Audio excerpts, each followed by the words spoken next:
And welcome everyone to a Sunday stream this time.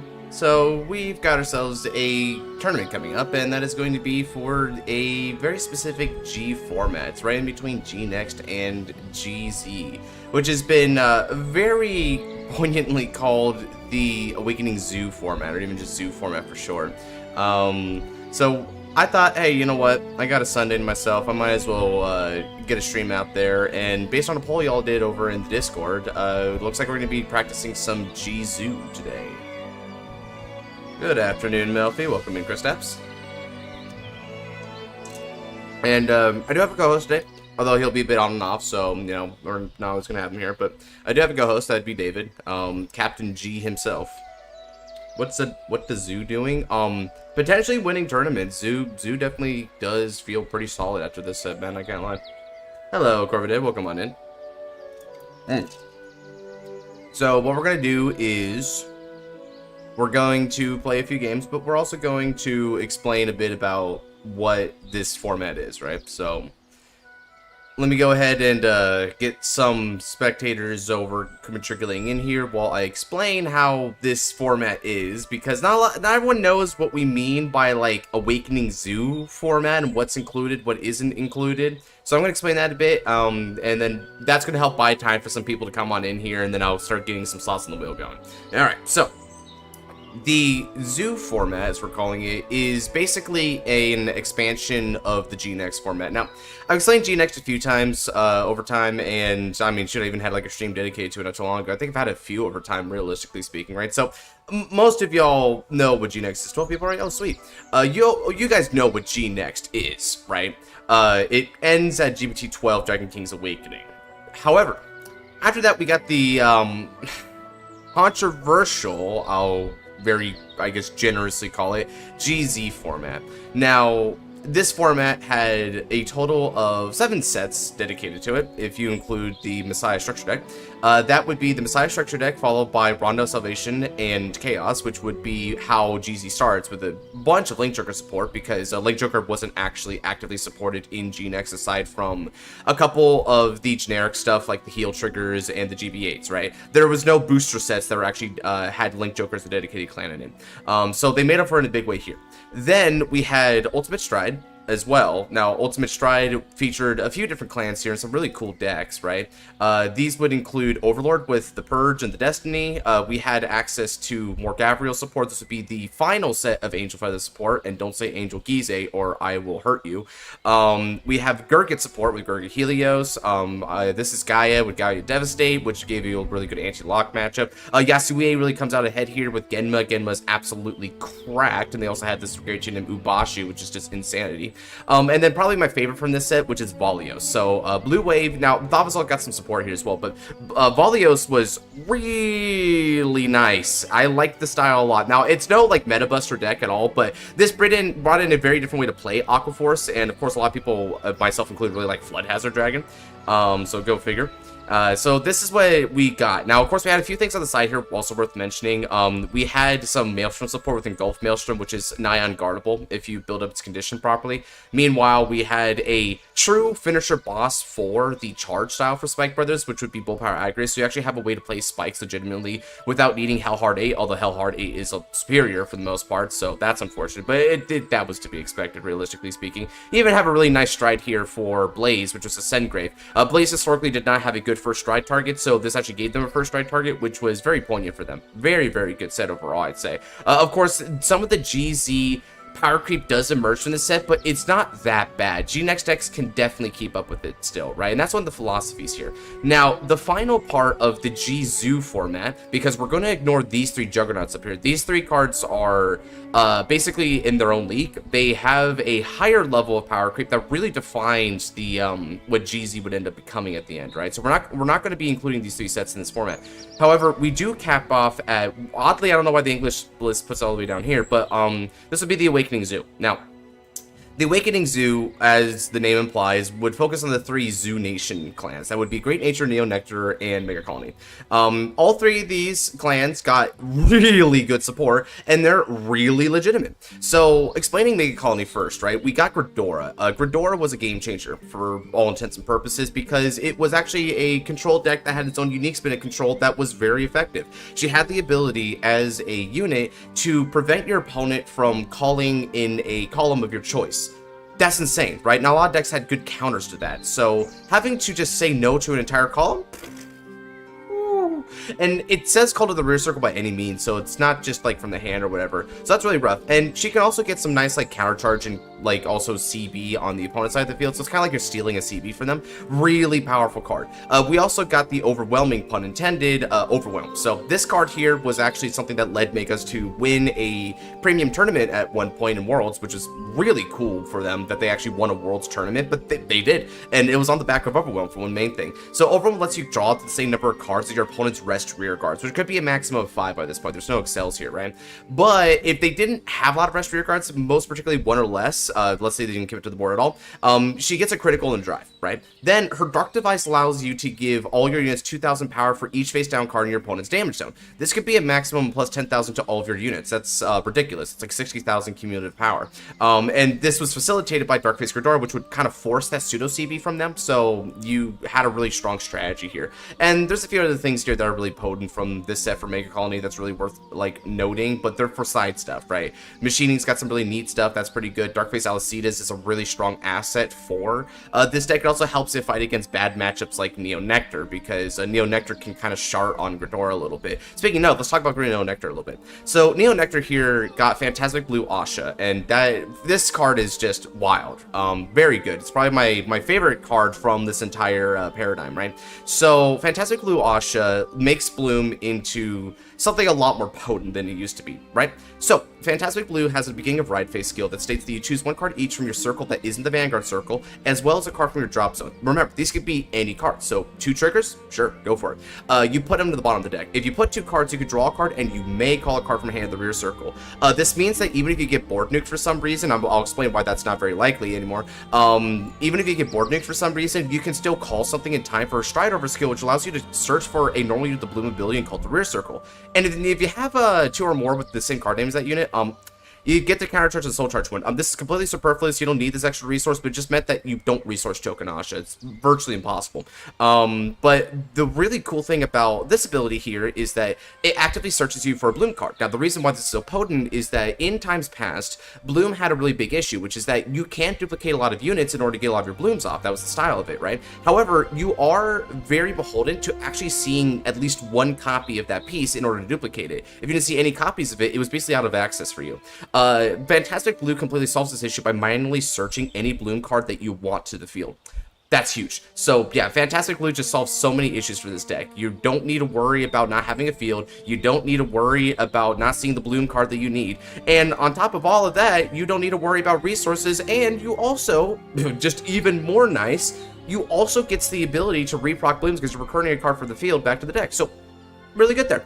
Okay, now, on top of that, another thing really worth noting is Kata. So Kata was the thing that really made Blue Asha super good in a format like this, where control like Ghidorah as well as Chaos is really important, and I can explain Chaos a little bit. So this one allows you to give 1,000 power and a resistor herself at all times. It's not even GB locked, so she's already invincible, basically.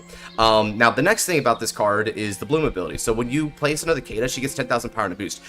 This is just pretty decent beatdown stuff. Generally speaking, you'll make columns of 40 to 45k, maybe 2 crit based on a stride I'll explain in a second. But it's this resist that's the really big thing. This resist means it's not getting locked, it's not getting stunned, it's not getting bombed for the most part, it's not getting bounced. Yeah, your op just doesn't know what to say to this, right? So Asha historically had a bad control matchup, you can believe it, but not anymore because of Kata. So Asha will oftentimes just run 4 Kata and have this as your prototypical board to utilize. And this boost is really important because it means that you can use all of your Katas. Now, a couple of the other cards in Neo Nectar we're talking about includes Velhelmina. Now, this deck historically didn't have very good ways of multi-tech aside from hitting a stand trigger. Velhelmina changes this fact. When Velhelmina attacks, you can counterblast one and G-flip anything you want. Doesn't have to be herself. That's huge as well, because you can keep using her ad infinitum. Well, at least until you ran out of her by like turn 6 at bare minimum. You can search your deck for up to 2 grade 2 or less normal units with the bloom name and the same name as each other, and you call them to a column with each other. Then your Generation Break 4 says that all of your rear guards in the front row get 5,000 power and a critical. Now, there's 2 really big applications of this. Obviously, this is multi-attack, and if you're calling a Kata column, you just called a column that was worth a grand total of 45k and 2 critical on GP4. Yeah, just like that, it'll be one will be able to boost the other, and they have resist, so it's cool. Here's the thing, this part right here, this ability isn't GB locked at all. You can first stride Velhelmina. You don't need to worry about it, right? You don't need to worry about that at all. Furthermore, one of the things that's really cool about this is that you can actually use it not just for multi-attack, but to build a board initially. If you're having more problems seeing good bloom pieces and you break, this anti-bricks you because you get to call a key bloom piece that you want. 2 of it actually, so not only does it get you a piece that you're missing, it gets you the bloom for it already. So super powerful card there. So yeah, this is what Bloom really had to offer here. We had a couple other neat things like Leslie, Tyranny. This will let you get more multis, more cards back. And then Musketeers also has some really neat stuff going for it too, if you like Musketeers. One card worth noting on the Musketeer lineup, which is generically applicable, is Rachel. Rachel has a GB1 in order to treat herself as a normal unit. So all those cards that like says normal units recursion can also recur back crits now. Beautiful. Definitely love that. All right, so that was those 2. Finally, I want to explain Great Nature. Now, guys, Great Nature kind of cooks in this format, specifically. And there's a couple of cards, only a couple, that I really want to bring up here for here. So, first off, let's talk about the Rhino. Talented Rhinos has the ability that if it's successful, it gets 4,000 power, and your op cannot call grade 0s from hand for the battle that it attacks. Okay. Pretty powerful stuff, pretty powerful. Right. So, what happens if you, parries your Xerath Dragon? Which lets it get 99,999 power, and, if it tags you, you die instantly. You don't even need to, you don't get to heal, you get to pass scroll, you don't get nothing. If it hits you, you die by this effect. Oh yeah, and it can't even be chosen by card effects. You can't denial griffin it, so sorry, we can't do cute things like that. Oh, another thing, right? So Rhino's pretty strong, right? You know, be solid, but you know, it's only 1 attack, right? Surely that's not that bad. So we also have Big Billy. Big Billy has an auto on the Vanguard rear circle. The fact that it's rear circle is the important part here. You counterblast one at the end of battle that it attacked. If it's successful, you can choose one of the rear guards and stand it, and it gets 4,000 power. So, yeah. Do it again with the Rhino. Yeah. Oh, best part? You're like, oh, how, but like, what about success? Right. So, success, I'm pretty sure 99,999 is bigger than 20,000. Pretty sure. So that's how you get there. And as Ray already mentioned down there, you had another restander. That'd be Crayon Tiger. On boost, CB, and stand this Rhino. Go again. So, yeah, you had really killer combo with that. Also, you can't stand it if you use Zoa's skill, right? Yeah. So the thing about Zoa is, says this unit cannot be chosen by card effects, right? So it can't be stood when you're on Zoa. So you either go Zoa and try to go for the one shot, or you do this. You do these restanders on the Rhino, and the stride you use with that combination would be, I gotta go ahead and get him up here real quick. Good. This lovely fellow called Omniscience Dragon Monogarm. So Monogarm released all the way back in GPT-02, right? Check out what he does. So you CB and flip up another one of them. You choose your rear guards. They get 4,000 power, and if they're successful, the op cannot call grade 1 or graders. So Rhino says no zeros. Monogarm says no grade 1 or graders. What does that mean? If you can't G-guard out of it, you're taking the damn damage. That's what that means. And remember, this right here, this isn't some once per battle thing. That means you can stand that, Rhino, and keep going. And that's how you do it. So yeah, those are your zoo decks right there. Those are like the really powerful zoo decks. They were absolutely strong, but again, the zoo decks getting strong like this was somewhat deserved in the sense that they didn't get a lot of good support for the most part. Great Nature was okay during G. It had some good combos, but it felt like it was lagging a bit behind. Mega Colony was basically non-existent during this era of G-Next specifically, so it's good that Mega Colony came back in a big way. And Asha did have like some notable problems, and the new Asha kind of fixes those, right? It makes her very competent in this format. Likewise, Link Joker. Link Joker had some stuff, right? I'll explain Link Joker last, though. I'm going to explain the Ultimate Stride decks a little bit more, a couple of cards to look out for them, and then I'll explain Link Joker last, and we can get some fights, hey guys? Alright, so we're going to go ahead and start from the top here with Angel Feather. We got the new Gabriel Eden and Gabriel Prim. These cards are pretty solid. Now, Gabriel Eden is a really strong one because Gabriel Eden has an on attack, and when she does so, you choose the same number of cards in your damage zone as the number of face-up cards in your G zone. You call them to separate rear circle and get 3,000 power, and then you put the same number of cards from your top of your deck face down. This is really strong because this Eden right here, dead ass, will proc you a lot of multis, like on the back of itself, right? Now, note that these aren't rescue checks, but it does have a rescue 1 skills and act to just like Soul Blast 1 and flip in order to rescue check. This is just a nice way in order to be able to at least get 1 G-Zone card and then like swing with her, call 1. Next turn, you'll be able to have her at the other flipped up 1, so you just flip up the third card there and then you'll call 3 next time.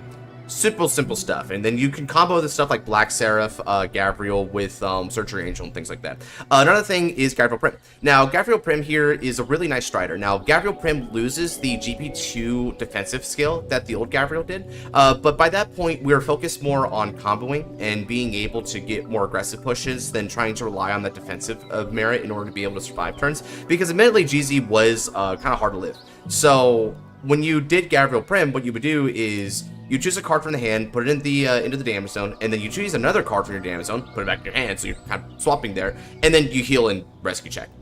Yeah, it does a lot there. It's a lot of cycling. But then she has a Generation Break too, and you can CB a rescue ability card in order to stride. So you don't even need grade 3s anymore. So Prim was very reliable as a strider there. Very good stuff here. And of course, we had a couple of other cards here that you would see here and there. One thing I do want to mention that I feel like a lot of people kind of forget about Rescue is its deck out is really strong, as in like it's bad for you. So this is Kind Care Sartiel. So it puts itself on the bottom of the deck when your card is put in the damage zone. When you pay that cost, which is bot decking, you can soul charge, but then you choose a normal unit trigger unit for the drop, and you return back to the deck and shuffle. Yes, any normal unit trigger unit, you can throw them back. So that means that even though you're digging 1 out of your deck, you're putting back 3 total. So you're actually refreshing a couple cards back in your deck. That's really nifty. Because she refreshes herself back, if you see her get at any point, you can keep doing this. Very good answer to one of Angel Feather's old problems there. So super solid. And then, of course, Arkiba is a really strong PG as well.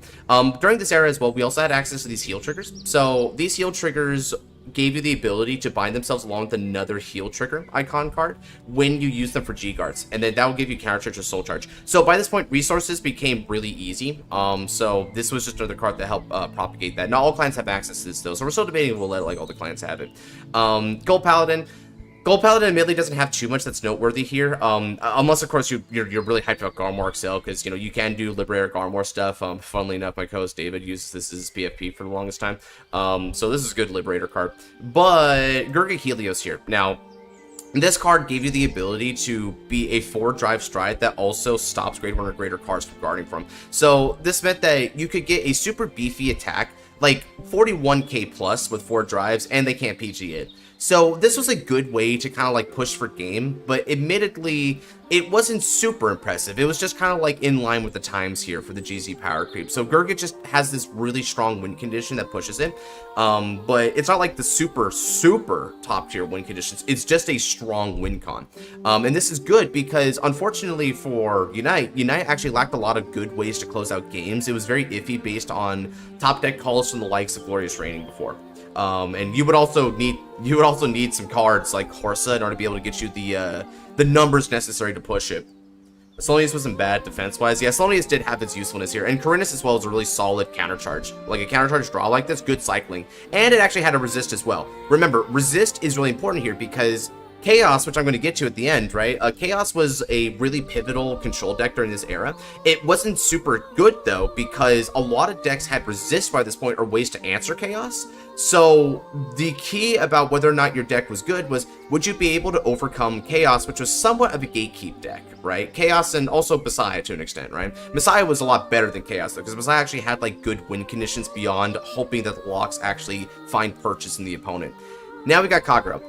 I've already talked about the Ascend Grave and why he was good, so I don't need to mention him again, but let's talk about the Destiny a little bit. So, Draconic Overlord of the Destiny is another really good Strider for this era, because he has an ability when he's placed on the Vanguard circle from hand, or at the beginning of your ride phase, you can Soul Blast one. By doing that, you choose any circle in the Vanguard circle, and you put all cards on that circle in the drop zone. So this does two things for you. One, it allows you to be able to snipe opponents' rear guards even if they have resist, which means that even things like Asha with all those resist units won't be able to overcome the Destiny there, right? A really good answer for that. The other thing that this does is it allows you to be able to put your own locked cards into the drop zone because it just says circle, which can include lock circle. So if you were in something like the Chaos or Messiah matchup, you could go ahead and send that, like, you could relinquish that front row circle for yourself. You can still fight back a bit. So really, really good dual-faceted Strider skill there. The other thing is that you can have a Counterblast 1 when you stride, and then you retire an opponent's rear guards, but then get this. Look at the top 7 cards of the deck and add any Overlord from among them to the hand. So you had a lot of different Overlords at your disposal by this point, but this is also good because discarding Overlords can be really useful for a couple of other cards, and it kept you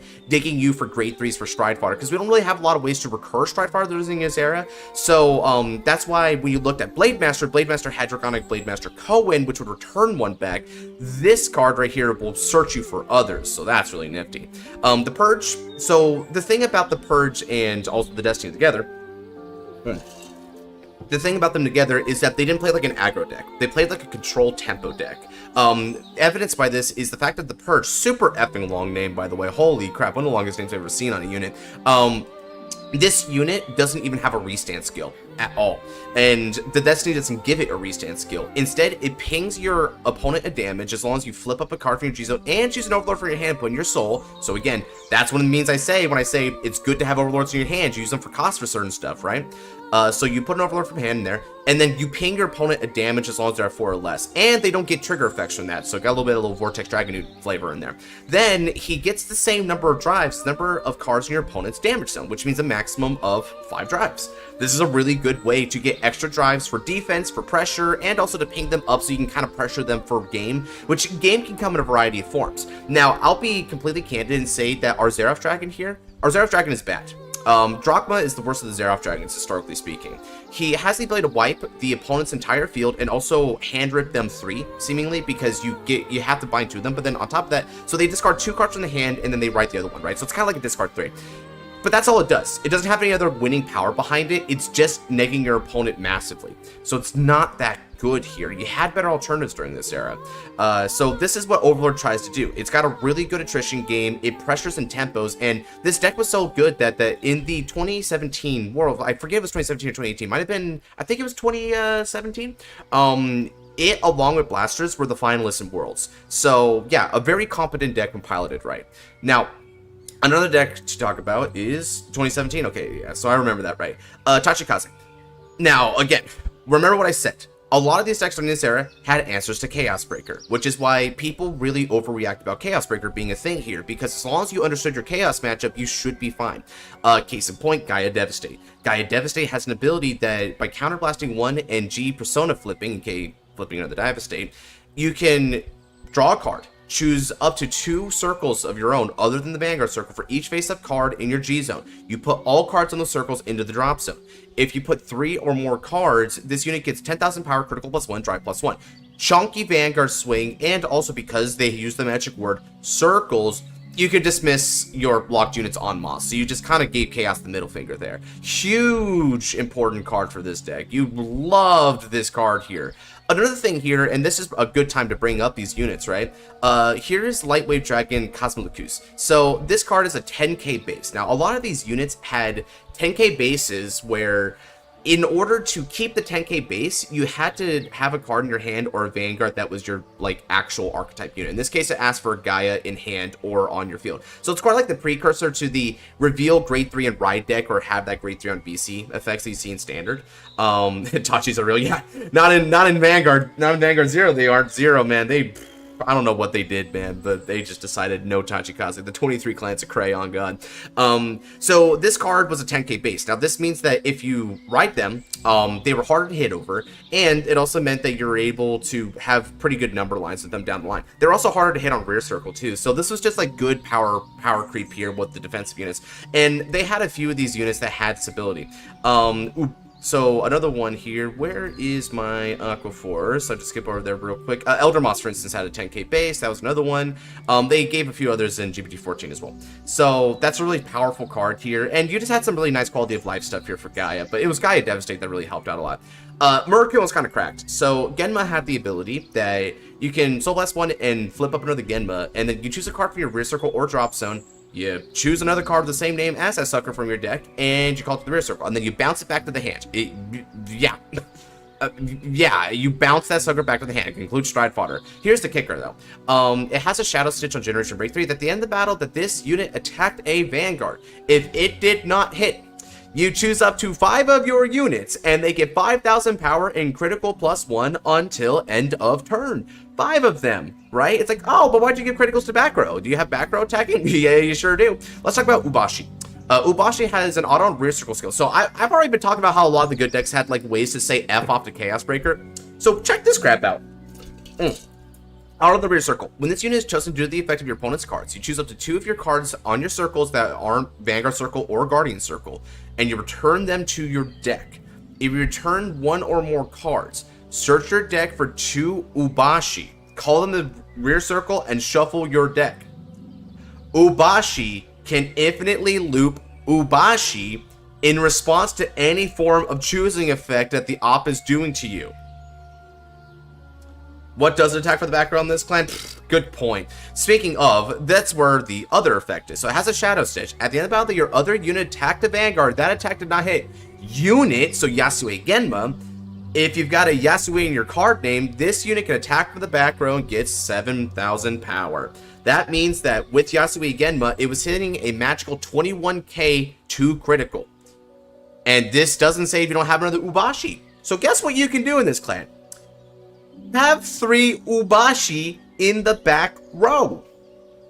3 Ubashi means 3 21k 2 crit units attacking you from the back row. This is a 6 attack turn, and the majority of them has like crit pressure automatically. And if you include the fact you ran crits in this deck, like all of them have crit pressure. The frick? Yeah, thankfully it doesn't keep Shadow Stitching for 7k powers, but you still get all the back row attacks. Holy crap, man. The only reason Kagero stays relevant is because of Overlord the Clan reasons. Yeah, Blade Master wasn't doing it by this point, unfortunately. Ziegenberg was still a pretty good win-con, though, if you can, like, line up Ziegenberg right. You also had really strong cards, like Senbei here. Senbei was able to put a card for the drop zone of your choice for the bottom of the deck. Then you choose 2 of your units, they get 5,000 power, and then you can bounce this back. So it was like, you're just able to like recur stuff back, get power, and then you're also able to choose a card from your circle or the Vanguard circle, bot deck it, draw 2 cards. Yeah, man. If you're really worried about Chaos Breaker and you want a deck that just sharts on Chaos Breaker, you play Murakumo. Murakumo doesn't even acknowledge Chaos Breaker as a deck, dude. It's not a competition. Shiryuki is also pretty good during this point. Funnily enough, 6 Flowers of Phantasm Shiryuki, the card that recently got limited in V Revivals here. This is just another really good defensive card, and then you have a Stride that's actually pretty legitimate, because it lets all your rear guard Shiryukis attack for the back row. Yeah, it's pretty mean. So yeah, attack for the back row is pretty common for Murakumo here. I'm pretty sure that extra bit of attacking is what inspired Bushiroad to make it an Excel deck come time. Next up is Spike Brothers. So here's the thing about Spike Brothers. It doesn't show you here, but this clan is still dominated by Hellheart 8 Turbo. But if you ignore Hellheart 8 Turbo, you have Bullpower Agrius. Now, Bullpower Agrius has a Counterblast 1 and a G Persona flip when it attacks to choose any number of your rear guards. You bind them. Then, if you bound 3 or more cards, you're able to draw a card. And you choose up to 2 cards from your bind zone for each face-up card in your G zone call them the rear circle. The reason why this is so good is that in addition to drawing you cards, which is really good for spikes, you also are able to proc charge, because charge is an ability that states that when that unit is placed in the rear circle by any card ability, you can have it become charging. So this will allow you to reignite a lot of charge and reignite other combos you already established on the field. So super good. It's kind of like doing Rising Supernova, but while it doesn't have the power of it, it has way more stability and reliability to it. And, you know, that's just good enough for this format, right? So it's not like super strong, but it actually gives you something to do with charge that's very legitimate. So we do want to acknowledge that. Another card to note here is that we have Deadly Cheers Lindsay here. So this is just another one of those effect heals. So why am I bringing it up? So this is where Hellheart has something funny it can do. This is crazy. So we have a card from in the Age of Antiquity, way back, called Jelly Beans. So Beans here has a skill in the hand to reveal it and put on the bottom of the deck if you got a Spike Brothers Vanguard. It's so old it still references your clan. To search for a great share or less Spike Brothers with Dudley in its name and add to your hand. Here's what you do. So you use Beans, and then off of Beans, what you do is you add your Dudley Heal trigger. Now, when you add your Dudley Heal trigger, the thing that you're going to do with this Dudley Heal trigger is you're going to G-Guard. What you're going to G-Guard for? You're going to G-Guard for your grade 4 Terrible Linus, which flips up another G-Guard.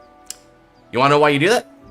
Because flipping up, using a couple of Terrible Linus gets you 4 Gs, which means you are hella turboing towards Hellhard Hate. So, Hellhard Hate, as I call him, but Hellhard 8.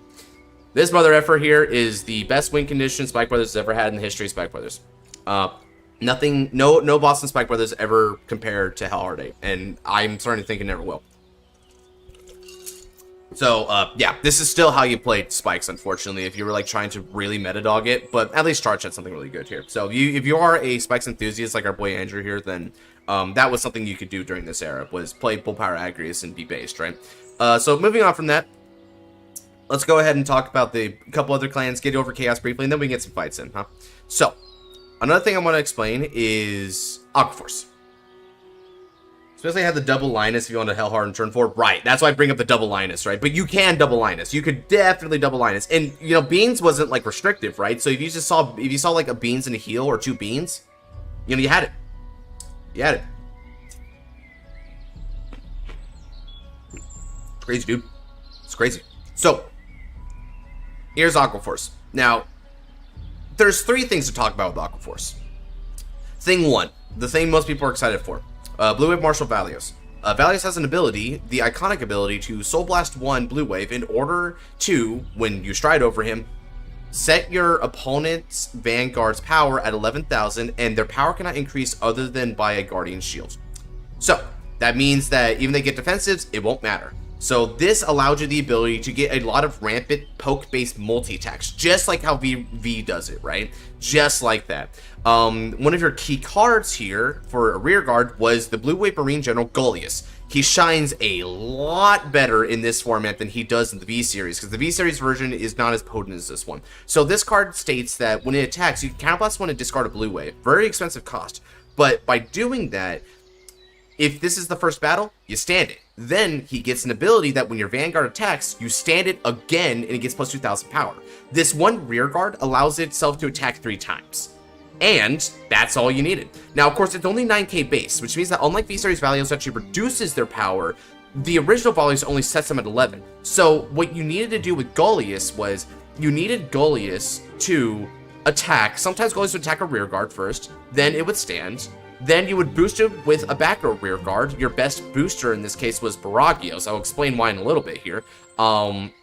Then, when your Vanguard attacks, it stands and it's at 11,000 power, which means that now it'll be able to hit on its own if you want. But if you're boosting with Baragios, Baragios is neat because Baragios has a skill that states when your Blue Wave Vanguard stands, you stand this unit as well. And then, Medla lets you attack from the back row. Yep, and you can call multiple Medlas. This one also has resist. So, in the Chaos matchup, this is what Blue Wave would do. You just call a bunch of Medlas and you just keep poking with them. That's how you would do it, because Medlick gets 3,000 power when she attacks from the back row, so she's an 11k beater. Remember, you don't need to worry about defensives. Every attack you do will demand shield value. It's never a lot of shield value except for your Vanguard, but it is shield value. It whittles them down, like the seas crashing onto the beach. For Arsenal Fleet, Restander, and it also recurs itself for the drop zone when your Blue Wave Vanguard stands, so you had really good stride fodder there. Just really good stuff. Final card for the Blue Wave stuff. Flood Hazard Dragon. Coolest stride they ever made for this entire clan. I am biased about that, but I'm going to say it. So, Flood Hazard, Counterblast 1, flips up a Flood Hazard, discards 2 cards from your hand. When you do that, at the end of the battle that your Blue Wave Rearguard attacks, so that was the 4th battle of the turn, you stand him up and you get Stride -3. But if you're on GB3, not only does he regain back drive here because he gets a drive, so that means that he'll be going for 4 drive, stand up for 1 drive, then all of your Rearguards of Blue Wave gets power plus 2,000, which means that, get this, remember before when I was talking about with Gallius? Where Gallius was like, you know, it's 9k at start, so he can't hit on his own. Now Gallius can effing hit on his own because of Flood Hazard. Wow, his name is DB3. Unironically, I find Flood Hazard to be a more reliable win condition than Megiddo for Blue Wave. So the only reason he did is because he's like Gize's #1 Glazer, right? This is absolutely a strong effing win condition here. They would poke you to death, but then they also, in addition to like these rampant pokes, they also just randomly had this like Juggernaut Vanguard that would like blast you with like a bunch of drives and some pretty legitimate powers. So yeah, beware this deck. This deck is surprisingly strong. The other thing to note about is Maelstrom. Maelstrom had some key cards here. For one thing, we had Elder Moss. Actually, I'll explain Elder Moss after. Let's talk about the stride first. So this is Blue Storm, Breaking Dragon, Engulf Maelstrom. Now, Engulf Maelstrom has this crazy-ass continuous skill on the 4th wave. Your opponent cannot call cards from his or her hand to or G-Zone. Remember, or G-Zone, so you can't G-guard it either, with grade less than the number of cards with Maelstrom in their card names in your soul during the battle this unit attacks. Oh yeah. Furthermore, it has an X to flip up any card in your G-Zone, as long as you've got 2 or more Maelstroms in your face-up G-Zone, in order to get 5,000 power in a critical. Ooh, yeah. 31k minimum, 2 critical, and you're putting in extra Maelstroms. How do you do that, though? How do you get extra Maelstroms there so your opponent cannot guard with grade 0s? They cannot guard with grade 1s, and eventually they can't G-guard. How are you supposed to do that? Well, a couple things you can do here. First thing, Lordly Maelstrom. When your G unit with Maelstrom is original card name strides, Counterblast 1. Choose a card from your drop zone, put in the soul. Choose the 1 card with Blue Storm in its card name from your hand, called to rear circle. And then it just has a restand scope, right? And then it has the iconic Maelstrom skill to retire Rearguard and draw a card. Really strong stuff. Still, this puts you a card in soul, right? So grade 0s for nothing. Exactly. Even if you have as long as you have 1 Maelstrom in your soul, you already stop grade 0s, because it has to be grade less than the number of Maelstroms in your soul. So you need 1 Maelstrom in your soul in order to stop 0s. But still, that's already a really strong effing start, right? 2 Maelstroms means that they can't PG or do that. So that's when it starts to get tight. What card does Yasue mainly use? I've actually seen a few back and forth, so I'd actually ask around for that a little bit. Now here comes Elder Moss.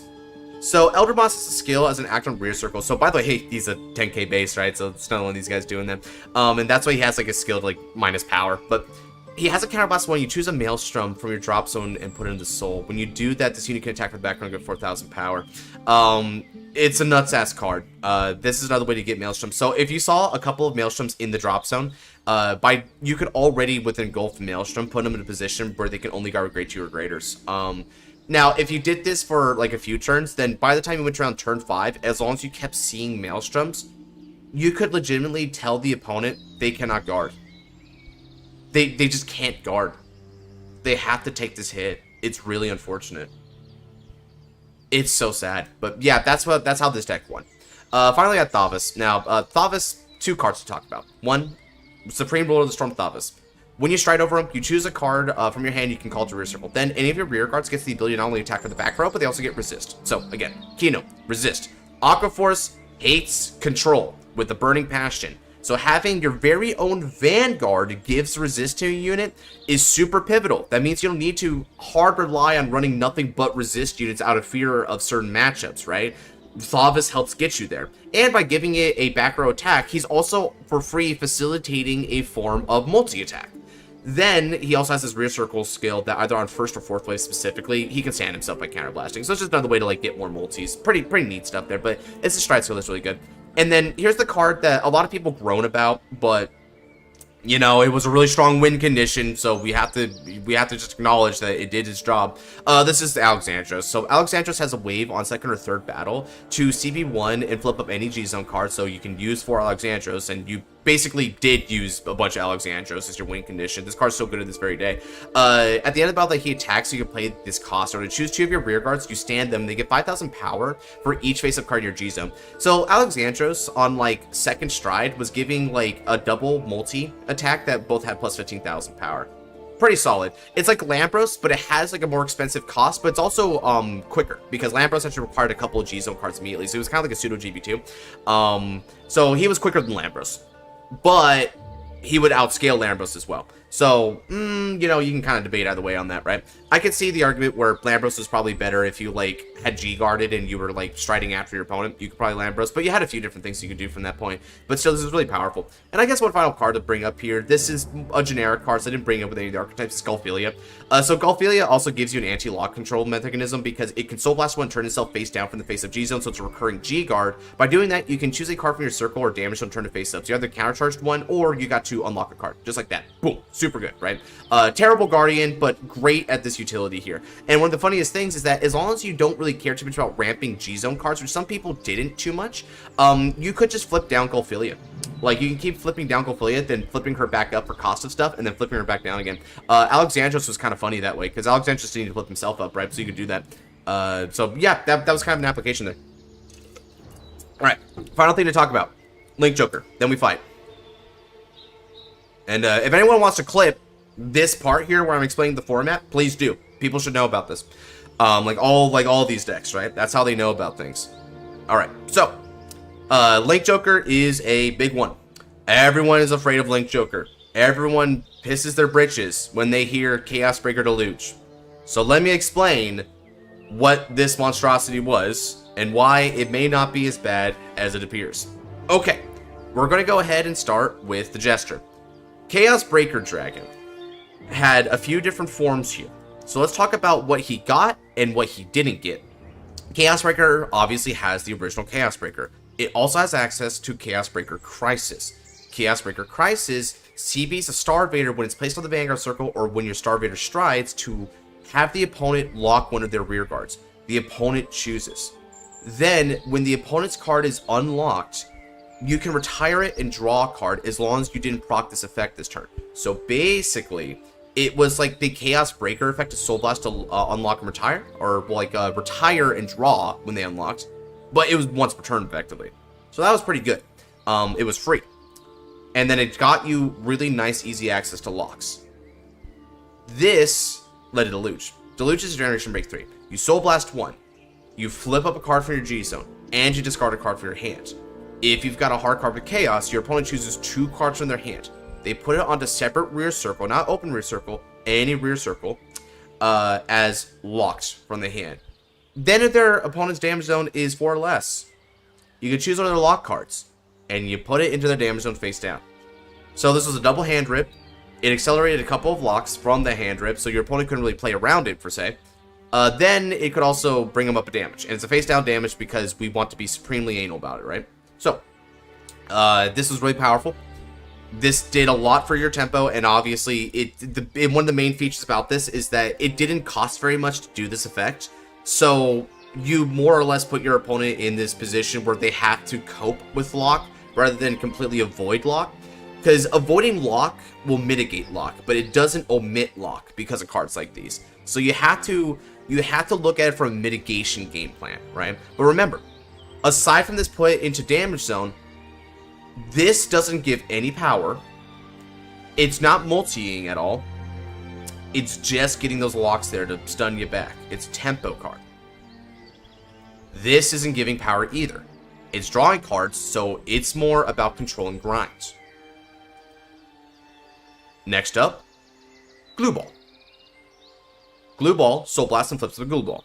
and then your opponent chooses one of the rear guards for each face-up card in your G-Zone and locks them. This is a mass lock card in the late game. That's what it was good for. Then, this is where the power comes in. This card here. All of your units on Generation Break 3 in the front row of Starvator and the card gets 3,000 power for each of your opponent's locked cards. Now, if you're only giving them like a locked card or two, 6,000 in the front row is potent. Not like, it's potent, but it's not like super strong, obviously, right? But this is your power card.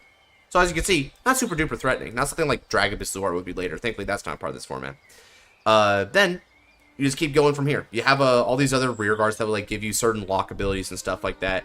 Strange Dragon had one like that as well as a booster, and it would just go on from there. So this is where you have to deal with the Chaos. Let me explain what Chaos doesn't have during this era. Because the Galaxy Stargate is not here. Because of that, we don't need to worry about Chaos Breaker Close. Chaos Breaker Close was a son of a bitch. It had an ability to discard a Starvator when it was placed in the Vanguard circle or when your Starvator G unit strides in order to soul charge one and choose one of your opponent's rear guards and lock it. This one chose, and you got to build soul. Huge. Then, when it's discarded from the hand, by any means, as long as you've got a heart card with Chaos in its name, your opponent chooses a card from the hand and put it on the rear circle as locked.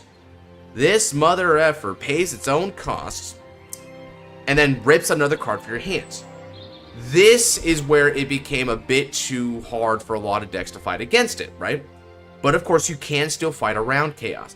But Chaos Breaker Close really pushed the ticket on this one. It pushed that envelope straight into a player's face. It was crazy. Dubnium, also wild. Makes them relock. And it allows them the ability to lock a card from hand. But if they did not, you draw and get 10,000 power when it attacks. 10,000 power? This mother effer was crazy, dog. So, yeah, these were the crazy ass cards. These are things that we're not allowing here, right? Now Messiah.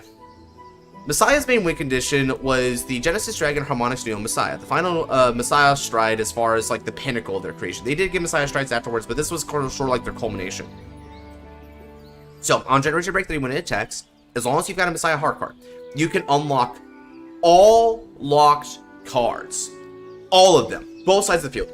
Everybody gets flamed up. It's a whole party here. Now, when you do that, all of your unlocked cards get 5,000 power. Then, this unit gets 5,000 power for every card unlocked. Let's say that you had like 4 locked cards and your opponent had 2. That's 6 total. You would unlock your 4 locked cards, they get 5,000 power, and then this unit get 30,000 power total. It's like, alright, cool, just PG it. Nah, you can't, because as long as you unlock 5 or more, your opponent can call Great One or Greater cards from Guardian Circle. So it looks really crazy. Here's the thing about this card, though. It doesn't have any critical pressure. So, when you throw down this card, as long as you have 4 damage, you can die to a critical. But if you don't, the Harmonix Neo Messiah player just gave up their control in order to do that. So they committed to winning when they did that effect. So you've got the clear lane to push back against them from that point forward. So when they strike this down, this is their gambit to try and close out, because they probably don't think they can win the late game anymore. So that's what they did here. But what about early game? Well, we had Basaltis Messiah. You counterblast 1 and flip up Basaltis when it attacks in order to choose a lock card and a rear guard from any field for each face-up card in your G-Zone. You unlock the rear guard and you lock the rear guard and you unlock the lock card. And as long as you unlock one or more cards, you draw a card. So there was some multi here, but it was most useful for being able to draw a card and lock some of your opponent's rear guards in a very, very, how would I put it, concise way. So Basaltis was useful. It wasn't super like OP or anything like that, and it wasn't even something that they always strode. But Basaltis was solid. So that's something worth noting. Now, one final thing I gotta bring up here. Oh, man. Deleters. Guys, deleters are real. There are 3 archetypes in the Link Joker clan, and they have been around for a long time. And this set really brought them all up on that level. We had Starvator, Messiah, and Deleter. But can you play Bloom at some point during the game so I can watch the VOD? Thank you. Oh, you bet. As a matter of fact, it's going to be the first thing I play, because Bloom's going to be the deck that I think I'm going to compete with this event. Now, this is Gryan. Gryan here says that you counterblast 1, and also choose 2 of your regular leaders and delete them. By doing that, you delete your opponent's Vanguard. Boom. When you stride over it, you reveal the top card of the deck, and if it's a deleter, you call it. Then you choose one of your units, gets 2,000 power. Your opponent chooses 2 cards with a drop zone, finds them face down. That's supposed to ramp up for Agor. You don't care about that. What you care is, Audio's Thunder. Here's what you do. You delete them, and then you play the most, you play the most cultured tactic. You run 12 to 16 stands. Yep, you run like 16 strands. And then, you go ahead and not only delete your opponent's Vanguard, you flood field, get a bunch of power, and just keep beating them down. Yep. This was one of the only decks in this format that would want to go first. Because the key thing as you go up here, the key thing to note, this axe skill does not have a GB lock to it. This was an easy way to lock the opponent's rear guard, even when they're on grade 2. You just beat them up. Just beat them up. Beat they ass up. That was crazy, dog. Another funny ass thing about this is that we gotta remember that delete does have a control aspect. You're off when they're deleted, unless they re-ride. They're not gonna get their stride over skill. They're not gonna be able to do that, because the thing was face down when you strode over it. So, yeah, that's kind of sucks. But yeah, it was a beatdown deck. You did stand beatdown, but it wasn't some super terrible thing. But it did run like 12 to 16 stands. These decks would legitimately not even care about G-guarding. They just went first, beat they ass. And as long as they lived one turn, they probably had you. But there were certain cadences. They had to try an early rush. They played probably the most like a standard deck that way, right? So, ironically, for people who are pretty acquainted with how standard plays, you would actually be pretty good in a matchup against deleters because you understand how the rush works. You understand how to navigate those kind of matchups, right? So those are one of the few times where standard fundamentals helps you out here. That's pretty good, right? Then they also had a couple other tools if you want to actually play a more control-oriented version of this deck and not just the tee-hee, burst them out until they're nothing left kind of deck. Here's Aqua. Now, Aqua has a counterblast skill that lets it get 2,000 power, so, you know, it can hit over a magic number, which magic numbers for deleters was 10,000 increments because the opponent's power is 0, kind of like Dragiled. So when it hits a Vanguard, they cannot stride during the next turn. Just like that. So, you know, they can't stride. And then, like, even they re-ride, it's like, by this point, most Vanguards weren't that strong without strides because we're a very stride-reliant format. So, like, damn, man. Yeah, deleters really brought in the anti-stride mechanic. It didn't care about G-guarding. It didn't care about striding too much. And it just beat you down and prevented you from getting stride bonuses or even striding if you let Zocolot hit. Deleter seems so goofy. Yeah, it's goofy. Oh, you're right about that. It's goofy as a mother effer. But does it work? Yeah, it kind of works. It's not a top tier deck, but it works. Yeah, you heard right, Carabin. If you're an anti-stride deck, Deleters is probably the best you got from that. So yeah. And with all that said, I have explained everything I think I need to about the Awakening Zoo format. There's a lot going on here. I brought up the anti-strides. I brought up some of the best decks. I brought up the control decks. I brought up the beatdown decks. I brought up the combo decks. Brought up the tempo decks, right? We've got decks galore all around. And of course, I'm not going to explain them here, but we of course had really strong G-Next decks that are still absolutely competent during this format. Like ZTB, Battle Sister, Vanquisher even was competent still, right? You had a lot of competent decks here. So this addition to the G-Next format is actually quite interesting. Now, of course, these new cards are really powerful, and, you know, they do outshine some of the G-Next decks, but I think, considering that a lot of these decks are actually a little bit behind the bell curve when G-Next is around, it kind of equivocates everything at the end of the day, right? So, alright. Well, all that said, guys, let's go ahead and get some slots going here, huh? Alright, so go ahead and tell me all of your slots. Someone's leaders list to feel. Oh, hit up David. I know David has one. He was cooking on that one for a while.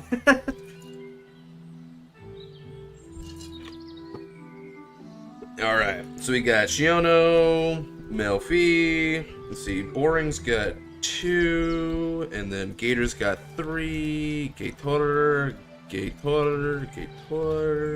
Okay, so Joey Masters on 2, which is cool. Slot me in 3. Yep, gotcha, Kedu. Happy to have you here. I guess Sunday's a better time for you. Let's see here. Kedu. Alright, we got recent tournament champ Andrew in the house. Let's effing go. Crazies for 3. Reminding us that Saint Guard is still, in fact, Sanctuary Guard. Alright, Genesis has got 1.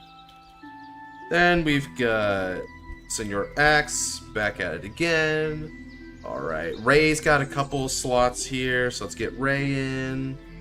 Clover's got 1, so let's go ahead and get Clover. I think I already got Crazy in, I sure did. I wasn't streaming for an hour, so 2, yep, makes sense. Yeah, so Clover's in.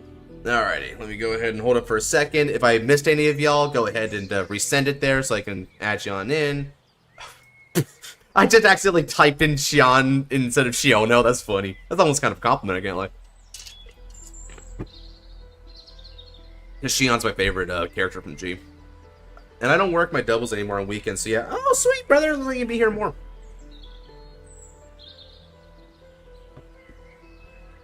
Off topic for this, how cooked am I for my Vanguard's locals when I play deep lands? If you're abiding by like new list, I actually think you're probably fine.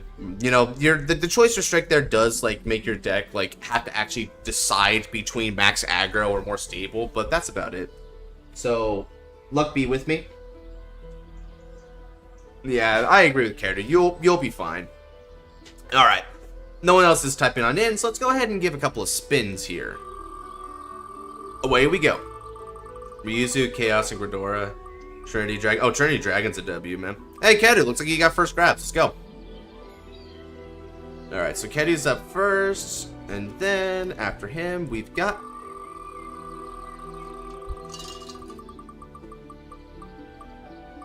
Alright, looks like it's going to be Gator afterwards. Nice couple assortments there. Sweet. Alright. Well, now that we've done that, let's go ahead and get into the fun, eh, fellas? Alright, let's go ahead and switch up the music here a bit. Alright.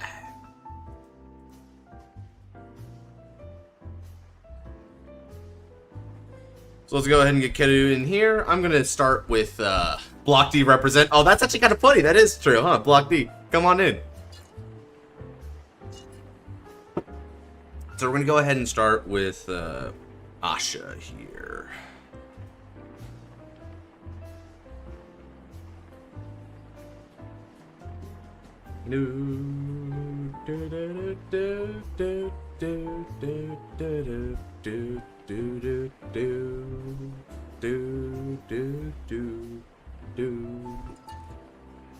Getting laptop up? Gotcha. Alright. So, while I'm waiting for him, does anyone have like any questions about this format? Like maybe any decks that they're not like really sure the placement of, or you know, maybe like more clarification on like what isn't included or is. I like the design of the animals. Great Nature's kind of pretty deck, yeah. Blazeman's Bun? Yeah. So we're gonna start off with Kedabin, looks like, and Gator's after. So after me and Kedu fight, I'll be able to spin for his after Gator. Oh yeah, I remember, Field Glass Otter, I think, is like an otter they have, although, yeah, let me check it out. Otter me. Yeah. Let's go.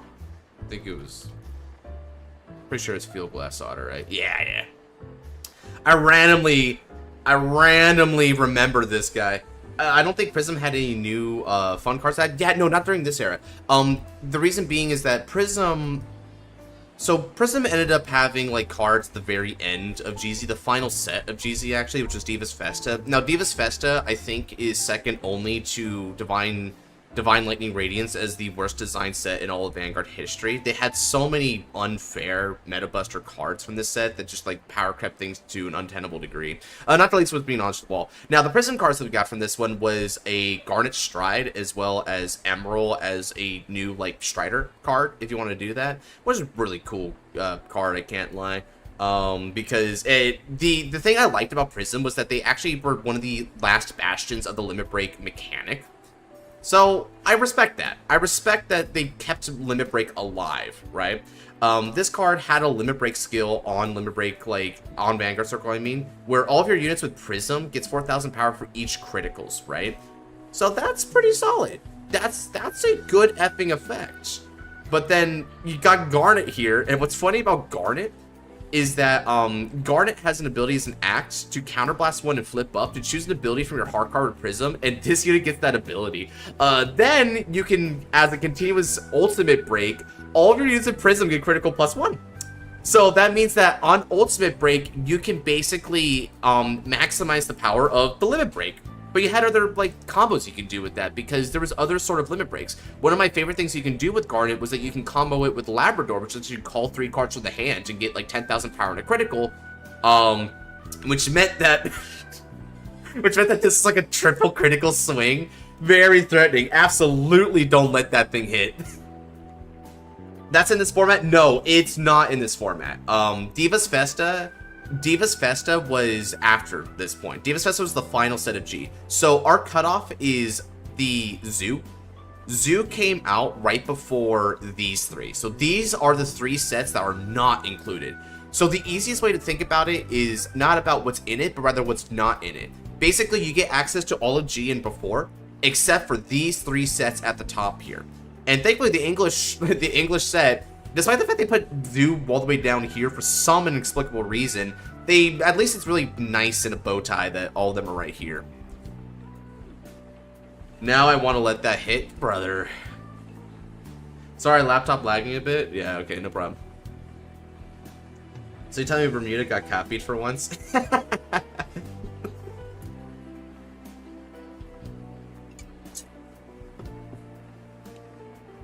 Yeah, the limit break mechanic in general by this point is really cool, right? Because it really felt really strong. Is it a bad thing I'm considering brawlers? No, it's not really a bad thing. It's just that brawlers never really got supported in this degree, right? Like they had support earlier with Turbo, but like if you look at brawlers, for instance, you can see that this is a very old archetype relative to the era we're talking about. So these are a bunch of Legion era cards here. And then you keep going on, it's nothing but Legion era cards for the most part because it was a brand new archetype there. We're going to ignore that, obviously. That's D-series stuff, right? So let me actually go purely Narukami here real quick. Okay. So if you ignore the D-series stuff, which shouldn't be here, obviously, then all you had for G era, basically, was Telrock, Kokon, Street Fight Dragon, and Big Bang Knuckle Turbo. These are the only things that actually had G implications. And they were strong. Telrock in particular is nifty because it actually gave you a resist unit. So that's good. But it's just kind of tough. You know what though, Shiono?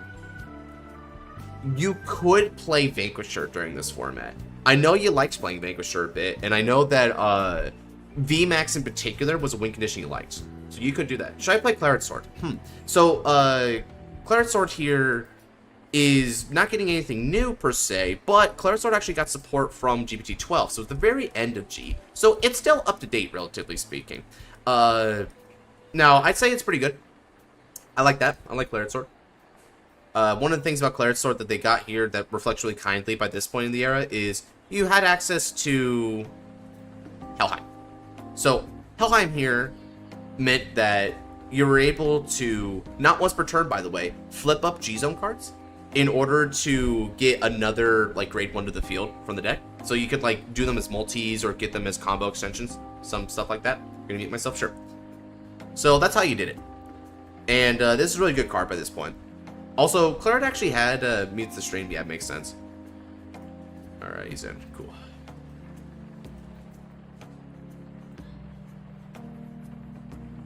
Let's see how this goes.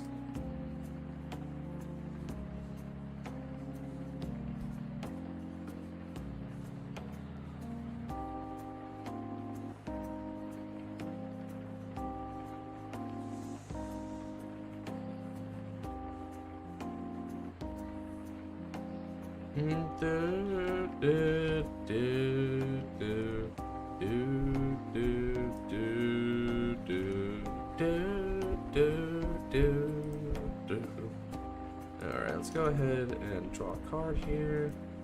Okay. Do.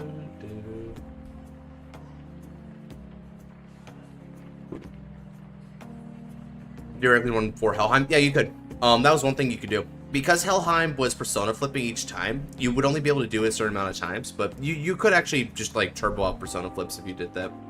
Wait, is V-Rev V-Assist actually legal in this tournament? Yeah, I think we're gonna go ahead and implement that. Of course, even though it's not like accurate to what was happening during this time, we do updated guarding rules and V-Assist and things like that because it adds more quality of life. You know, it helps us to enhance the enjoyment of this retro format. Alright, so let's go ahead and hit him with the good luck and have fun. Stand up, Vanguard. So we got Peach, Orchard Maiden, Elmi. To this day, still my favorite starter for this deck. It's very good. Ooh, okay, so looks like we're going to be starting off in a battle against Unite. Now, y'all already probably remember this, but the big thing to look out for with Unite is the Gurgit Helios. Gurgit Helios is a very, very menacing stride swing. So we have to make sure we're not in Gurgit Helios' general range. I'm going to want to keep close attention to the triggers he shows me here, because if he's showing like multiple stand triggers, his Helios swing is not that threatening. I might be able to take it, relatively speaking. Alright, so let's go ahead and... Right, so he's playing Zoran. So this actually switches things up. That's asking for a Liberator, so he might actually be playing Garmor, which would be pretty fun. That's a cool idea.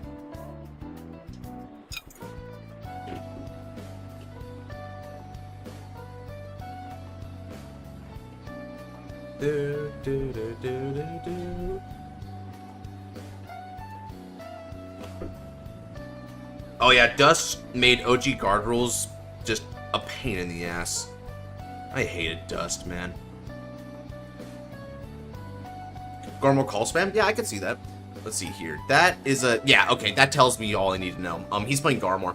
Garmor had the ability to call a bunch of Liberators or Hybeasts, which is why you see things like the Stiletto Hawk and the board Andalusian. Yeah, this deck was good at rushing, theoretically speaking, so that was one thing that it could do to try and push back on an op. And that's good. That's not a bad tactic at all.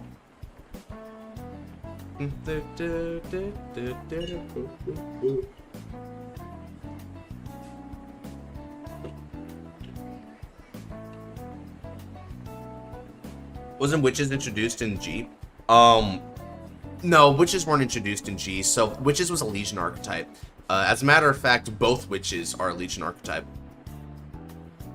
If you're discounting OGT Witches, which OGT Witches was, well before that, OGT Witches technically found their foundations all the way back in the original era of Vanguard with Comic Style Volume 1. So, funnily enough, the first Witches to be like an archetype per se, I believe, was the OTT Witches.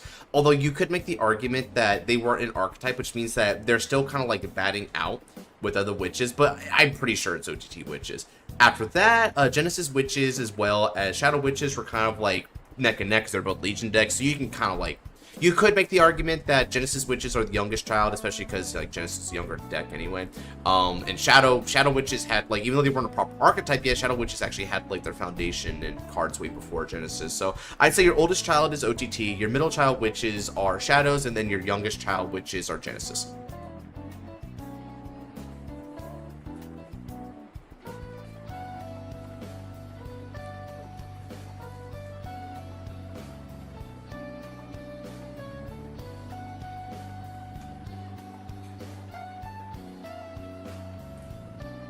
Let's see, so he gave it an on-hit. Let's see here. Yeah, I mean, countercharge I don't really care about. You can CC if he wants. That's fine with me. Witch Doctor is the form of Witch Doctor. I mean, yeah.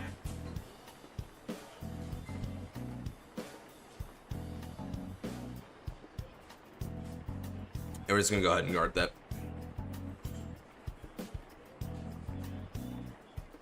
Yeah, so he's rushing hard, but he's also gonna kind of like fall into a little bit of a weird trap here if he's not careful. High rolling a critical definitely helps him, but we're gonna see how well it works out in the late game. All right. So now we're going to go ahead and draw, and then we're going to ride into Ideal Maiden Thuria.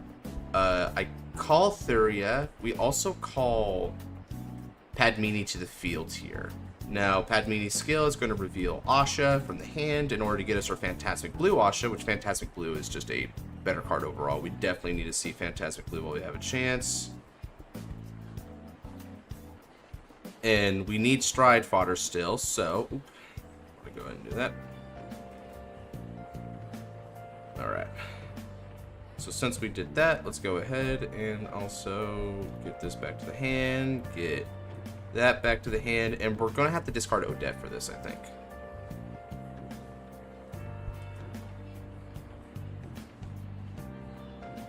Alright. Now that we've done that, I'm going to go ahead and attack on... Brenius. Because one thing about checking that critical is that it also means that he's not going to be able to use his good Guardian. Oh, cool. Kata.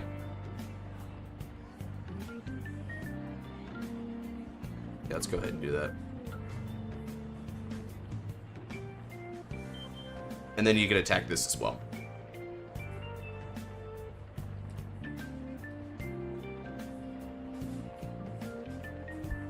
So we're just going to establish here a bit. Asha needs to hurry her ass up to V-Rev, please.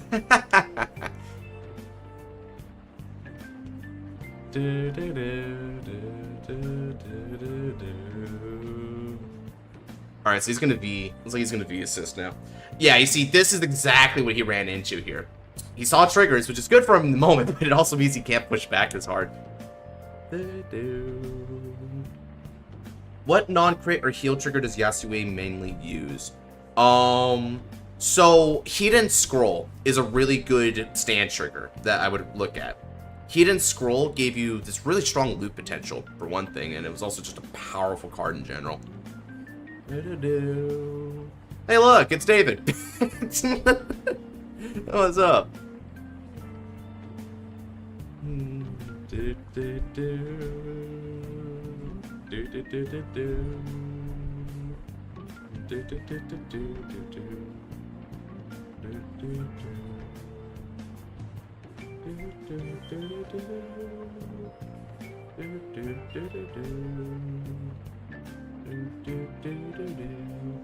So he's trying to limit my rear guards here.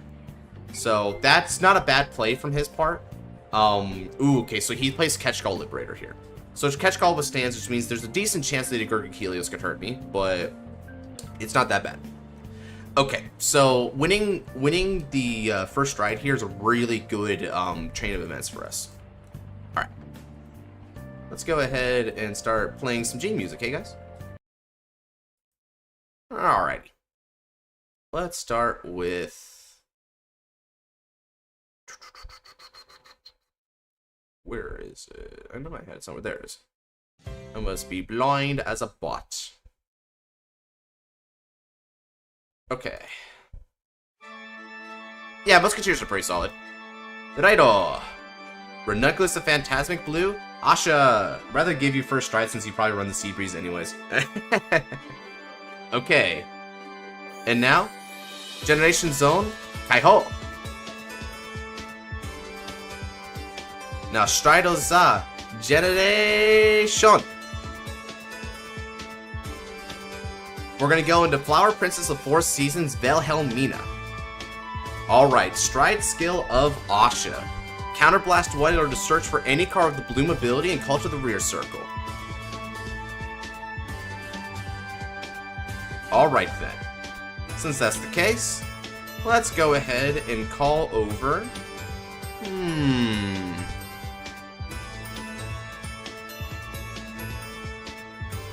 Kata. Or should I? No. Oh, I got a better idea. Yeah, I got a better idea than Kata. Kata can wait a second. Actually, no, we go Kata. Alright, I'll call Kata over here. Now then... Yeah. We need Asha. So I'm going to go Peach Orchard Maiden Elmi. With Elmi's skill, search the deck for another copy of Asha and Superior Call her. Back here. Alright, at the end of the turn, this is going to return back to my hands. And now, Battle Phase. This is going to get 1000 power continuously as well as resists. Let's attack. This is going to be for 17k on the Vanguards. Just to confirm, History Collection set cards are not for the turn, right? History Collection? Not History Collection. No, sir. We're not doing the History Collection errata stuff or anything. Do do do do. Do do do do do do do do do. Do do do do do do do do do. Do do do do do do do do. Do do do do do do do. No one hits interface skills yet, right?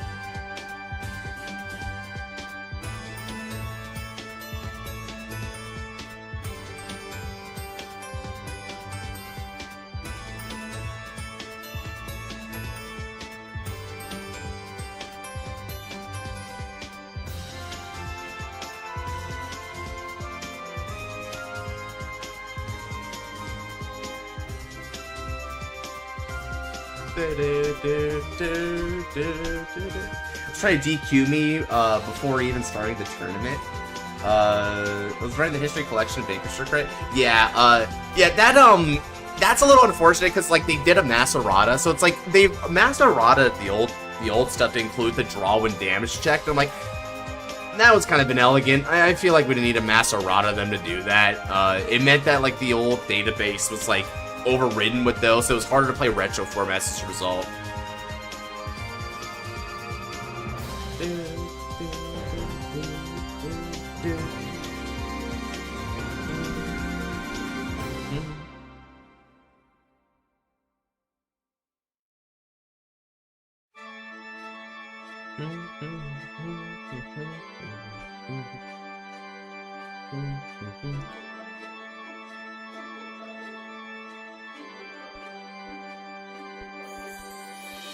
Ooh, Casey takes. Wow. Well, if Board Enthusian had a bloom, it would bloom in the damage zone, I guess. Alright, next up, Velhelmina is going to attack. Now, Counterblast 1, and flip up another card from the G zone. We're going to flip up Dream Spinning Ranunculus Asha. See, by doing this, you're able to set up some more Ashas for the Glorious Bloom play, in case you ever felt inclined to Glorious Bloom. So now, we're going to go ahead and call a couple of cards with the Bloom ability to the front and back. And then we're going to shuffle. Now, I'm going to give an extra 4,000 power to these units from the Bloom of Odad. Now then, triple drive check. Check 1, no trigger.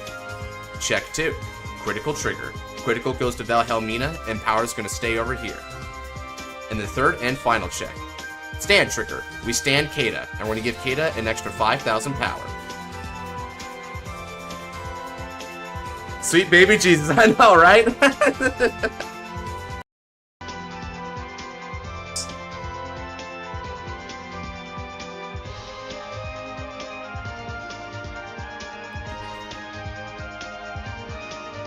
Step on my mic a little bit.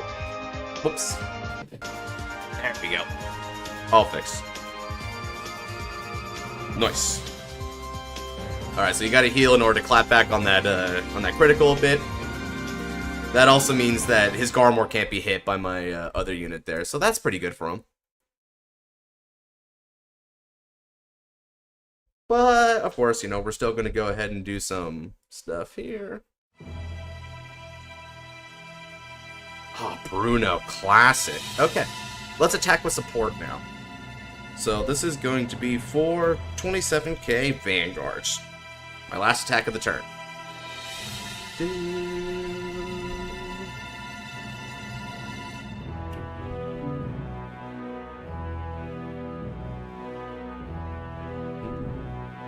Oh, Generation Guard, okay. Any G Guard would be able to block in this scenario, so he might just go for something like, oh yeah, here we go, Rhea. Yeah, Ray's a very basic G-Guard here, so that's correct. He doesn't want to use up his, like, good ones. Alright, end of the turn, not only do we destride, but we're going to return Fantastic Blue Asha back to the hand. Alright. Now, this was a very big setup turn, right? One thing you can do with this deck is you have a defensive play, but only if you see the right cards. It does get them GB1, which means that they have a maximum of GB3 online, depending on what they stride here. So they have their options here. I can actually see, like, a Glorious Raining popping on this turn.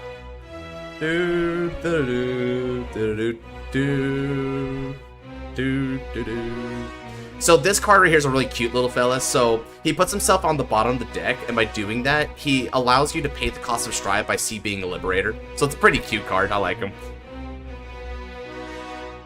Yeah,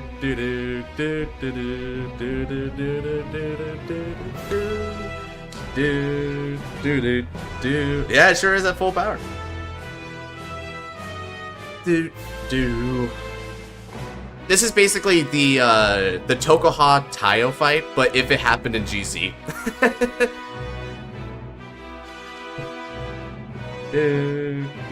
Which decks are good at using the Xerath Dragons? It really depends on the Xerath Dragon.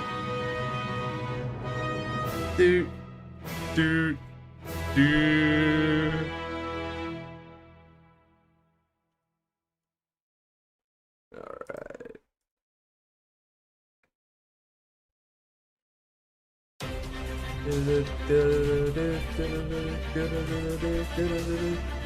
Yeah, so you have access to Zoa, Megiddo, and Drachma.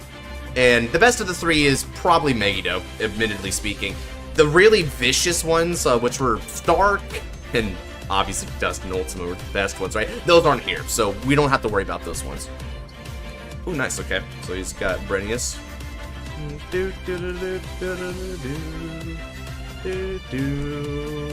Now watch his combos here. He is going to push some cards, my friends.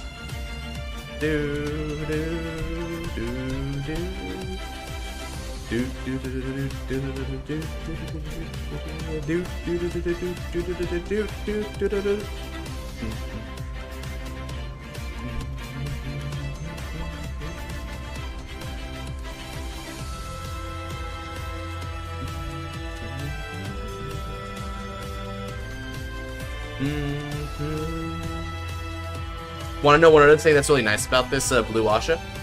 So Blue Asha has a bot deck from like your rear circle and also from your drop, right? So Blue Asha says any cards. One thing I do with this is I bot deck the Padmini, because that means I can get back a Stride Fodder, because she's not useful on the field for me anymore, right? It's cool.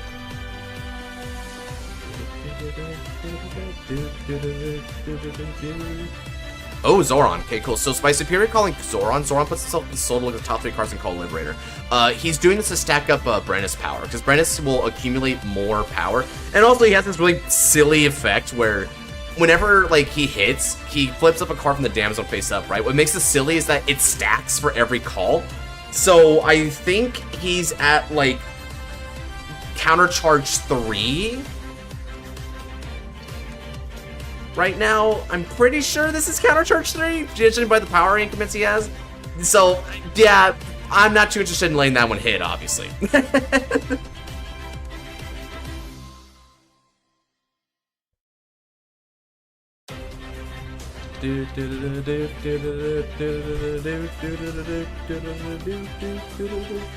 No Coel for now. Okay, so he's gonna hold on Coel. So this is the point of the Liberator deck, right? The Liberator deck cycles through a lot of units and constantly calls them to the board. They get a lot of power this way. Brenius will combo with it. They also get this card right here. So this is Gleaming Fang Garmor. Now Gleaming Fang Garmor allows you to put a card for the drops on the bottom deck. You reveal the top 6 cards of the deck specifically. You choose the same number of units as the number of High Beasts revealed, which is why he plays a lot of High Beasts like the Skeletal Hawk and stuff. They get 4,000 power, and then if you chose 4 or more units, then this unit gets critical +1. It's pretty nifty card. Pretty nifty. This deck is very fast, though. That's the really nice asset about it. Now he's going to be using Garmor, it looks like. Garmor is going to go ahead and put back a card, so he's going to put back the Shaggy Rabbit. Good high beast target, and obviously putting back heals is good. Funnily enough, I can do that too with Blue Asha, so we're pretty similar that way. Alright.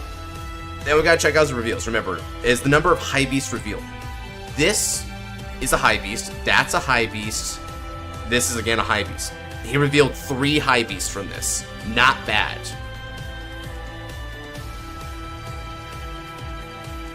Now, oh, hold up a second. He's got to get his catch call back. Go catch him. Source it out of the dragons. Yeah, Drachma's not bad. He's just not as good of a win condition compared to the other dragons.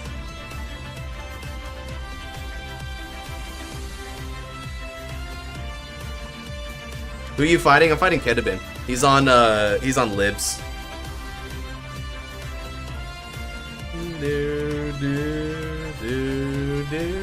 Now, what's a little agonizing about 3 is that since he only did 3, he doesn't give the critical to Garmor, so Garmor doesn't have like the super pressure of like 2+ damage.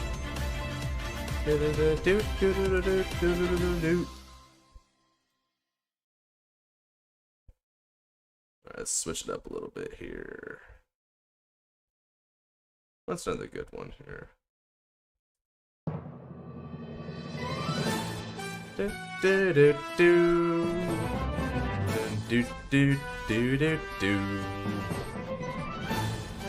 Oh yeah. And then here comes the counter charge 3.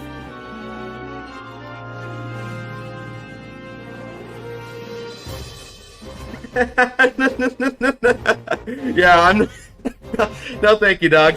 That's a funny ass card. I'm going to guard with let's see here. In order to get Valhelmina up right away, I need a good G-Guard. I think this is where I can G-Guard. Okay, so let me go ahead and G-Guard with Cherry and Blossom. Ah, yeah, Bruno would have helped you here. Now then, the card that I will call is...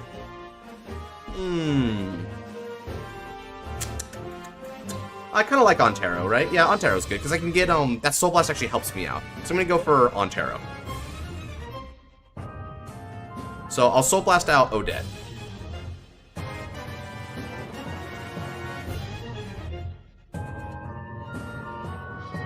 We need stand triggers and be revival. Prick. Weird guy.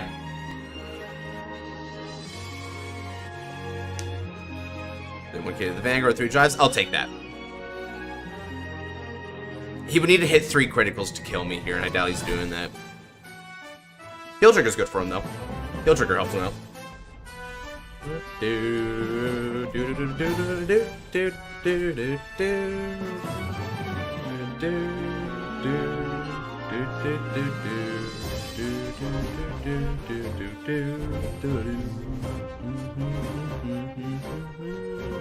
Restanding rear guards with first movie. It would be stupid, dude. That'd be dumb as hell. Oh, Blue Asha, okay. Well, that's fun. See, if I was playing Zoa, that might, you know, having a Blue Asha is pertinent, but you don't do Zoa in Asha. you don't do that. Okay, so let's see. That's a 17. 17's pretty good on as a Vanguard swing.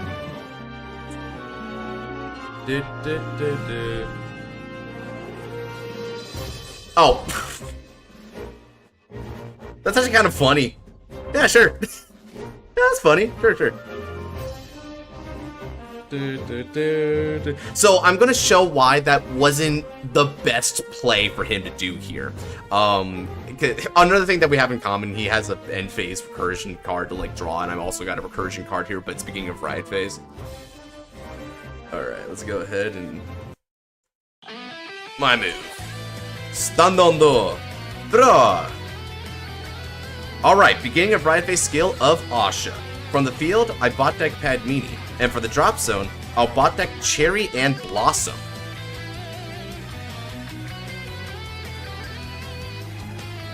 Now the draw card. And I call a card. So I call Kata. Now, Generation Zone. Kaiho. Shidoza Generation. Let's stride into Flower Princess of the Four Seasons Velhelmina. Alright, stride skill. Counterblast 1.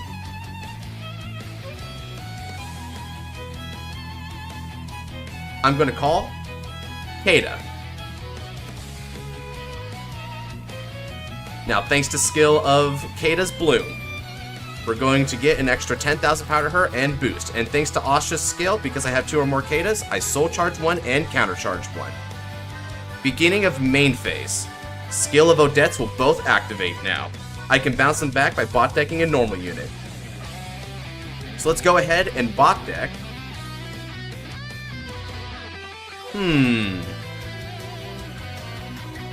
Let's go ahead and bot deck these 2.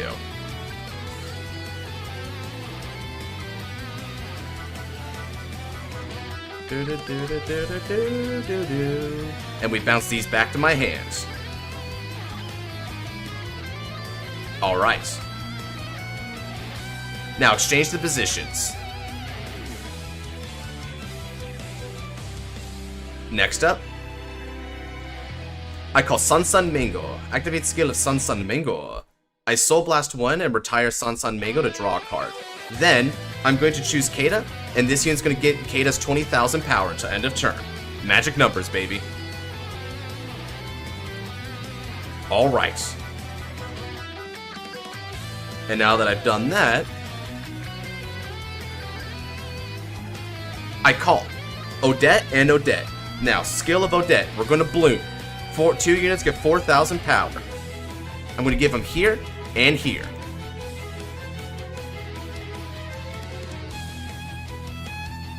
Alright then. Bloom! Now, the Generation Break 4 of Velhelmina activates. I grant an extra 5,000 power and a critical to all of my front row rear guards.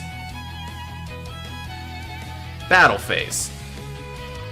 Faith Maiden Odette is going to attack for 16k, 2 critical on the Vanguards. The Emissary of Destruction, Sun Mingo. I love my Sun Mingo.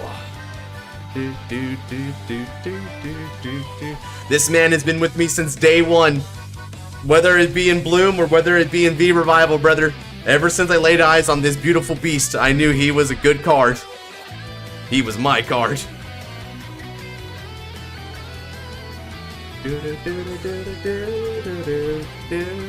Oh, he's taking the damage. Oh, okay, so he denies me heals, but no defensive, so he's in the danger zone now. Next up, Flower Princess of Four Seasons Velhelmina with support from Odette. Activate skill of Velhelmina. I'm going to counterblast 1. And we're going to flip up another Dream Spinning Ranunculus Asha. Search the deck for 2 cards of the same card name, the Bloom ability, grade 2 or less, and call them to rear circle. I call.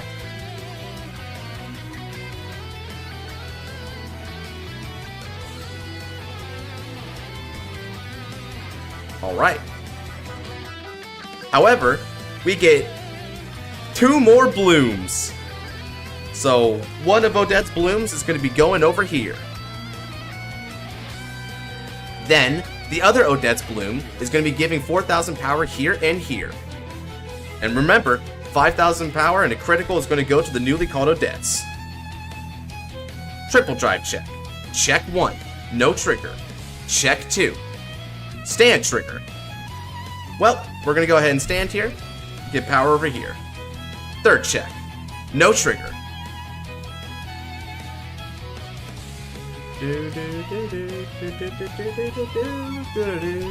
Now, let's battle. This is going to be for a total of 31k, 2 crit Vanguards. Can I get for 2? Yeah, sure, for me.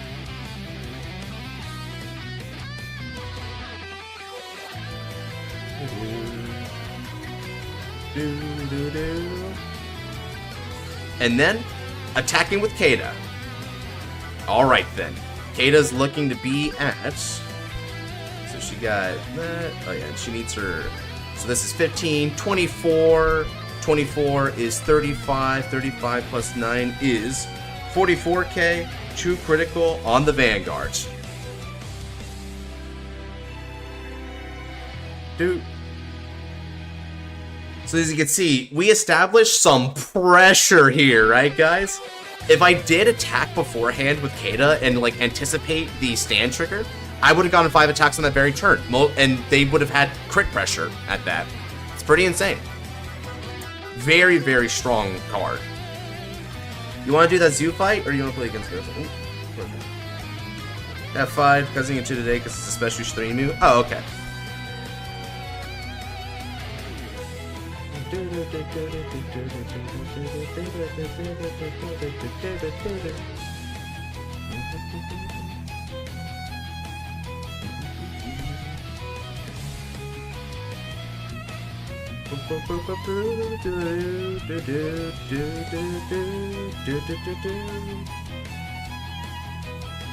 Then we have 3 slots come next Saturday, right? Well, if he hasn't guaranteed 5, I can, if he wants to do the regular, like, slots, then, like, he could just do a regular 1 slot here, and then just, like, do the guaranteed next time, if he prefers it that way.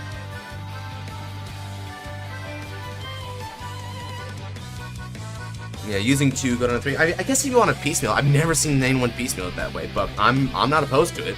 You can do whatever you want, man.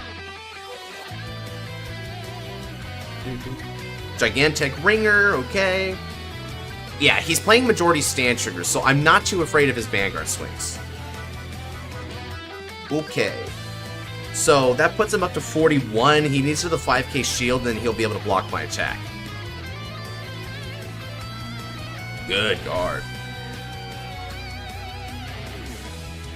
Nice defending. End of turn. Wilhelmina dismisses. Over to you.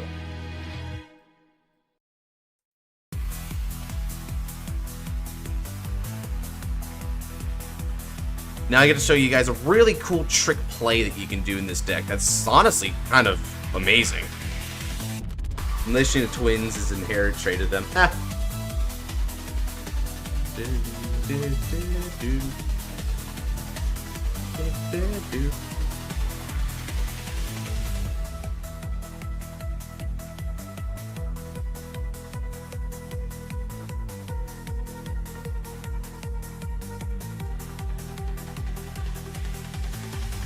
I love it. It's your favorite OST.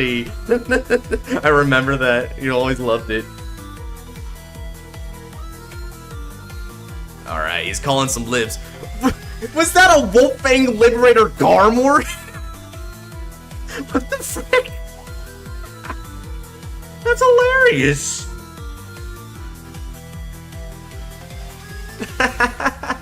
That's awesome, man.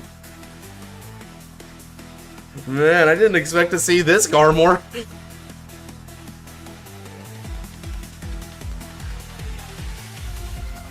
It's the inspiration why I'm going to play Great Nature first. Ooh, wow, interesting.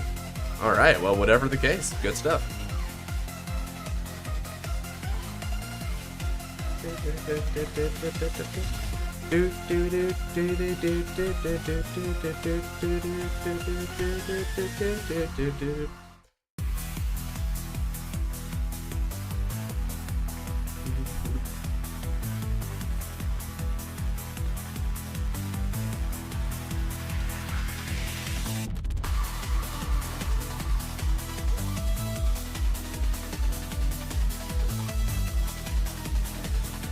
Alright, so now he's going to use skill of Aqua call.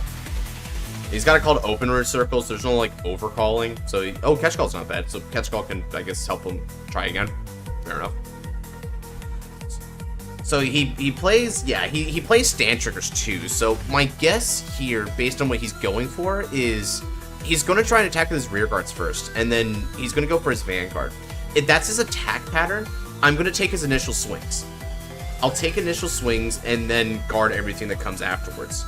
I've got this really sick, nasty defensive combo I'm going to show you guys here, though. But I want to take damage before I implement it, just in case I fall into damage deny. Which, damage deny isn't the worst thing in the world. If we do get damage denied, we do have solutions to that problem. But you know, we'd rather not have it come to that if we can help it.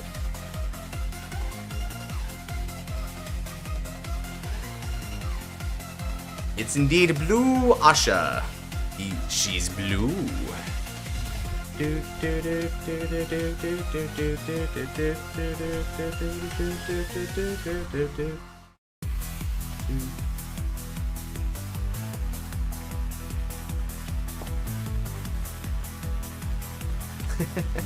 I like this guy. Ace Gold Liberator is so cute. Blue Body Fuego. The Blue Heat Asha. I don't know what you guys are talking about. That's not blue. Oh no, not purple Asha. That isn't blue in Zoo. Is like Redora and Alicitas.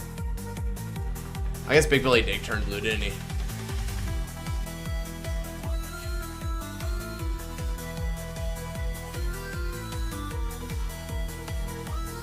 Oh, whoa. There we go.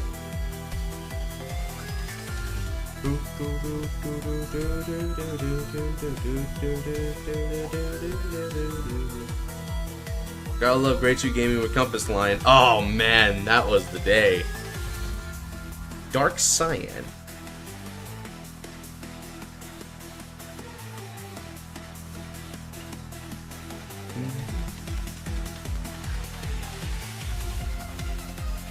This guy ain't seen it all day, Zach. Alright, let's see what he's got for High Beast. He's got 1, 2, 3, looks like. Man, these gigantic ringers are cucking him. What the frick?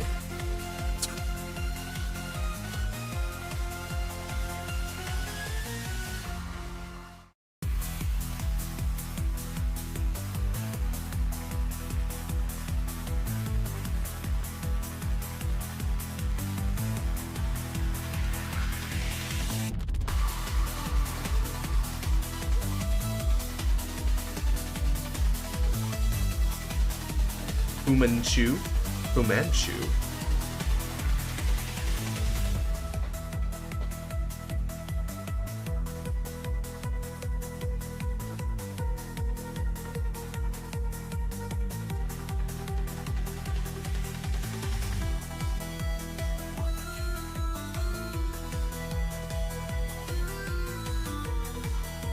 Let's see, so 21, 32.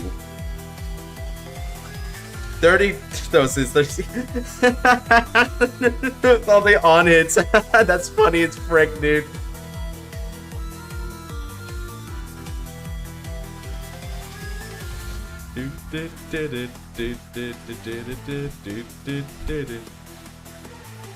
I think I am going to go for big thing.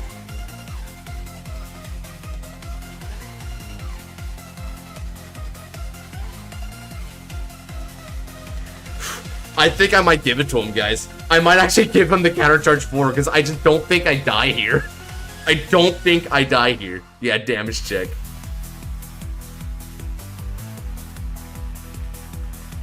Congrats. Congrats. Unironically gave him the CC4. I'm like, I don't care. I don't care about your resource game anymore, dog. I'm not existing in that space anymore. 40k to Vanguard. Yeah, this one's a PG for me. So let's PG that, and I'm going to discard Rachel here.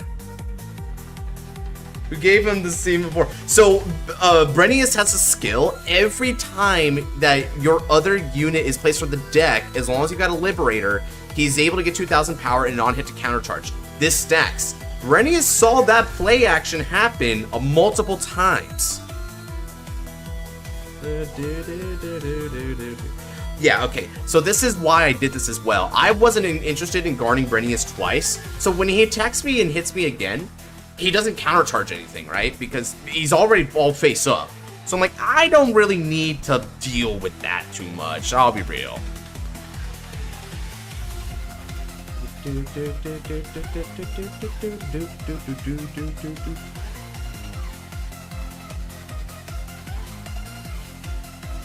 I'm still setting up this really funny, like, defensive play, but I just didn't need it.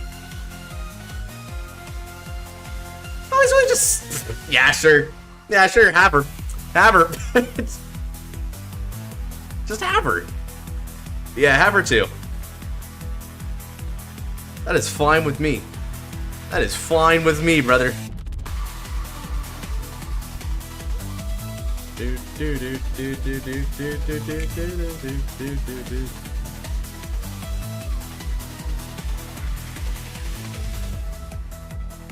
Alright then. Judge, you didn't CC more. Judge! And now it is my move again. Standondo draw. 20. If he had hit me. Okay. Let's switch things around.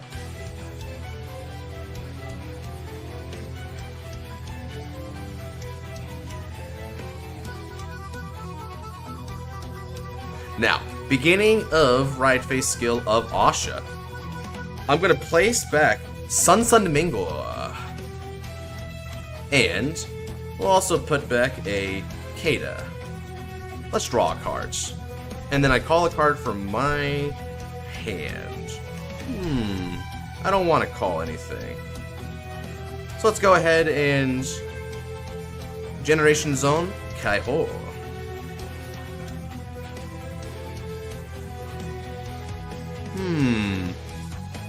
I think I'm going to go ahead and go for Velhelmina again.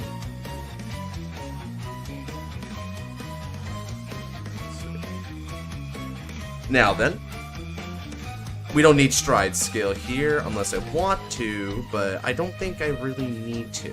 So, we're going to do this instead. Beginning of main phase skill. I'm going to put back a couple of cards. So let's put back Rachel's. So do I need Rachel's? Okay, what do I have to call from the deck here that are bloom abilities? A couple of Dianes? Yeah, Diane's my play. Alright, let's go ahead and bounce back these Odettes. Now, let's call 2 Faith Maiden Odettes. With skill of both Odettes, we're going to get an extra 4,000 power to 2 units because of their bloom. Bloom and bloom. Next up, I am going to call Ideal Maiden Theria as if it was an Odette, which means I'll be able to give an extra 8,000 power here, and an extra 4,000 power here. Next up, I call Sun Mingle and activate skill of Sun Mingle. Soul Blast when retire him. Draw a card. And now the 15k power that this Odette received is going to go to Velhelmina. I don't know why that Stride Osh was in the hand, so we're going to take that out.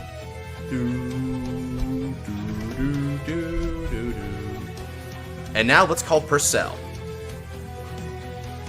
Purcell's going to get an extra 4,000 power, 5,000 and critical.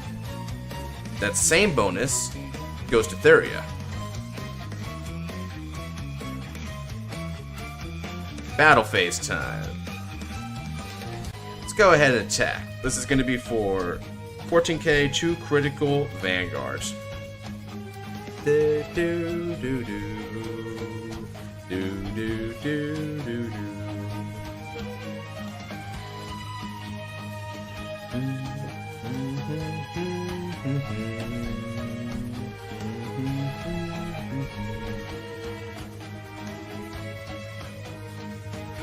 Next up, let's attack with support and activate skill. Counterblast 1. Search the deck. And let's go ahead and call a couple of cards here. The cards that I'm going to call are going to be 2 Diane. Shuffle. Alright then. Now Prosperity Maiden Diane's skill. When another unit with the same name as her is placed, she's going to get an extra 10,000 power. So we're going to bloom Diane. And then Diane gets an extra 5,000 power and goes critical. That's it. So this is going to be for 56k 3-drive Vanguard.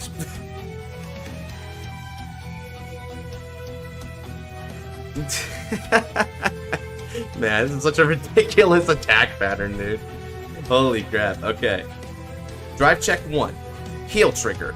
Alright, I'll recover a damage. What do I want to recover? I'll recover a Diane. And then we're going to give power to Ideal Maiden Thuria. Second check. Stand trigger. Once again, I'm forgetting to attack with my other columns. I am rusty. I would have probably killed by now. Regardless. Let's see. This is the next best one. So 23 means 32. This is going to be for 43k, 2 critical Vanguards.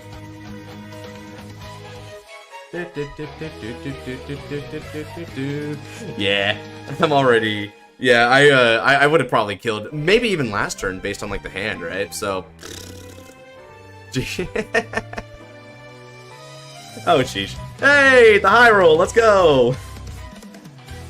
Yeah. I'll try not to toss next time on that. But he still needs to find a way to live this next turn. So let's do this. So then, that's going to be for a total of 23 plus 8. 23 plus 8 is 32k, 2 critical Vanguards. So you still need to find an excuse to live this.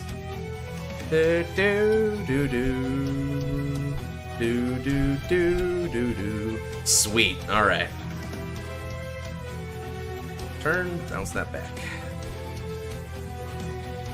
Over to you.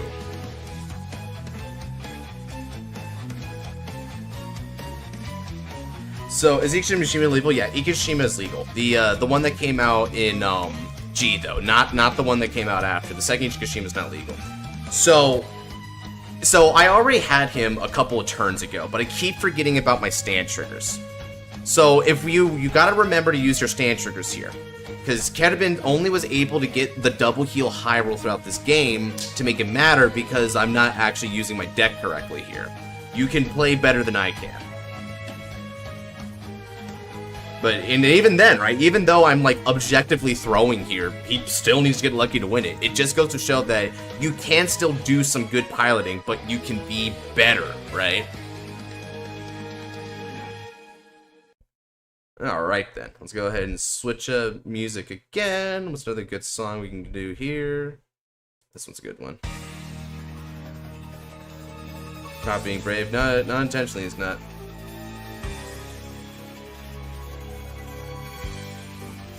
Song Glitter's all he's doing, yeah.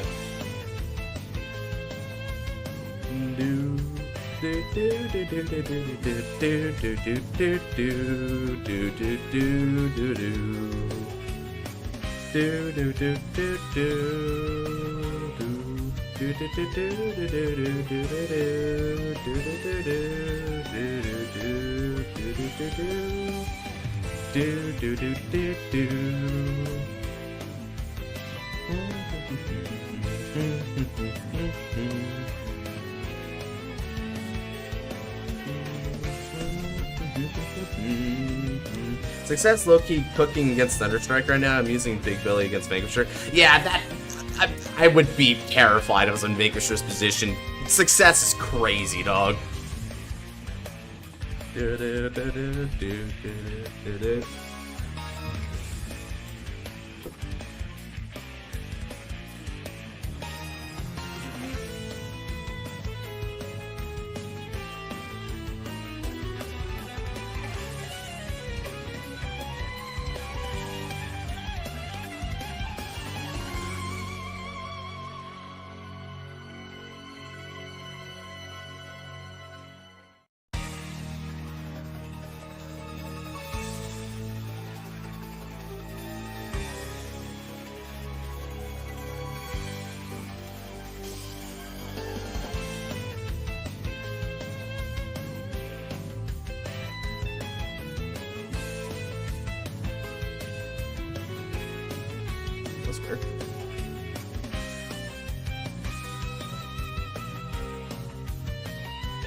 I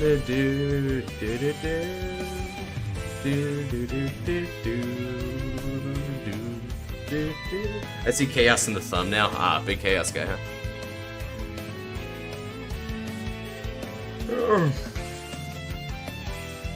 Sometimes the combos take a little long to sit through during this era too, so definitely sit back.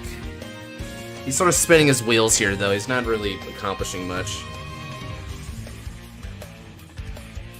He's sort of, it feels like Musketeer board building, where it's like he's sort of just exchanging cards until he has a better board.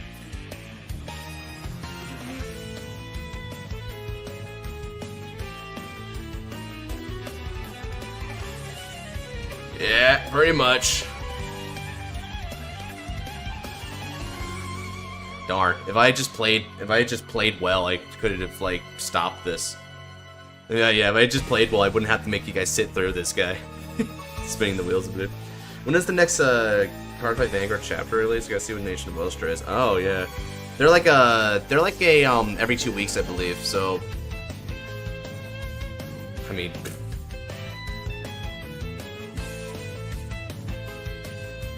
this is a lot to sit through.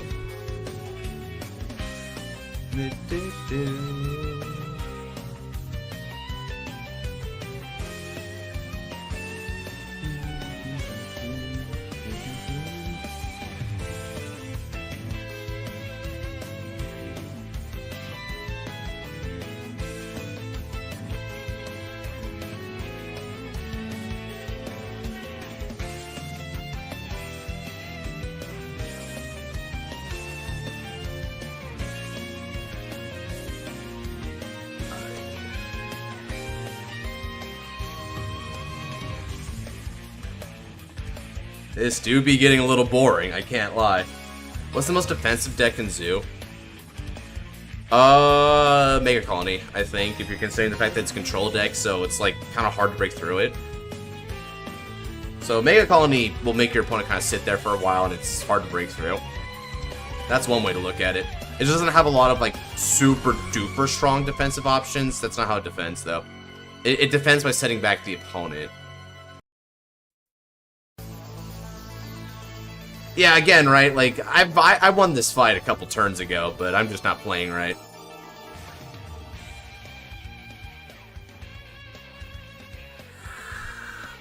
Whew, I'm just hoping he kind of, like, stops soon so that we can move on with our lives.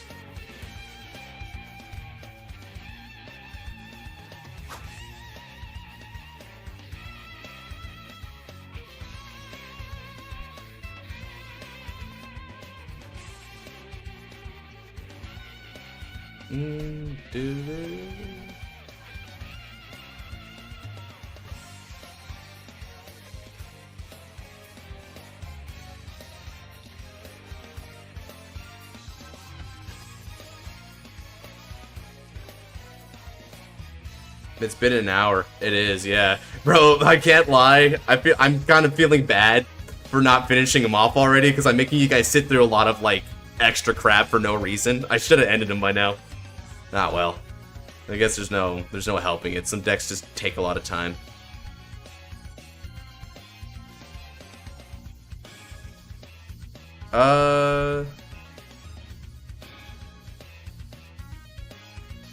He probably gets a lot of CC if he wants to have it.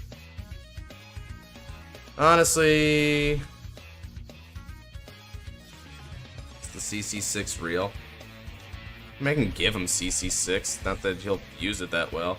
I mean, do I even want to give it to him again? Let's see, how many defensive excuses is he out of? He won't be able to use PGs. He could G-guard a bit if he sees the right cards. We can only get one mostly. Yeah, I'll just let him do it. Yeah, I'm pretty sure that's fine. Sun Mingo. And I stand Diane. Just beat this guy, Josh. I want to see GZ Valley. I'm gonna try. I'm definitely gonna try, man. Sun Mingo, the Emissary of Destruction, my strongest mythish. Alright, let's see what he's got next. So 26 is being boosted by 7, he's 33k with 3 drives. I'm not interested in letting that happen. OST change? Sure. Let's see, what's a good one I can get for this moment here? It's kind of a good one. Do do do do do. Alright, so I'm going to go into Ontero. Ontero's skill will Soul Blast 1. This unit is going to get an extra 20,000 shields. That means that I've got a total of 40,000 for 51. 51 means no pass.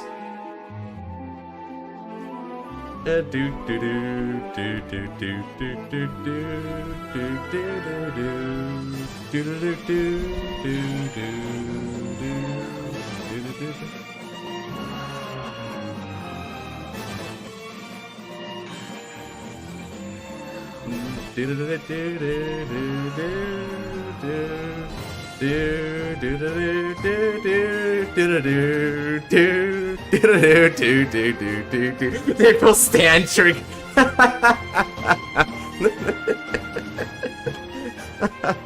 The Fable triple stand. It's so cute. If only it believed. You see, neither of us are using our stand triggers right, dude. We're both using them wrong.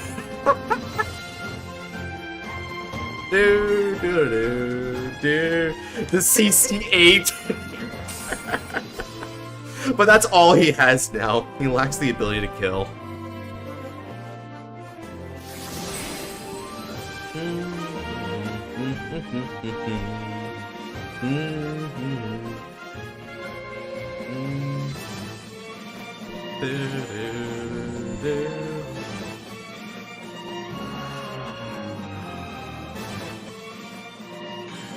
Endless 8, more like.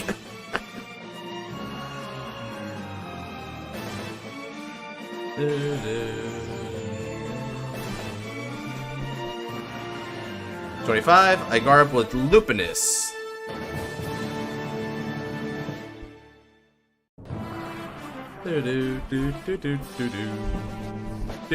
He's only got one more heal trigger left, so I doubt he can live next turn anyway. He's out of excuses.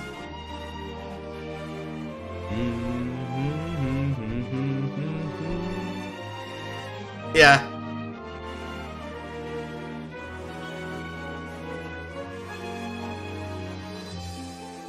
Yeah, remember to CC4.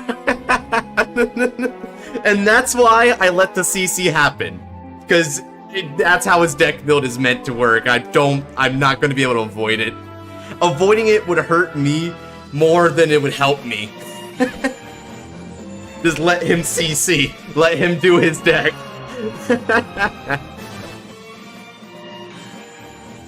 Let him play his deck. Let's do this.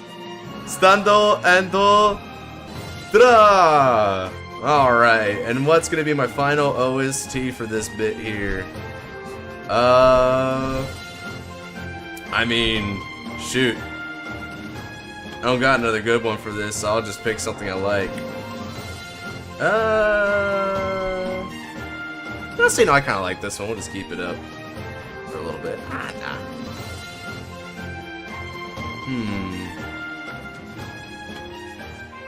I already used that one. Damn. Seraph Dragon OST. Sure. Sure. Mizudex has the longest turns? I don't actually know.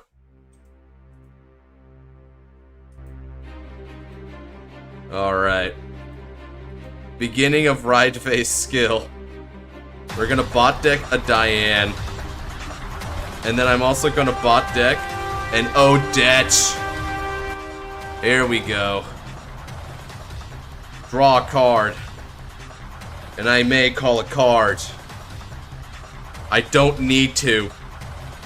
Now, Generation Zone. Kaiho. Stridoza. Generation. Flower Princess of Four Seasons, Velhelmina. Counter Blast 1. Search to the deck. I call Odette. All of the Odettes shall bloom. I'm going to give 12,000 power to this Odette and to this Odette. Next up. Should anyone want to do that? Shoot, I'll just give it to the Vanguard. Now, activating skills. I recur back cards. So I shall recur back normal units. Let's recur back this. Bounces back to my hands. And then I recur this, and this. Oh, and I also soul charge one when I'm at my counter charge, yeah. No, unfortunate soul charge. Ah, well. To the bottom of the deck. I bounce everything back. Alright. We are blooming, ladies and gentlemen. Yes, I have a not-so-precarious hand. Now, let us call. I call and call. The bloom is simple. We bloom. Now I call. We shall bloom again. Bloom and bloom. Next, I call as if it was an Odette. We get more bloom.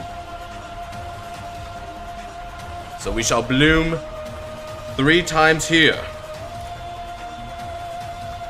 And then I shall bloom 2 times here. I shall also bloom 1 time there. I call Sansan Mengor, and I activate skill, the Emissary of Destruction. I draw a card. I'm going to give the 21,000 power to Velhelmina to kindly say piss off.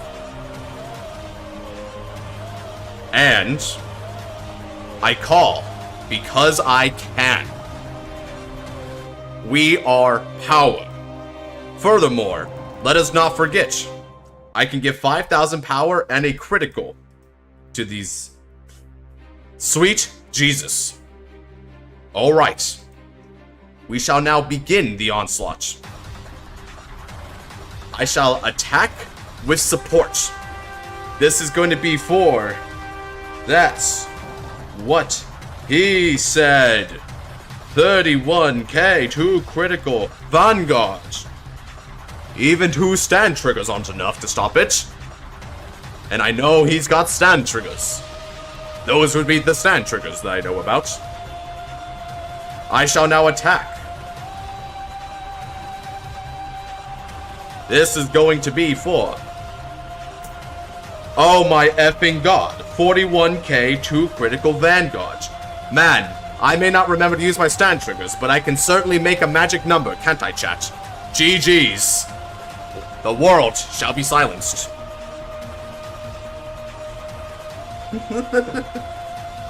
Our father, this is this is far more hard to follow than Cardfight Connect. Yeah, I bet. But you know, we got our upsides. Oh, let me reveal this while I have a chance. The world shall now bloom. Sweet baby Jesus. I would say that was entertaining, and it certainly was. Long, but entertaining. Gaeta. This is why Bloom is tier 1 in Suma. I'm not gonna lie, success will kick our ass, though, I feel like. I don't know if we can, like, do the success matchup, guys. I can't lie. I feel like the success matchup's a little hard for us. Okay. Gaeta. Return. While we fetch Gator, let me spin for who's after Gator.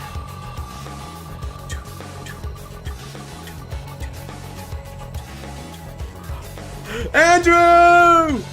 Andrew! Oh, let's have it go! Let's have it go, Andrew! Alright. This time, I shall play...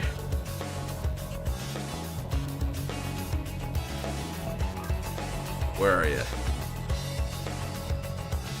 I shall play Blue Wave.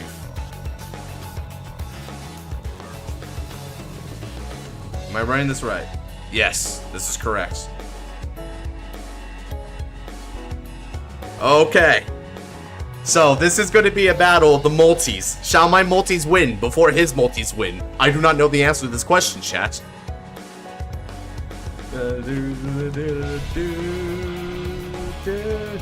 Holy sleep, what the frick? Brother said holy sleep to my face? Ain't no way.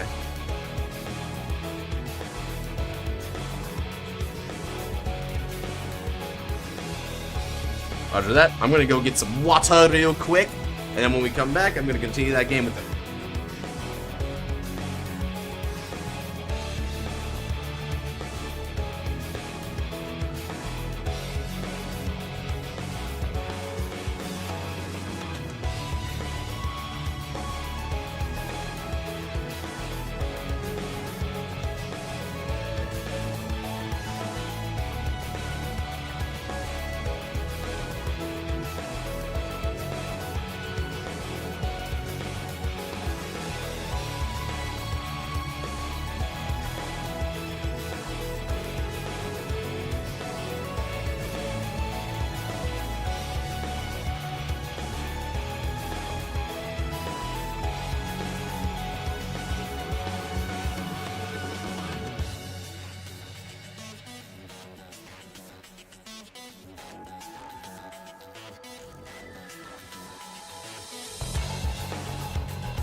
Alright.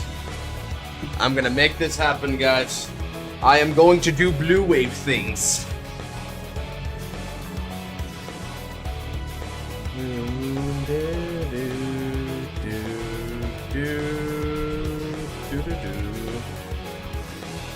Stand up, Vanguard.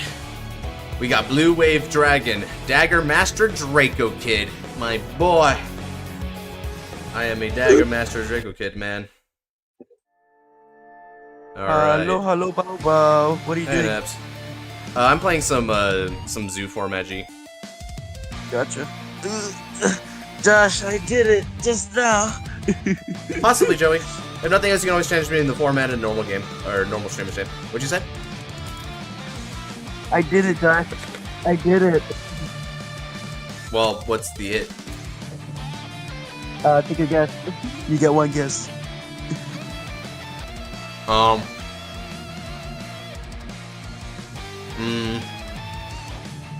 You kissed a girl and you liked it?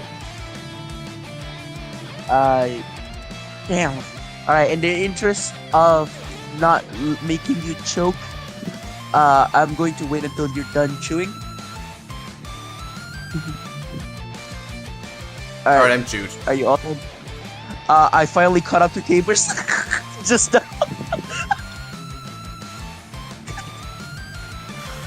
You know, at least you got it done.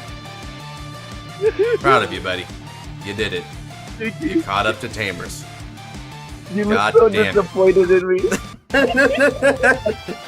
God damn it. You only just Wow, holy crap, dude. It's like you're that dude who did your summer homework on the last day of summer.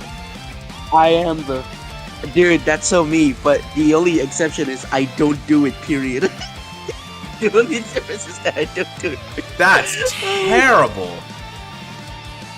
Dude, I hate doing homework. I hate fucking studying. Honestly, fair Yeah, enough. but yeah. What's up, Eclipse? I will make the note that the one interesting thing I found about the last episode is that one of the children that was trying to pull Impmon apart looks a lot like one of Takato's friends. Hirokazu, I think is his name. The one with the black shirt. Interesting. Yeah. Look at me, Eclipse. Did you watch the preview? I actually, if I did, I don't remember. Oh, yeah, fair enough. But yeah. The preview had something interesting in it, but I'm not gonna say what it was.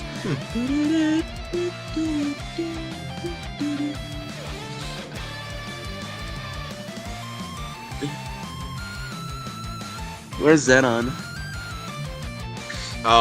Being Canadian. Don't disturb him. What does that even mean? Galphilia is your best G-Guard. The second best one is probably Ice Barrier Dragon, but you know, Galphilia is really good for other reasons.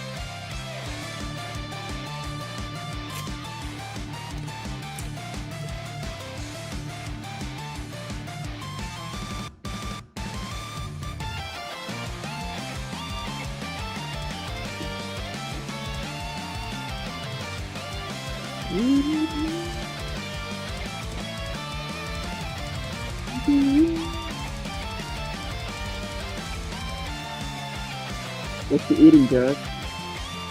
Salt and vinegar chips, dude, they slap them. Oh yeah. The popcorn, man. Come on. Nuh-uh.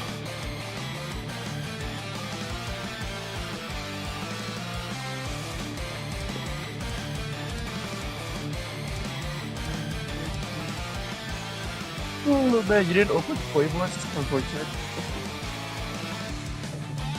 Oh, you did open it. You just had to write it. Yeah, it's unfortunate, but that's how it had to be. Well, you had that one card in your hand. Did you want to keep that? Yeah, I do want to keep it. Oh no.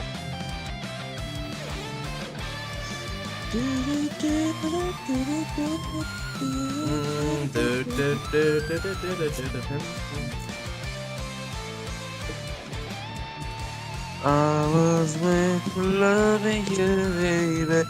You were made for loving me. Game 1 pass. I'm not going to give it the grade 2 game too easily, because at this stage, I will die if he strides. That's how fast this game will go. Salt and vinegar chips are great. I like it. Sounds like a blend flavor. Is it actually that good? Oh, it hits, bro. Okay. Yeah, unironically, I tussle. I tussle on grade 2 gaming, dog. I don't care if he's doing Neg Lion, bro. Reveal Thigh Hand to me, please. Yeah, here you go, bro. They're crisp. Oh. Brother, I'm an American. I call them what I call them. No, they're chips. Up to him. You know what? I've never heard anyone call him Chris outside of the UK. So you're wrong. So not only are you wrong, you're unintelligent as fuck. Just don't high roll, bro. Dude, how many? Why would you think that, Riz? Okay. Okay, so I still have. I'm only running those PGs. Cool. Okay. Oh, Yeah, I sure. you were greedy. Oh, nice. Okay, cool. Obvious Yugioh. shield target. Yep, obvious shield target is obvious. There we go. The CGB lock is makes sense.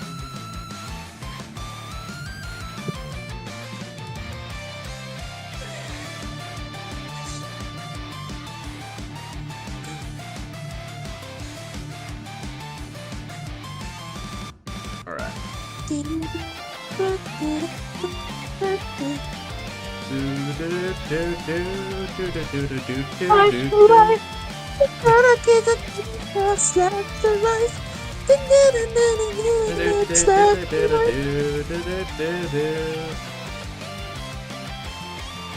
Come on, sing it with me, Josh. Slash the life. Slash the life. God, the slash. Alright, we're negging him, dude. You see, the thing about the lion is that over time, lion's actually hurting his resources. So I'm like, yeah, sure, kill yourself, dude. Kill yourself doing this. Just ride up at some point. Just ride up, dude. Just give it to me, alright? Give it to me. Give it to me. If I were you. Okay, that's kind of crazy, dog, but it's true. It's kind of true, too. Alright, come on, Gator. It's up to you, Gator. Are you going to do it here? I'm going to keep going. I can keep going, dude. Yeah. What's that PG? Oh, this is called, Yorgos. So, Yeah, shield Yorgos, yeah, this card has a drop zone skill to bind it, and then you choose a rearguard blue wave, and it gets the ability to attack from the back row. So it's more multi-attack. Well, he's giving it to you, but Hell yeah, he's giving it to me. Now I just need to not die. yeah, that's kind of the issue. Yeah, you know, but I insisted. I insisted that this played this way.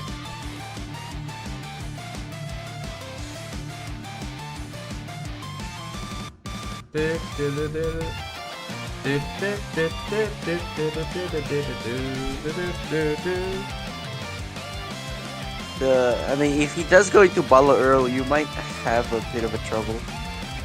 Yeah. So, Obviously, I got a couple ways I can take this. I can either, like, try to take here, and then guard the other one. Which I feel like I kind of want to guard the other one. Because he might hit a crit, right? Wait, what? Oh, he's switching. Wait. Yeah, what about it? What's up, Peter? I don't know what he's saying here. Because Little Belly's not going to help. Remember something? What does he remember?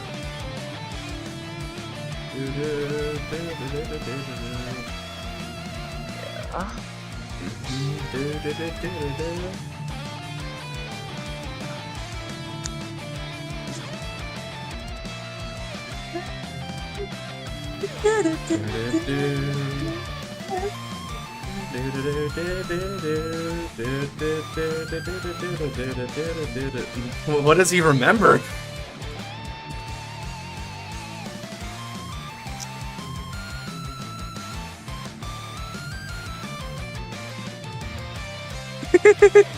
A mean for no reason. X kill. Little Belly? Is he talking? What? Yeah. Oh, Seabreeze? Oh, okay. Oh, okay. That could be problematic. Where he's playing Seabreeze in zoo format. That's funny. Yeah, I guess if he wants to do it. What are you gonna discard? That's another card that I have there. But triple drive, right? So. Yeah, I mean, he might. Right, Yeah, he might kill me on it though, still, because obviously I'm a little vulnerable. Admittedly. Now you have to. Now you have to gamble, bro. You have to gamble. Oh my god. Oh, you might be cooked actually. Oh, don't tell me he high rolled, bro. Oh my god, he high rolled. He's nuts, bro. He just sees the cards to win. Let's go. I mean, look at what he discarded. Yeah. Holy crap! Yeah, he simply says, "I will win." That's funny. Oh my god. Well, there's still a chance to win this. I just need a hope. That's only a 13, so I need to intercept here and hope for the best from there. Okay. He still has a few attacks, though. 16's tough for me. But it is just a 10k guard. It is just a 10k guard indeed. So we're gonna get a Brutal Trooper for that one. Did 3, 4 plus 6 means 17. Okay. This is my chance to hope. To get no triggers. He needs to get no triggers here. You got your bluegill troopers with my buddy? Bluegills? Yeah, I play bluegills. I just don't know if it's gonna help me or not. Okay. Okay. Bluegill. Yo! Yo! Even better. Even better, dog. Okay. Dog, I believe. That actually wins you the game, dude. I believe. I just believe, dog. Dude, that's so huge. I'm just gonna take this as well. Just keep my pieces, right? No. Garbage Nikki. Yeah, actually, you're right. I have stride fodder for days. Why would I not? Go, Josh. Okay. Well, I gotta wait for him to do some stuff. Wanna be the biggest dreamer.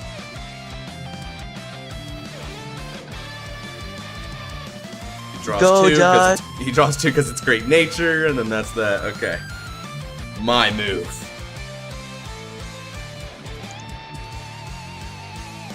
There's only one theme I'm gonna play for this moment.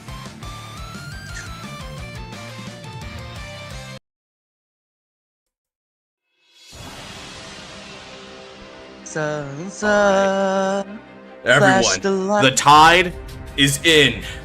I stand and draw. Perfect. Right. Whoa! Blue Wave Marshal. Valios. Generation Zone. Kaiho. Steidoza. Generation. Blue Wave Marshal Dragon. Flood Hazard Dragon. Valios' skill. Soul Blast 1. Big Belly's power will be locked at 11,000 this turn. Now, call. Activate skill of Brutal Trooper. Put it on top of the deck. Shuffle the deck. My Vanguard gains a skill. Brutal Trooper procs a second time. My Vanguard gains a skill. Then, let's activate. Skill of Blue Wave, Dagger Master Draco Kid. Counter Blasting 1 and Draco Kid moves into Soul. My Vanguard gains a skill. Call. Arsenal Fleet Dragon. Alright then. Let's begin. And now, Blue Wave Marine General Goliath attacks. The rear guard. Skill of Goliath. Counterblast 1 and discard 1 card from my hand, and Goliath stands.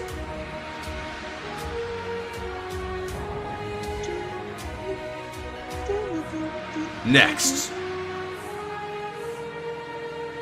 Arsenal Fleet attacks. Skill activates. Stand Arsenal Fleet. Power plus 4,000.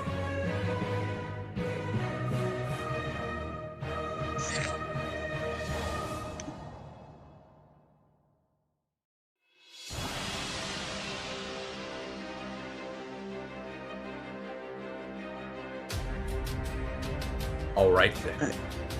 And now, Blue Wave Marshal Dragon, Flood Hazard Dragon attacks. Skill of Dagger Master Draco Kid and Brutal Trooper. Draw 3 cards. Okay.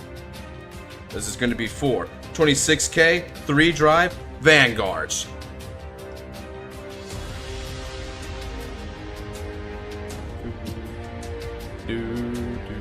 Triple drive. Check 1, no trigger. Check 2, no trigger. Check 3, critical trigger. Critical goes to Flood Hazard Dragon. Power goes to Goliath. Nice.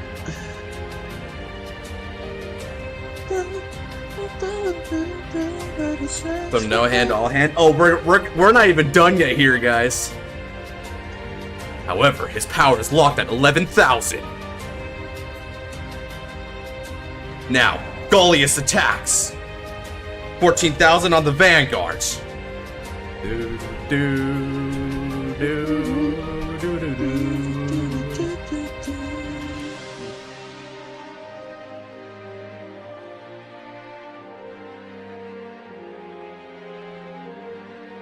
we're gonna overwhelm him. End of the 4th battle. Skill of Blood Hazard Dragon. Counterblast 1. And choose another Flood Hazard Dragon. What's up? You can't overwhelm him. You were playing Aqua Force, not Mega Colony. Whoa. That's a real knee slapper, Nebs. Thank you. I'm flapping your knees, Renegis. Slapping the knees. Alright. Flapping your knees. Next up, let's also discard Bright Shooter and Volios from my hands. And you might be like, why? We're gonna stand but drive -3. Why would you do that? Because it's a... Yeah? Soul Blast 1, or skill of Arsenal Fleet. When my Vanguard of a blue wave in its name stands, I can return Arsenal Fleet back to my hand for the drop zone for a Soul Blast 1. Then, skill of Gullius. When the Vanguard attacks, you'll be able to stand with power plus 2000. Now, attack. 5th wave of the turn. Another 3 draws. And the skill of Dagger Master Draco Kid. When this unit attacks the Vanguard, critical +1. This stands. GG's! Let's go! Good job, buddy. I believe! I believe! The power lock saved my ass, as always. Oh, wow, okay. Oh yeah, he wasn't gonna do it. He wasn't gonna make it, dog. Woo! And man, good deck, good deck. But as you can see, guys, I needed to fight hard to get this first stride to kill. This could have gone very, very poorly, but it didn't go poorly, thankfully. So that's how this deck works. Oh man. Have some of my DI plays. Hell yeah, your power's like at 11,000 and it's gonna stay at 11,000, dog. I don't care if you do Odette combo, if you do Magia combo, if you do weird DI combo. I don't care, you're 11,000. You're 11,000. You're 11,000. And shoot, it's kinder than what V-Series Volios does. Go to 8.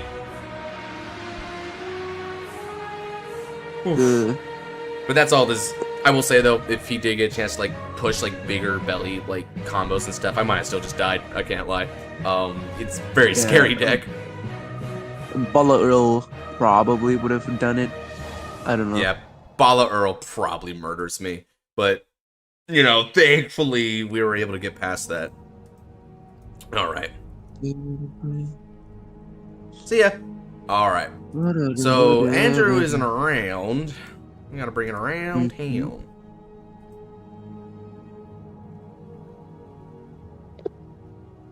Bring it around. No new manga chapter, right? I did not read the new manga chapter yet, no. Andrew, come on in. Oh no, I'm asking if there is one. There might be. I haven't kept track, so I think there is one though. At least one. Let's see here. He is in fact here. Alright, so after the Drew, let's see. I'm going to start at 8, so let's keep going here in the meantime. Did you want to be on the wheel?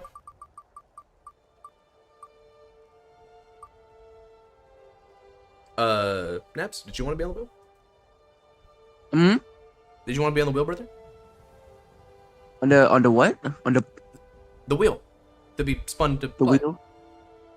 I have to go jog soon, and I also don't have a zoo deck, so. Ah, okay. Let's see. Oh, Joey. Did Joey have to go? I forget if Joey already left today. I need to go? Yeah, he did need to go. Okay. So Joey needed to go anyway. Alright, in which case, we'll need to spin again.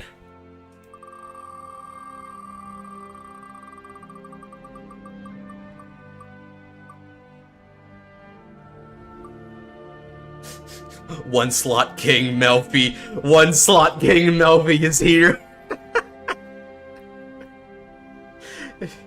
Why, yes. I do only have one slot. Can I be put in a second? Almost done. Okay.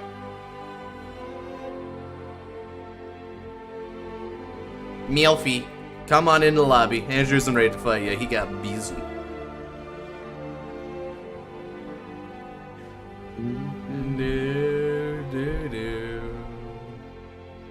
Alright. What else can I do here? Did I do Overlord the... I did do Overlord the GZ. That's right. There's some Overlord here.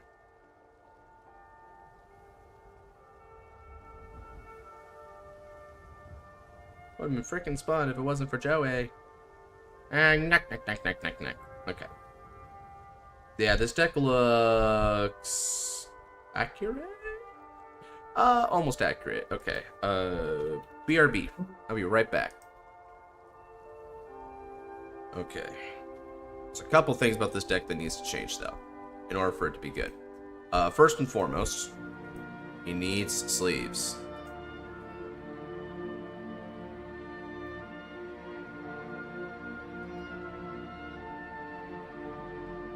But in my list yet, so I'm a little behind already. I got you. Alright, let's see here. So the other thing that I want from this list is... yeah, we should be fine with what we got here. Purge and stuff like that. So what's on today's itinerary, Josh? So we are going to do the yeah, we will start with Beat Break, and then after Beat Break, we are going to do some Tamers, and that's going to be at 8 p.m. How many Tamers? Depends on if we're able to start on time or not, but I'm thinking either 2 or 4. Sorry, you could have cut out there. 2 or 4, depending on when we start, like if we're actually able to start on time and keep things progressing smoothly or not. Gotcha. No survive tonight, right? No survive. We don't have enough time for it.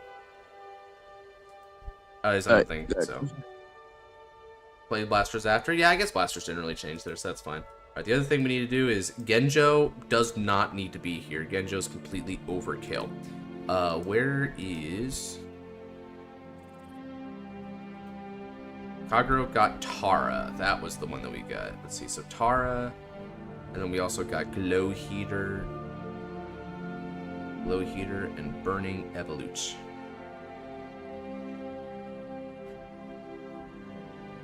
Alright.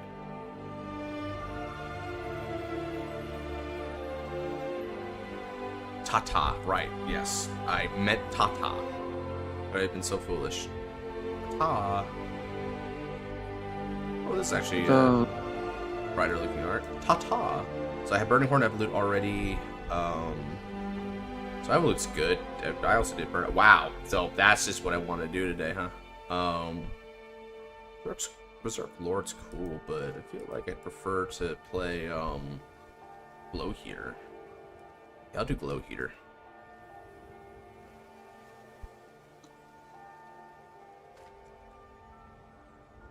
Alright, so Glow Heater. And Berserk Lord can go into the sideboard for now. I like Nahalem. I think Burnout's a little bit lower though, so I'll just do Heater. Okay. That's pretty good. How many boosters do I got? Honestly, wow, my boost game kind of dog water though. Wow, okay. I'm leaving it to BH. Okay, let's do this. It's fighting time, Milfy.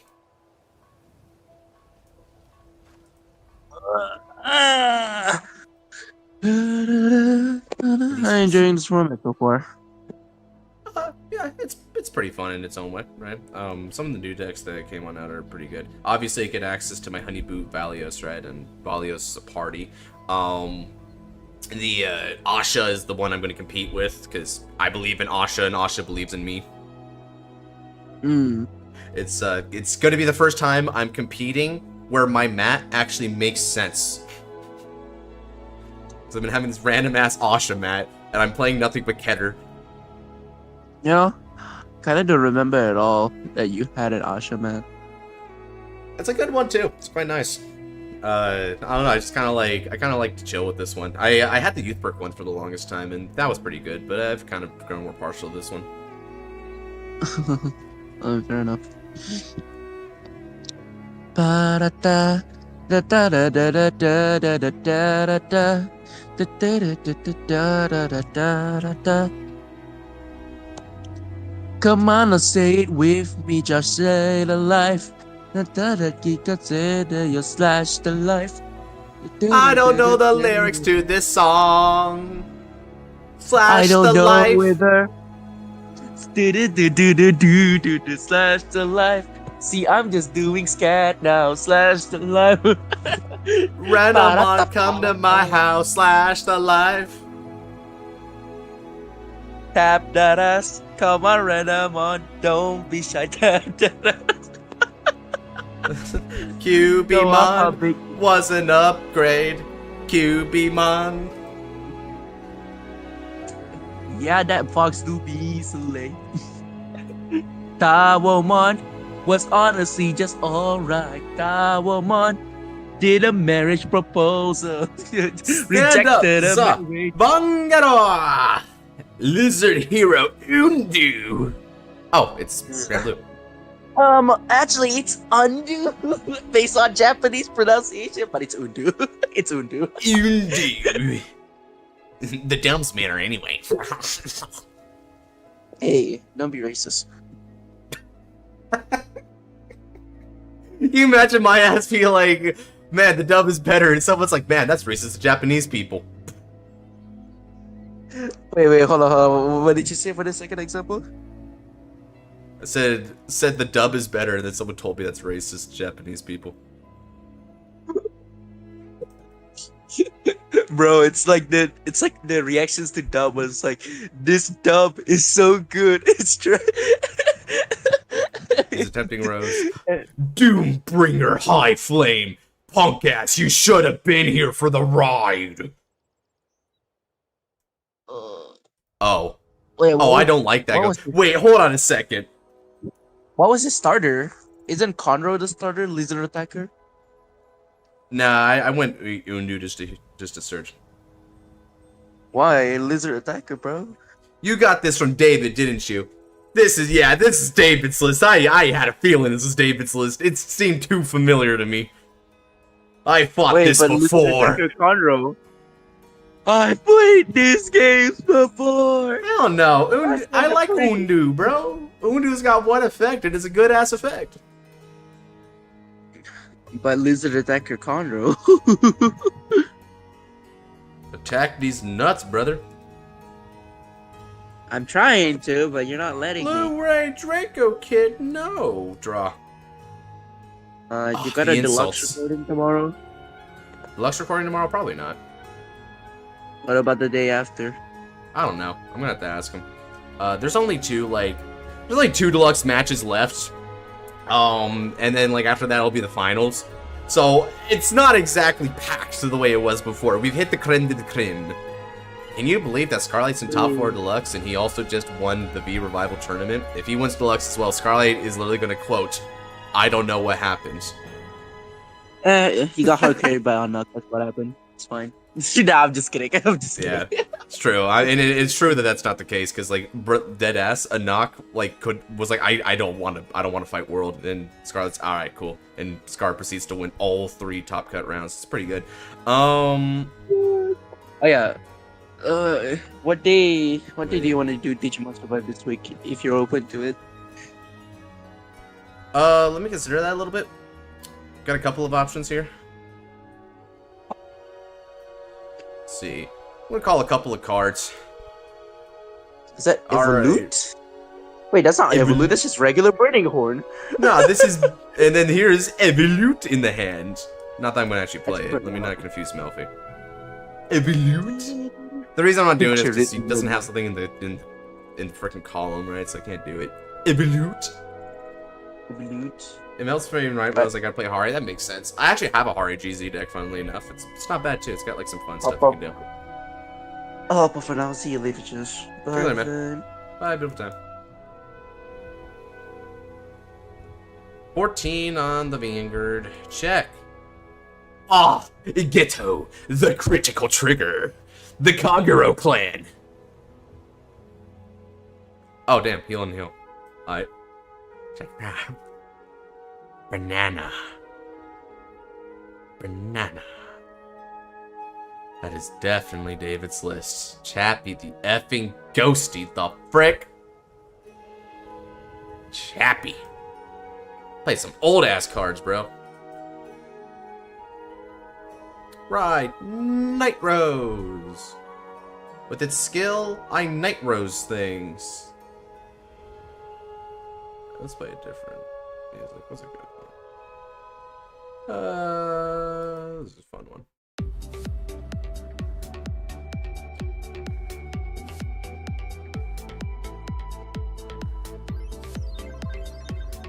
I accept. Mick the Ghosty.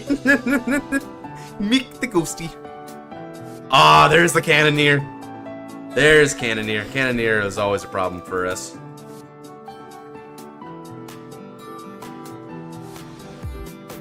Let's do the stand and draw. Now ride the immortal apocalypse, the eternally blazing Dragonic Overlord, the legend. Dragonic Overlord, the legend skill. I counterblast 1 and soul blast 1. Look at the top 5 cards of my deck and add a flame dragon.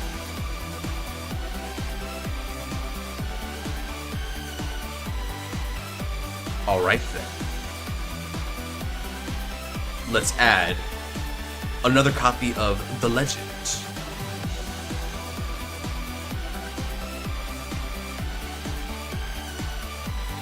And now, let's try those generation.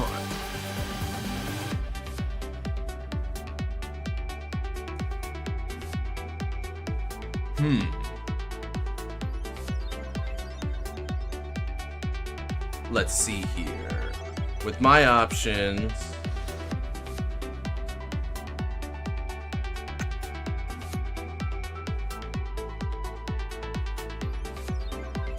I will go into Sendgrave.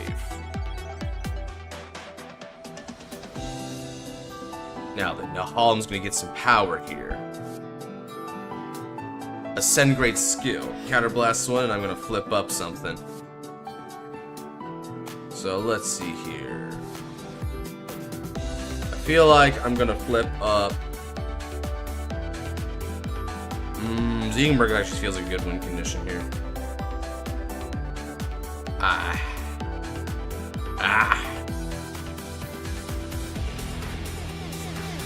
Yeah, I think I don't want to do the ace here, so I'm gonna go ahead and flip up the ace. Alright, I'll be able to draw a card and retire one of his rear guards by going for the attack. And now let's call Burning Horn Evolute to the fields.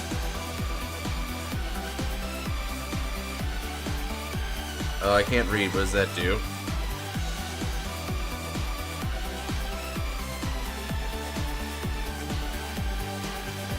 Now,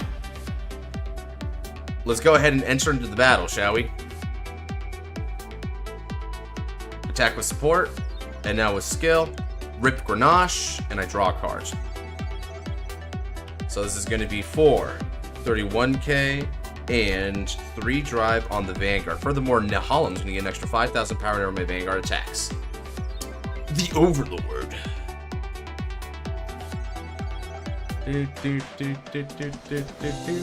Hey, water! Man, this guy takes me back.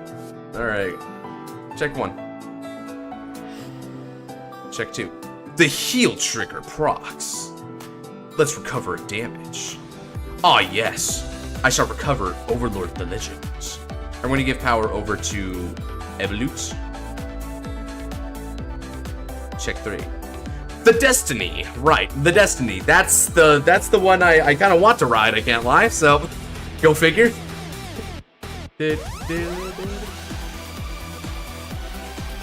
Next up, I am going to attack. This is going to be for 16k on the Vanguard.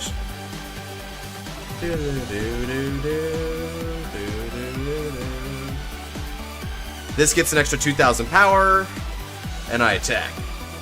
It's going to be for 20k on the Vanguard. So one of the things about Overlord during this era is that it scales to the opponent's damage zone a lot. This card does it, and also your Dragonic Overlord, the Purge, scales to it, and I think there's another card that does it too. So it's pretty interesting that way. All right.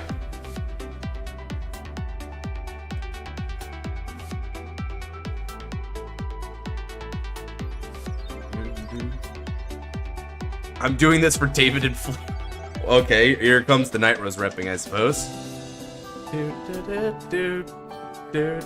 Did we hear we're gonna get the movie for the final part? Yeah, we are gonna get a movie. But I heard the movie's not the only part of it. The movie's just the first 3 episodes of that season, from what I hear. So the movie starts it off, but it doesn't actually end the final part of Divines.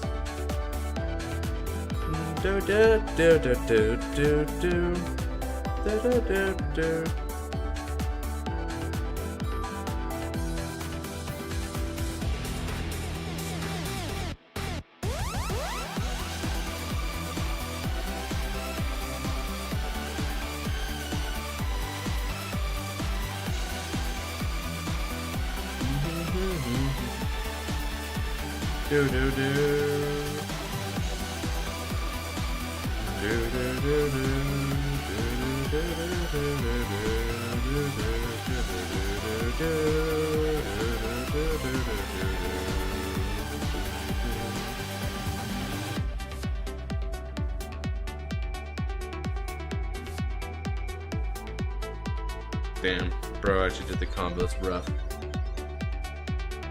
Alright, so he's dumping a Negrabone, the Ocean Depths Zombie Whale, and a Chappie the Ghost.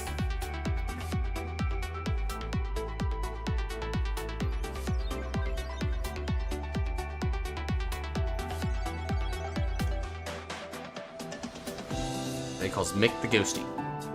Mick. I hope now Mikoto gonna win next season after what happened to them. Oh, they definitely will, I bet. There's just no way, right? They can't humanly fumble that hard. The fact that this next part is coming out at all, it kind of makes sense now why they make them fumble in the first place, because I'm hoping they're relating to this. If they fumble this, there's just no redeeming. It's over, dude. It's so over.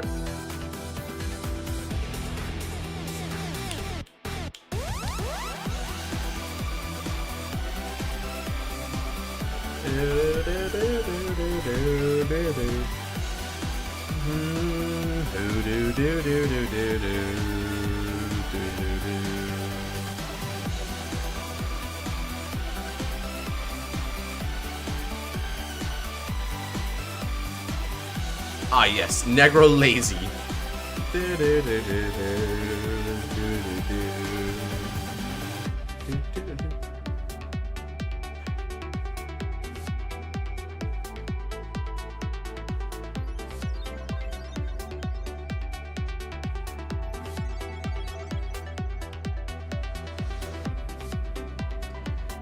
I'm already cooking my next turn here. I'm trying to think about what I want to do next turn here. This Overlord can get mean. Overlord can get really mean if you play it right. Whew. So that's hollow. That's hollow. This is likely hollow. So that's also hollow.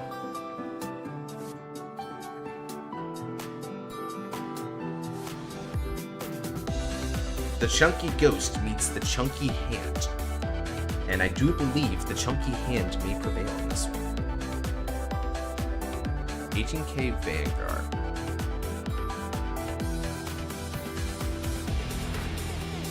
I shall take the damage. Ah, the Gatling Claw Dragon will draw me a card.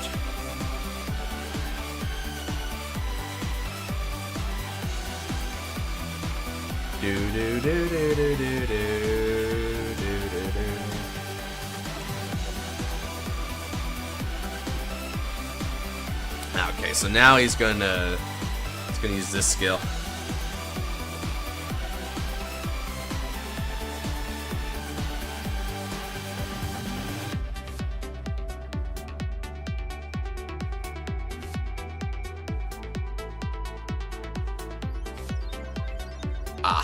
Whale. So, Whale has an ability where it gets 1000 power for every 2 cards in the drop zone. That would be +4 right now. Whale.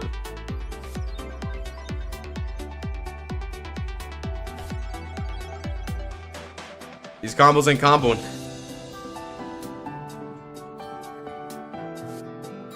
May I please see your Valios list after stream, Josh? Yeah, sure. Now that my Valios list is complete, I can do it.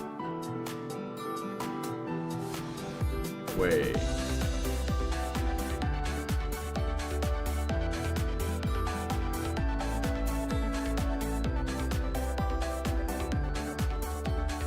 Sure you don't want to boost?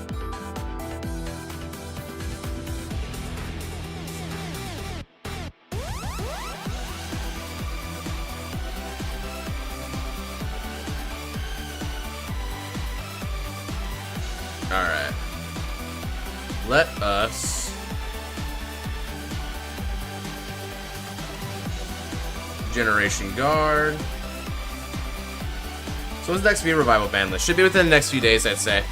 Not quite sure within those few days. We're still hashing some stuff out. And we're also looking over the questionnaire feedback as well. That'll like help guide some overthinking. Alright. I'm going to go... Ooh.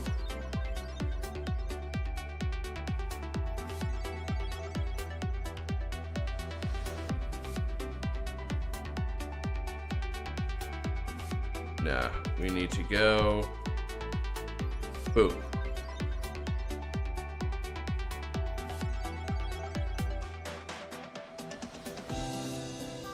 I Denial Griffin that. And... Bomb Whale. We nuke Whale. Do. The Denial Griffin has denied. Who would have thought? Surely he will simply see the 3 critical triggers. I do not guard this.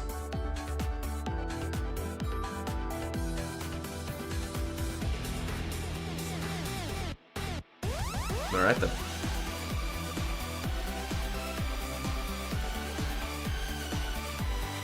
Yeah, that didn't quite work out as I imagined he thought it would.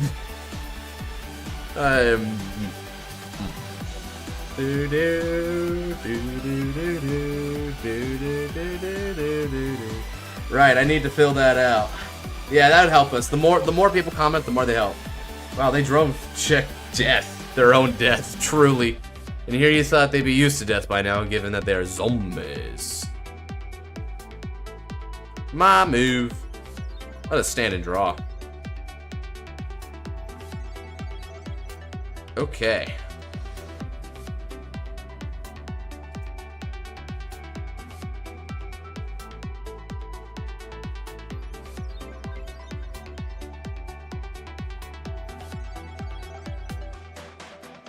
Let us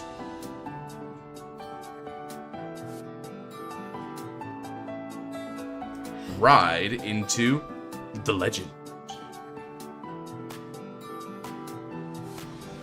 And now I can Soul Blast the legend and nuke Bone.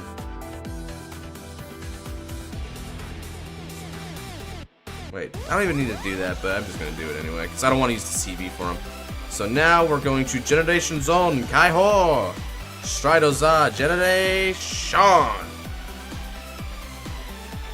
In this context,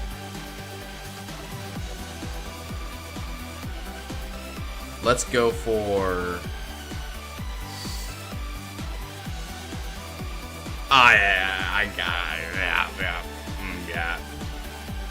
Yeah, okay. I'm gonna go for the Purge. I'm just getting funny answers, not like questions apply, to be fair. The Purge. Okay. Next up, we're going to Counterblast 1 and move this into the soul to search for an Overlord. I shall search for a copy of the Destiny and add to my hands. Alright, let's call Doombringer High Flame to the fields. And now with High Flame skill in place, I can go ahead and put back 2 Overlords from the drop zone. If I do that, I shuffle and draw. It does in fact work this way. Alright, I call Conroe. Conroe's skill. I'm going to give the ability here.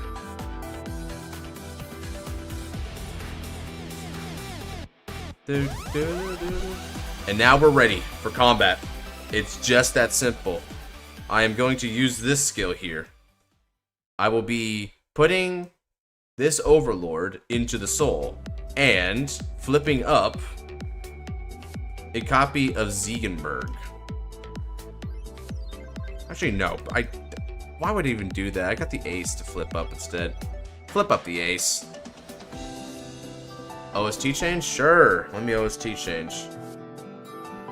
Let's go for this one. Alright. I thought it'd be Ziegenberg.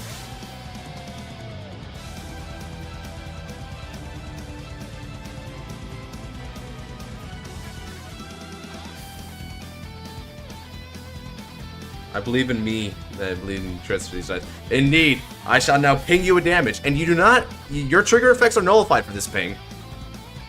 Your trigger effects are nullified. Aha! We have pinged the PG! Aha! Alright. Now that damage means that we're going to get an extra 8,000 power here. This sucker gets an extra drive, and this guy is going to get 2,000 power. Battle phase. When this guy attacks, not only do we get 5,000 power to Nahal him, we're going to countercharge too. Hey, what's up, Kaito? Welcome on in. Thank you for the dono as always. Alright, this is going to be for 26k. 4 drive on the Vanguard.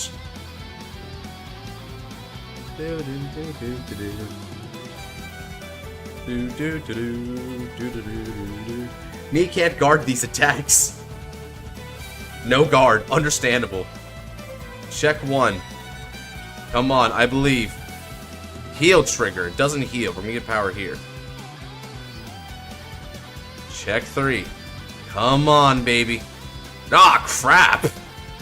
Dry. Not dry. Oh, crap. Oh, crap. This is going a little rough for me. Oh, no. Oh, no. But on the bright side, that extra damage means that this is going to get an extra bit of power. We're going to go for 21k on the Vanguard. No.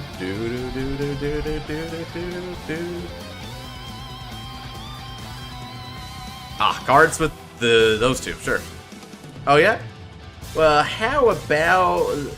Cowabunga, dog? Because I'm going to go 26.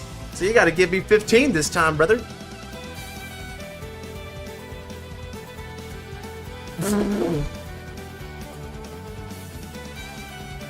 Cowabunga it is. Holy crap. At the end of the turn, nothing happens. Over to you. Maybe 1 slot is just for G-Nex or what? Oh yeah, this is just for like Awakening Zoo. So if you don't got like a deck for that, then this ain't your stream, unfortunately. Although you can still hang out with us, obviously, in chat. Will? Yeah, sure thing, Clips. Let me get you a second one, Will. So Awakening Zoo. Surely he sees the Stride Fodder, right? Surely he can keep the fight going.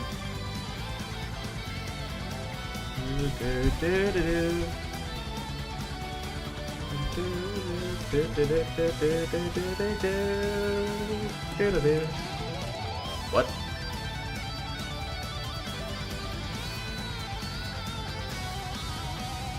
Wait, what?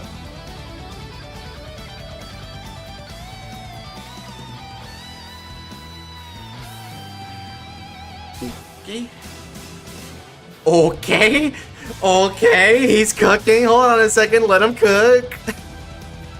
Bro says ride and stride. Aight.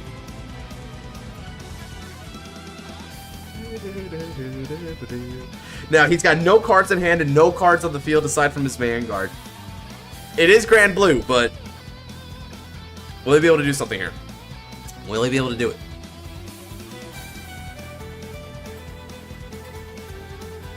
I'm guessing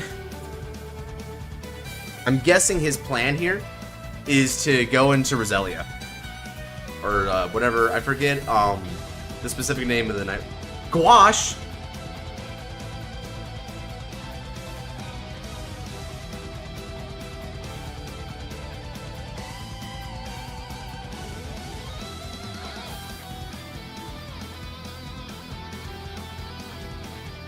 I can't let him misplay that hard. He wants Night Rose.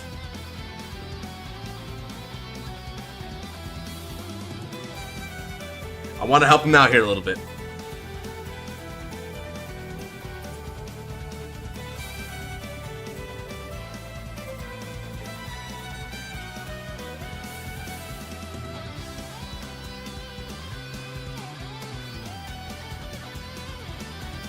Okay, that's rough.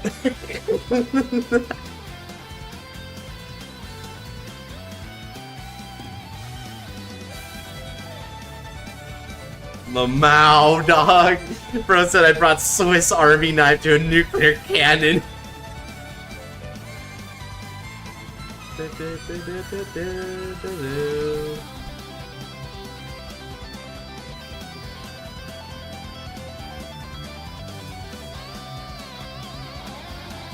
Oh, fair enough. Fair. He just scoops. He just scoops.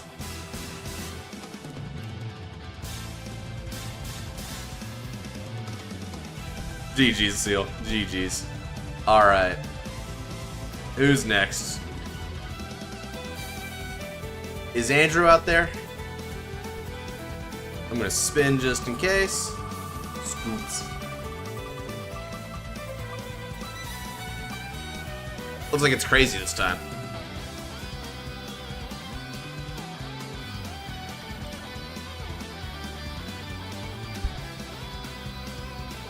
This was G-Nex versus Zoo Overlord. The Overlord. In like 10 minutes still? Alright. In which case, let's get crazy in here. There he is.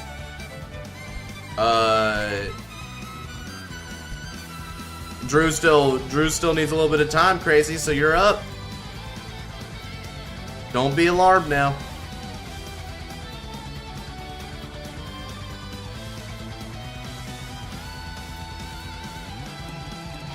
Alright, let's see if I still got it. Whew. This is a little bit of a weird one to pilot. Hold up a second.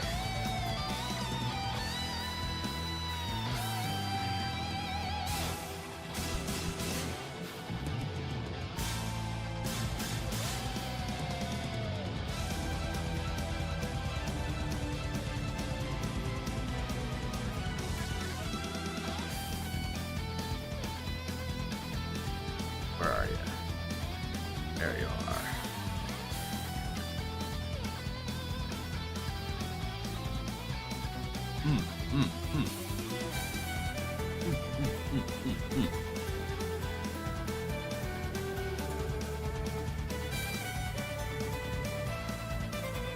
Good.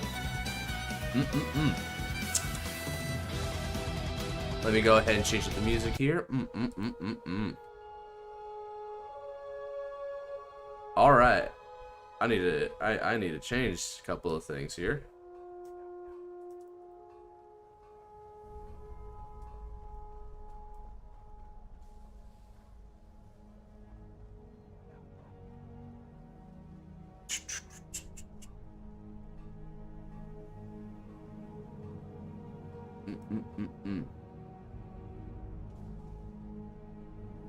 Okay, okay.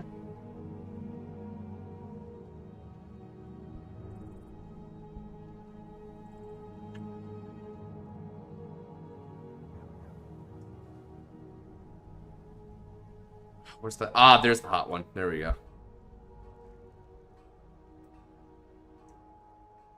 think we're all good now, right? Pretty sure we're all good.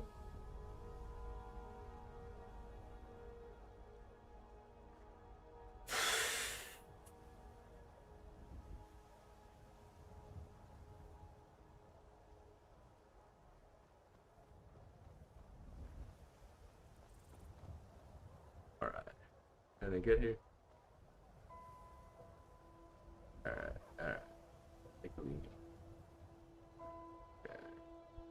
Good, good, good, good, good.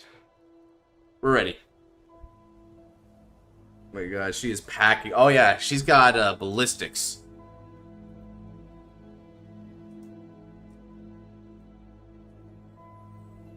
It's yeah, it's like half of GZ.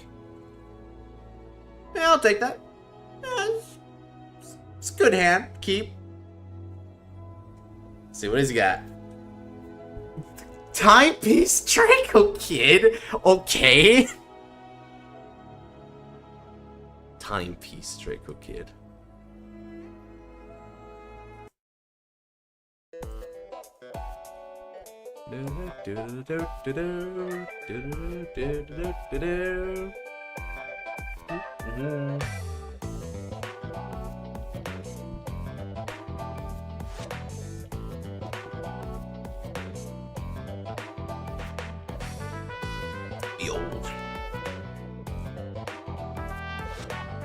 Now, I will go second. Oh, that's shocking and appalling. Good luck and have fun. Stand up, Usa. Vanguard. The Cat Knight in high boots.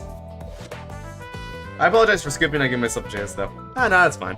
You know, it's like you said, right? It probably would have just... It didn't seem like it was winnable in that scenario, so you just did what you had to. We're gonna ride into Moonlight Melody Tamer Bete and end the turn, because Cat Knight does not have the Forerunner ability. In case you're wondering why I'm running this, then, you'll see why later. He's better than the average Forerunner, actually. GG. GG. It's funny always saying that and thinking, oh, good game.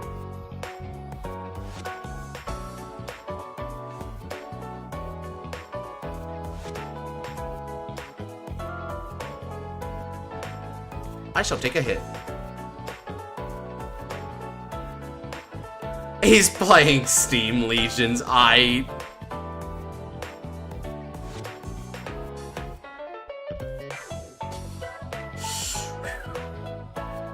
yeah, packing.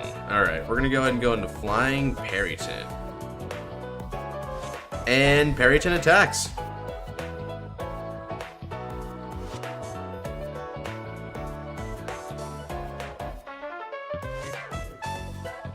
Alright, no trigger.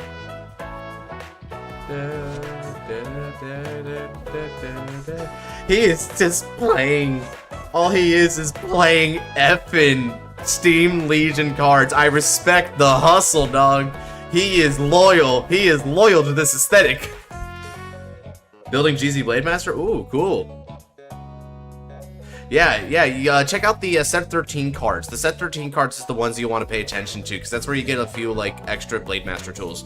Including an actual good first stride. Can you believe it? They actually gave you a first stride that matters. It's way better than Mustafa. So now we're gonna have to keep hearing packing during this fight. Damn! I mean, you're right, but damn. Poor Eclipse.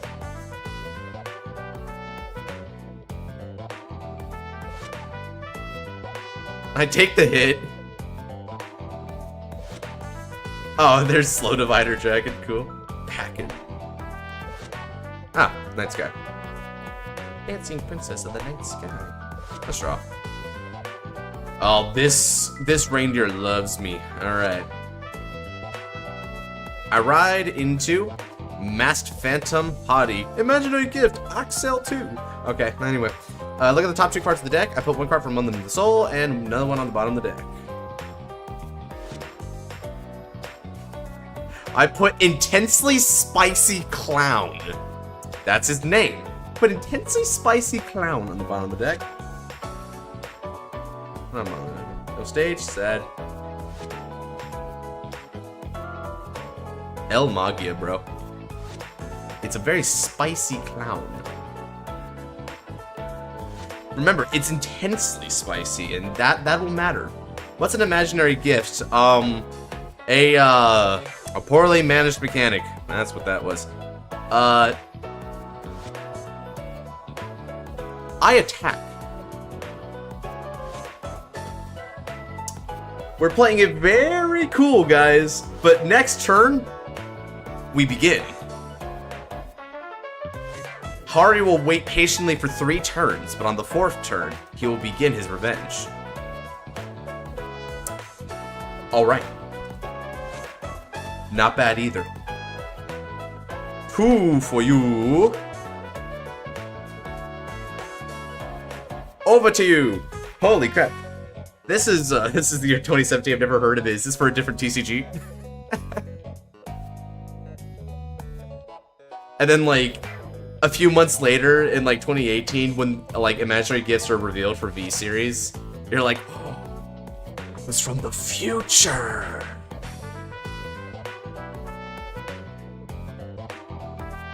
No way.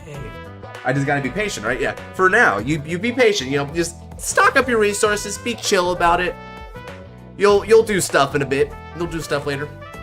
What I'm curious about is this, because the Legion mechanic is a little slow, so I imagine he's not going to Legion this turn. He's probably going to have to stride into something. I'm just not sure what he's going to stride into here. Ah, different grades.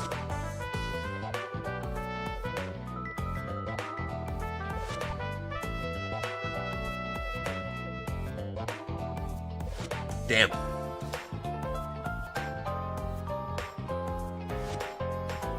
No dividing. He cannot divide anything. He was too slow to divide.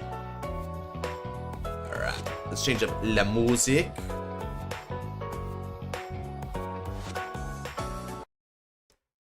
We have Jimozake. Jimozake. Where is a Gear Chronicle coded theme? We will gear it up with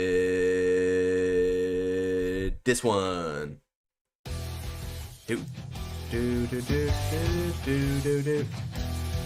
Alright, he generation strides by getting rid of Ruined Disposal. Indeed, its only purpose was to be disposed. Alright. Now what you got?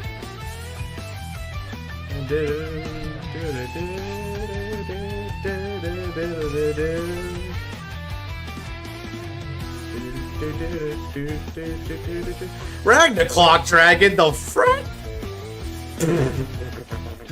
The true power of old.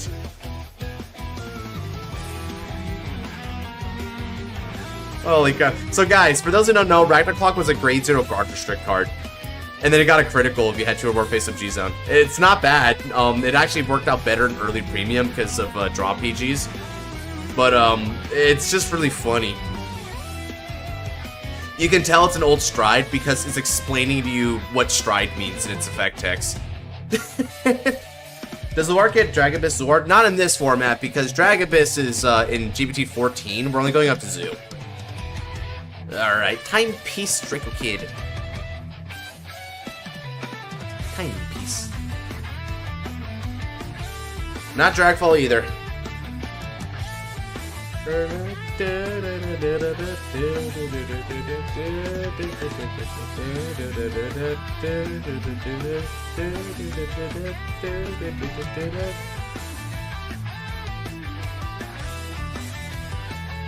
Alright, so he's got himself another slowly dividing dragon.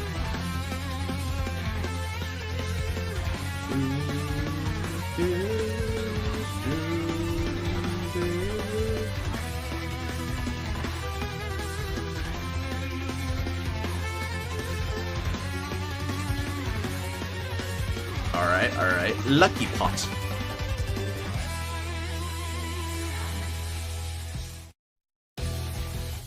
Alright, and now he's gonna call.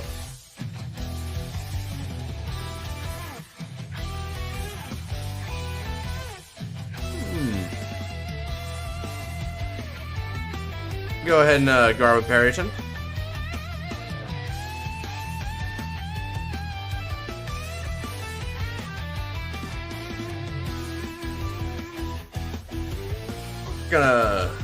No skill. I'll take it anyway. Ow.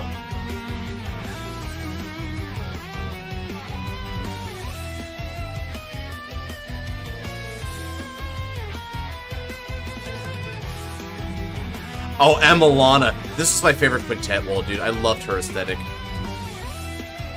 Oh, crap. Check 1, heal trigger, I don't heal, power goes to my Vanguard. Check 2, stand trigger, power goes to my Vanguard. Damn, only got the heal second. Oh well.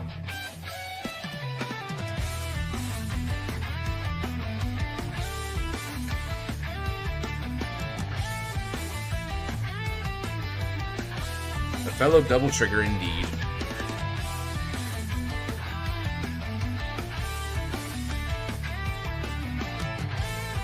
I will decide to guard that one.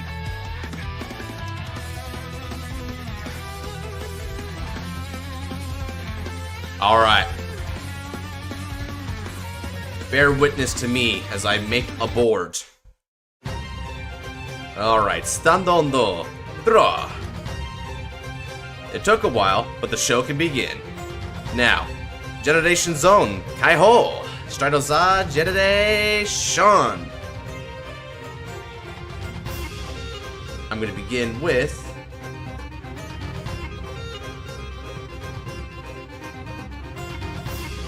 Dragon Masquerade Master Hari. Okay then. Stride skill. I Soul Blast or choose a card with the Magi ability. But I don't have one yet, so instead we use skill of Cat Knight of High Boots. When my other unit is placed on Vanguard circle, I call this the rear circle. Then, with his skill, I can choose a card not named Cat Knight and call it to the rear circle. I call Intensely Spicy Clown. Next, calling Flying Perryton. Perryton skill, Soul Charge 1. And then, I call Betty. That's going to be an extra bit of power to the clown and also to my Vanguards.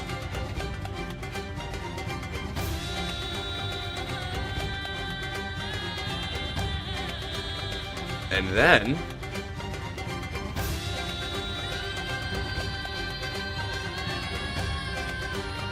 what a clown, indeed. I call Dancing Princess. Dancing Princess's skill, Counterblast 1. I'm going to search for her cards.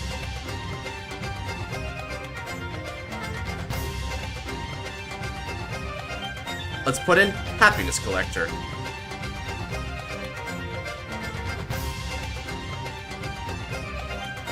That's old too, right? Alright then.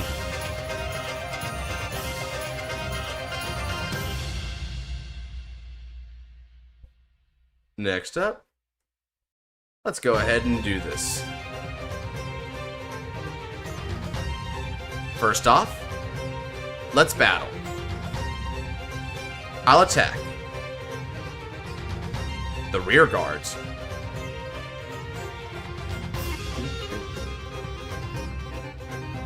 Remember, he was intensely spicy. Alright then. Next up, with support from Betty, Flying Perryton comes on in. Those are going to be 4. 16k on the Vanguards.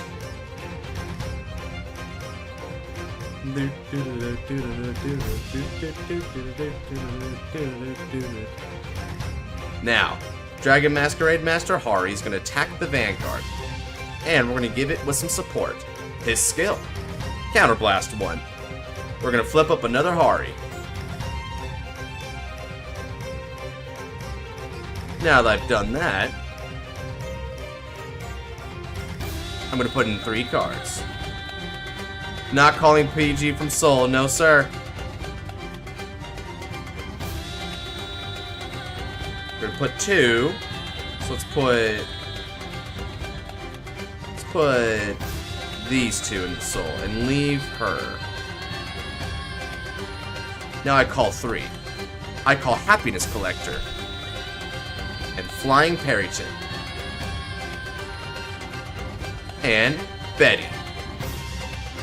Now Collector's skill, move to the Soul, draw a card, and Soul Charge 1. Perryton skill, Soul Charge 1. What terrible luck. Now this is going to get an extra 3,000 power. This is going to get 3,000 power. And this is going to get 3,000 power.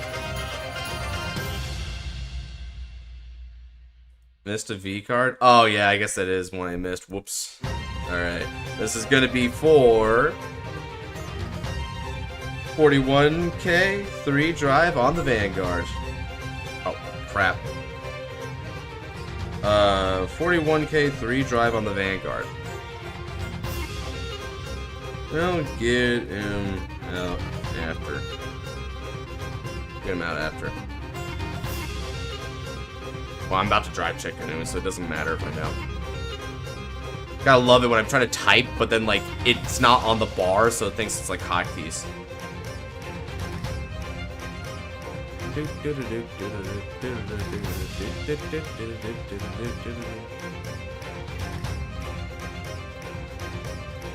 Peep top 28, that's great. How the hell do you even make that command? I don't know. I just tried to type in there. No guard? Alright. First check then. Heal trigger. That's not a surprise. Let's see. Oh right, and the spicy clown was supposed to get another 6k. I forgot. Bruh. Oh well. Give here. I missed a card. That's a stand trigger. Stand the intensely spicy clown. At least that's appropriate. Please shuffle the deck. Give it here.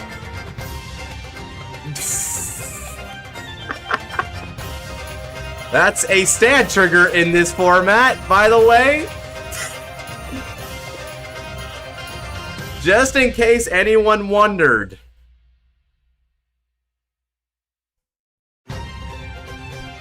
Oh, dog, no, not the hail trigger. Not that. Oh, God, I swear. In exchange for him playing weird-ass Legion deck, the RNG buff is skewed to where I get dog water, he gets good stuff. But I think it triple trigger, so it's like, it is coming back around. So maybe Fate can only hold it back so much. What's a front trigger? A very, very unfortunate turn of events. 24k Vanguard. Come on, crazy. You can't keep this up forever, dog. You gotta start giving me cards someday. Come on, crazy. And finally, Intensely Spicy Clown for 29k Vanguard.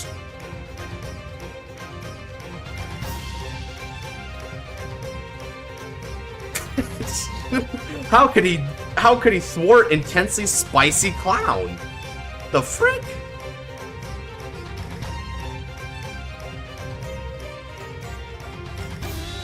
Okay. I think I've got a funny here. Yeah, I got a funny. Y'all, Intensely Spicy Clown may be caliente on my turn, but it's even more caliente during the opponent's turn. I will show off why this is. Ah, what's up, David? I'm about to show them the clown defensive combo. I've got the pieces for it. Ignore the front trigger.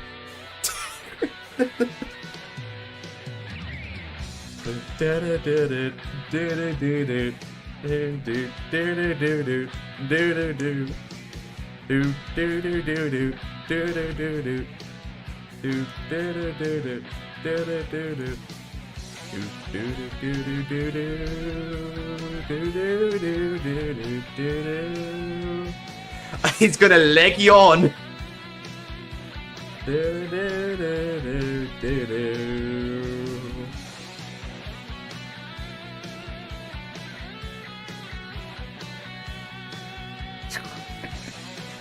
It's so crazy that it just might work. He simply believes. He believes, chat. He believes that Legion can do it in GZ.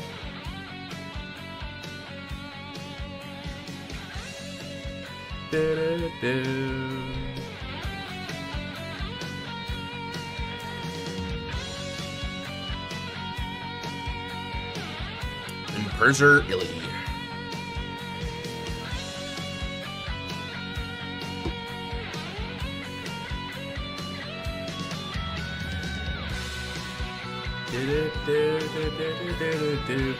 Come on, I line up that art just right. Okay, now a slow divider skill. When it legions, he counterblasts one, he puts a card from hand into the soul. By doing that, he looks at the top 5 cards of the deck, searches for a card from among them, reveal it to the hand, and he chooses a card of my rear guards that's the same grade as what he revealed and put on the bottom of the deck. Except I don't got rear guards because I'm playing Magia. Oh, he's putting Legion into the soul? That's kind of risque.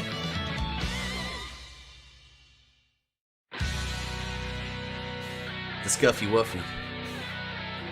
How's the form I've been training you, Mana Gods? It's pretty good. So far I've been doing okay. I haven't lost yet. Even though I've made some bad plays here and there. You should have seen this game I had with Valios. It was the craziest ass game, dude. Bro put Big Belly on me, and I won the Great Shoot game over Compass Lion. So he rides into Big Belly, he sea breezes me, I almost die to it. I go for my first stride turn and kill on that. I said, F it, I believe. Double Brutal Trooper plus Dagger Master Draco Kid. Draw 3 twice. We go. Do do do do. Do do do do do do do do do do do do do. Wait! Wait! Oh no. Oh no, I know what he does with that Vainglory Gear Cat.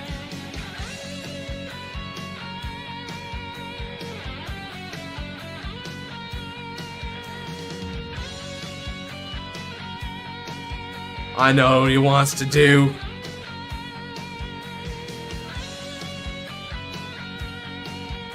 Your clown isn't the only spicy thing. You clown.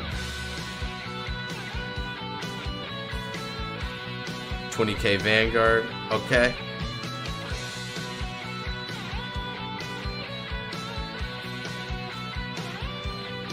It's not time for clown. I'm gonna go for 31k, no pass. 36k. The clown. Oh, come on, crazy! You'd already damage checked and added them. Come on! Oh, man.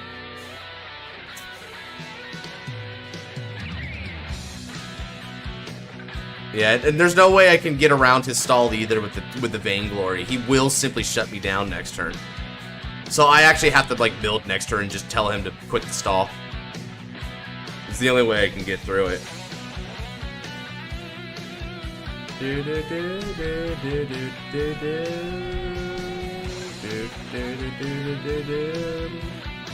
Means I can deck thin.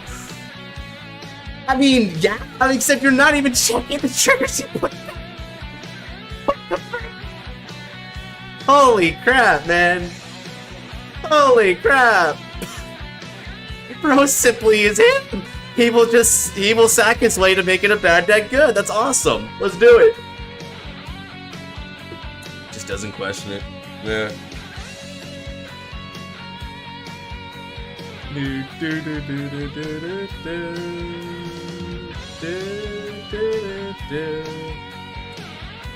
I would just check one. Not my one of copy of misdirection. Well, okay then. Ah, crap. Damn, bro. Fate is making this more of an even fight. Alright, stand, draw. No, I'm not surprised by that. I'm going to discard Masked Magician Hari.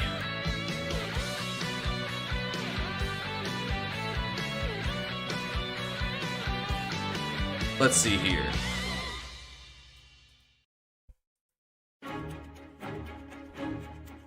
Ah, crap.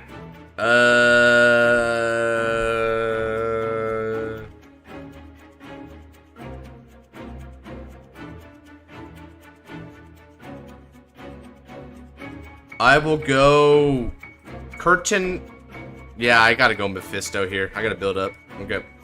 Go Mephisto. Alright. Now, thanks to that, we can go Cat Knight and High Boots. Cat Knight can call a Happiness Collector, and then I Soul Blast 1 in order to call. Let's see. Testy Spicy. Okay. No, I need to do it like this. I need to go call from that, and then this needs to call a Magia ability, which means I call that. Oh, okay. So I call that. Okay, cool. And then we're going to call the Happiness Collector and go boop. Okay, sure. That's actually not bad for me here. And then in those calls, we need 4, and we need 4. Alright, let's switch the music here. This is kind of going good. Alright. I'm not done yet. Next up, we can go Mephisto.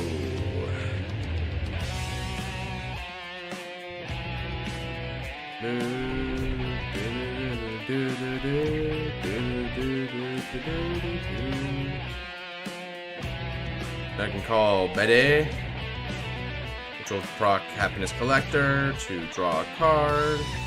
Soul Charge 1. Ah, the Prankster Girl, the nuts! Oh, that's the nuts. That's the nuts, dude. Alright, that's what I'm talking about. I'm gonna get Purple Trapezes in there. Hell yeah. That's what I'm talking about. Alright, baby. Call. That's a... Did I call from the soul there? No, I did, okay. Oh, well, that was actually called from the soul, though, so that works. Ready. Now then, let's see here. We've got... All your units get 1k power for each curtain caller in the G zone. Alright. Those units get 5,000 power. And then the thing I called was...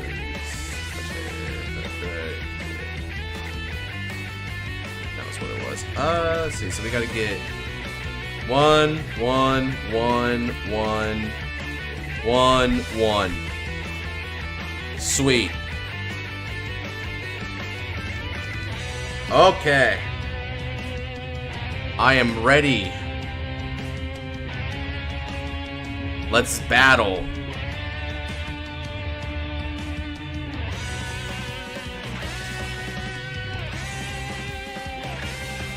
I will attack with support. This is going to be 4. Everyone gets 1. Tell him, Josh. 1, 1, 1, 1, 1. Yeah, boy. Alright, so this is going to be for 23k Vanguard.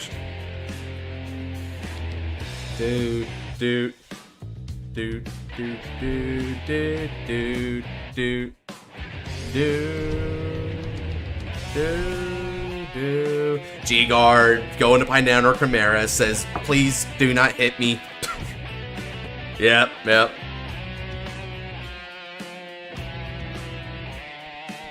Put on the bottom of the deck.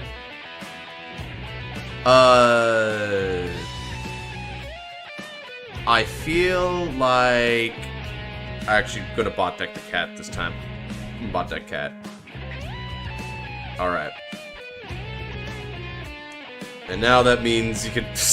God, dude. It's so sad not being a control deck and telling him to knock it off there, but you know, you can't help it. You're not a control deck. You can't do it. Oh, man.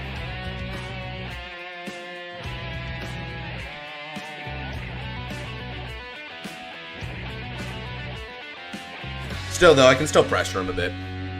Betty's skill. I left her alive. This is a good reason for it. Put Parrot in the soul, then I put a card with Magia ability and I call it to the field. Call Parrot. Now Parrot skill. Soul Charge 1. Sure.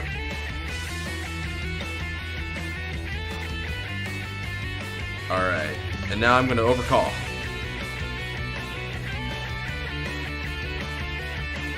Let's overcall with that. Should I actually... Yeah, no, I think I should go... Nah, I'm not doing this right. I need to call Purple Trapezes. Alright, now Trapezes is going to put that in the soul, and I choose a Pale Moon other than Trapezes and call it a rear circle. And that means I can call Happiness Collector. Alright. I called a couple of cards for the soul more, so we're going to go ahead and do that. Alright.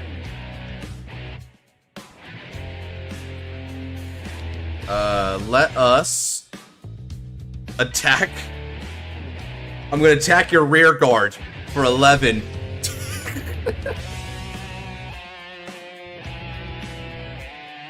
Let's take that out.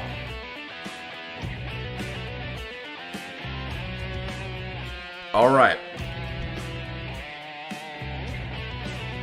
Now I'm gonna attack with support. That is going to be for 26k Vanguard, if you can believe it. I am actually still pressuring you somehow. Do do do do do do do.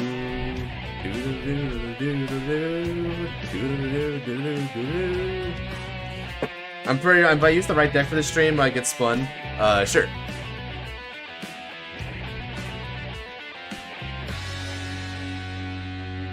Alright. I'm not done yet. I counterblast 1. I put in Intensely Spicy Clown, and I call the Perryton. From the skill here, we're gonna move this into Soul. Draw. Soul Charge. Then I Soul Charge. You see I decked in my damage taken truly. Alright. And now I call.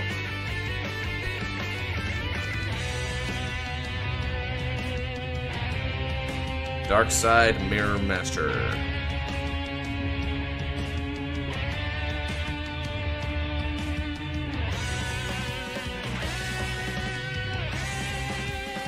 Alright, let's attack, move this in the soul, draw a card.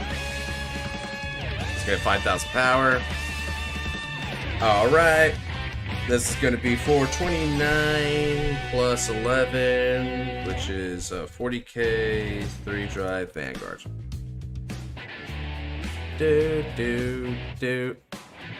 Like, this would have been pretty damn sicko mode if the op wasn't on 10k defensive. Like, this could have shredded a bit.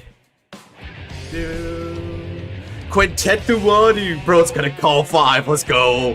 Quintet. Now call your 5, crazy. Call your 5. What do you got? Oh, damn. Oh, damn. He's gonna Arlem me? Go ahead, Arlem me. So let's see. He's got 25 shield. 25 shield is okay. So you might need to Arlem me.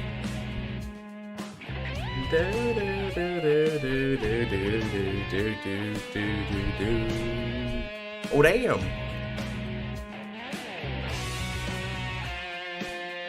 This is unironically the hardest fight I've had so far today, I think.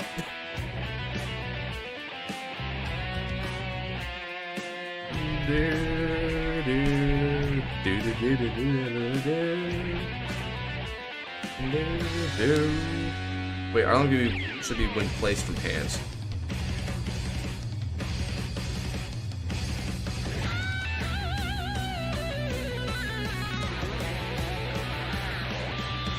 So let's see here. He's at 41, 46 to my 40, which is a 2 to pass.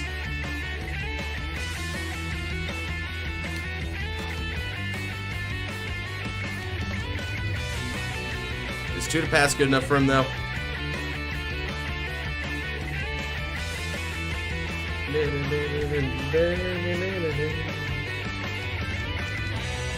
Brother, another G-Guard!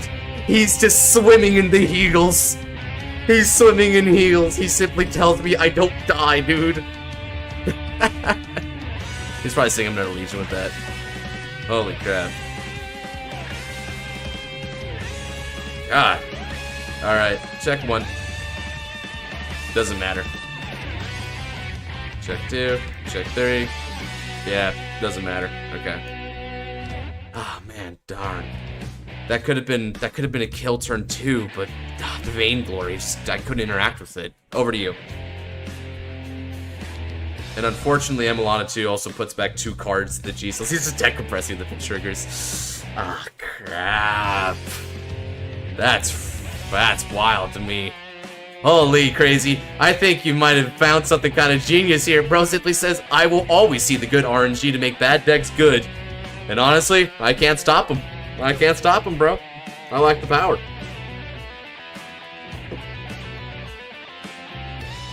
I respect it, dude. I respect that. Alright. Now let's see what he's got. Let's see what he's got here.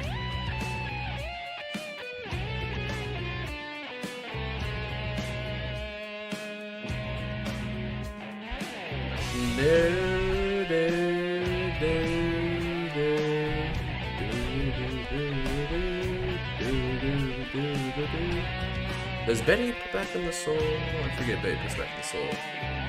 Oh yeah, Betty doesn't put back in the soul, so my parent actually sticks around, which is interesting. Okay. Didn't realize that.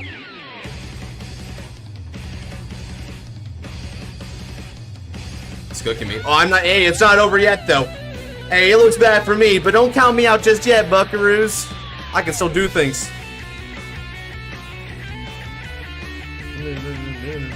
And I also have Pari, right? Does it let me? Yeah, I don't want to see that deck. It's not great.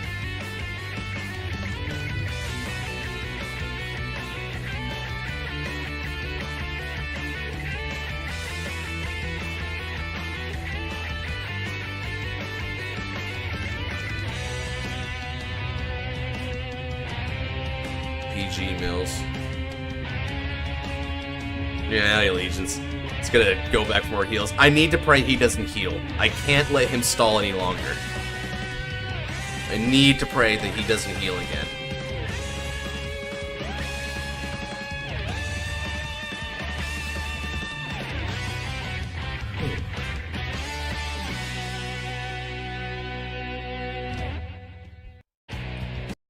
Switch it up a bit.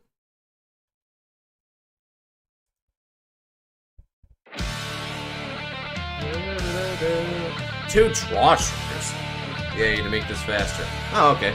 Drawbacks instead. Okay.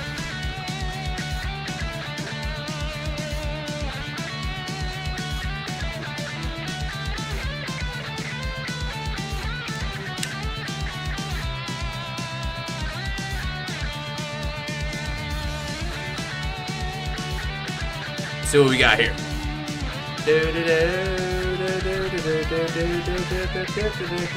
Oh, nice to hear, Boring.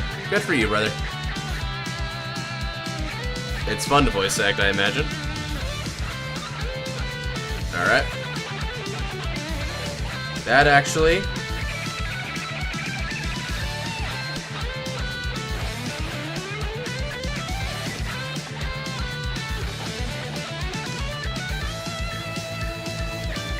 Okay. So, he might have not actually bought deck that yet, which sure.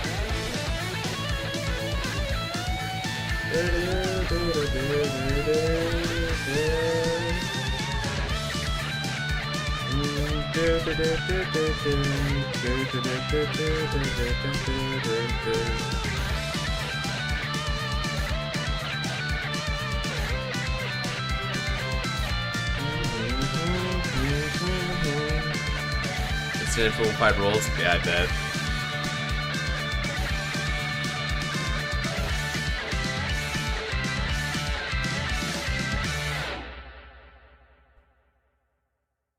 GG, huh? He's got plenty of soul, so I can see why he's doing that. Okay, then.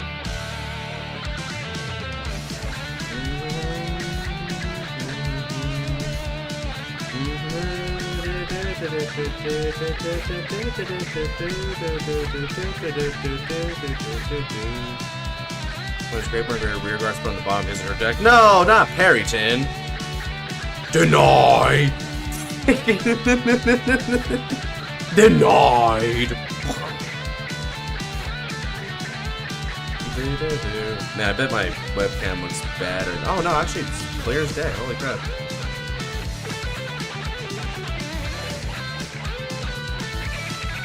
Alright then. Oh.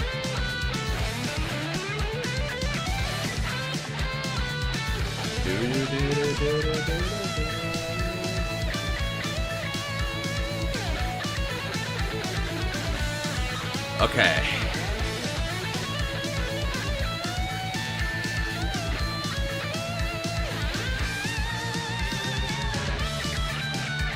All right, let's do it.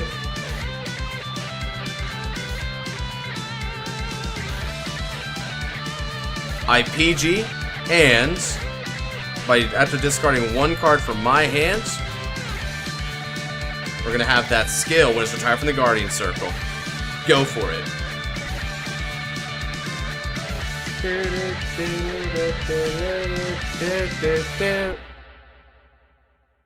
If only I had a boy, Nixie.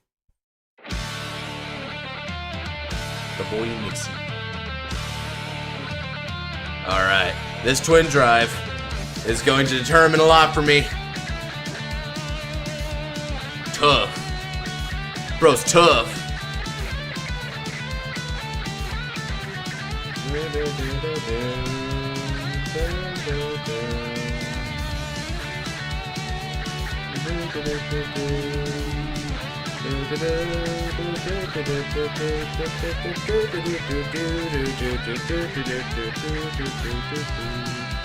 Could you kill next turn? Since Vainglory's not here, I think I can kill next turn. I'm pretty sure I can kill next turn. Whoa, whoa, whoa, whoa! Hold up a second, Chrono Shindo.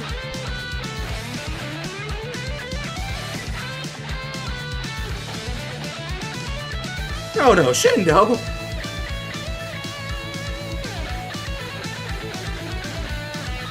Alright. I will Soul Blast 1. And I call the intensely spicy clown. Don't go back to Soul at end of turn.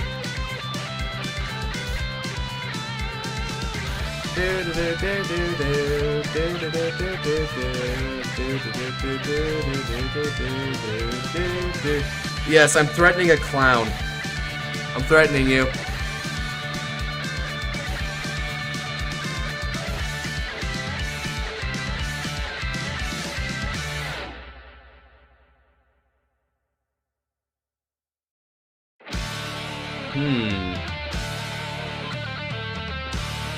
The other one's gonna be 20k? Okay, let's see here. I'm gonna guard with Darkside Princess. I don't need to do the clown. The clown is intensely spicy. He's very threatening indeed, but he's not needed here. These attacks are simply too weak for him. Guarded it. With Prankster Girl.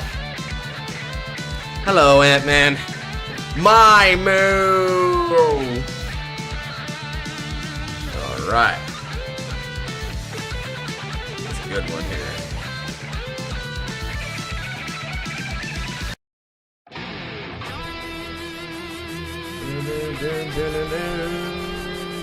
The stand and draw. Alright, Generation Zone. Hi-ho! Stridoza. Generation. I go into another hottie. This had to go back in the soul.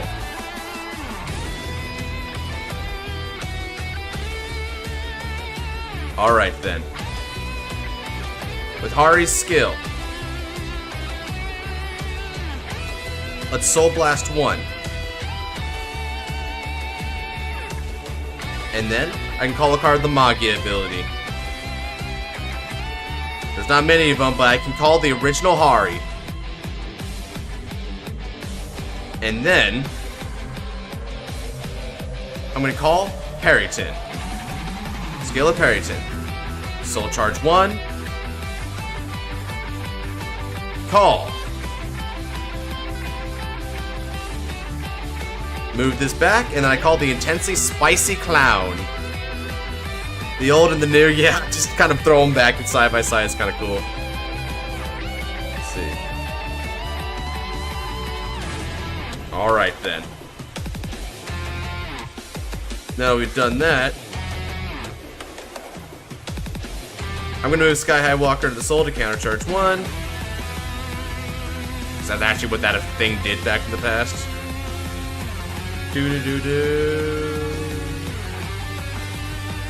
I call Clown. Let's see. My rear guards with Magia for each card with Hari in my G zone, which is this. Alright. And then I'll call Prankster Girl of Nightmare Land. We begin! 16K, Vanguard. Dude. I am going to prankster all over you.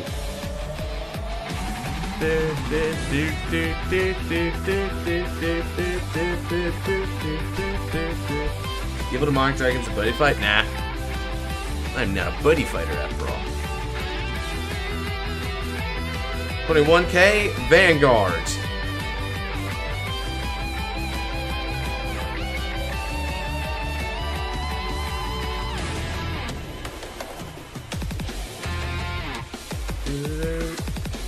Do-do-do. Do-do-do. Do-do-do-do. Ari skill.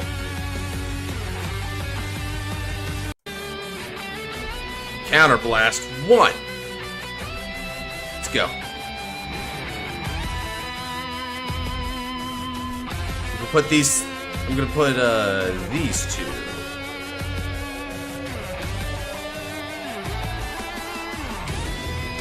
All right. Let's see. I think I need to put. Yeah, I need to put these two. Yep. And now I can call 3 from the soul.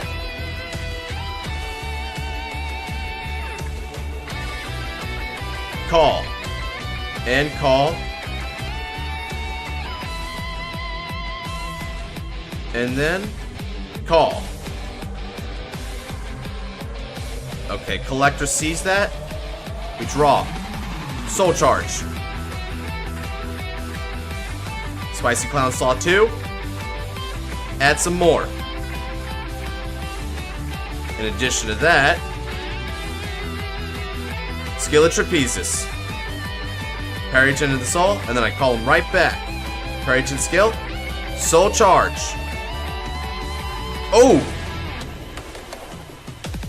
Yeah, we'll call. And now, Trapezes is skill. Put Trapezes in there. And then we'll call.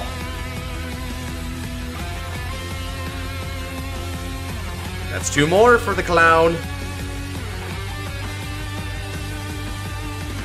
And then, because of the Hari's bit, all these Magia units are going to get an extra 3,000 power there as well. Okay.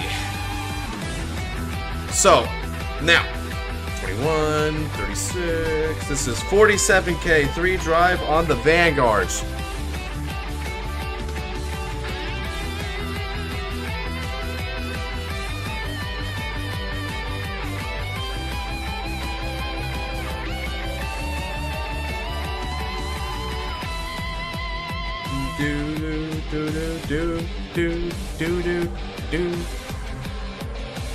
I forgot adding a PG for a moment. Let's see it. Triple drive. Check 1. No trigger. Check 2. No trigger. Check 3. Stand. Damn.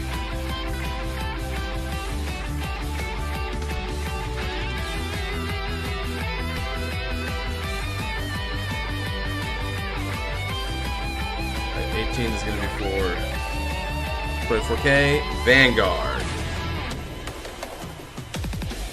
Do-do-do. Do-do-do. Do-do-do. I believe.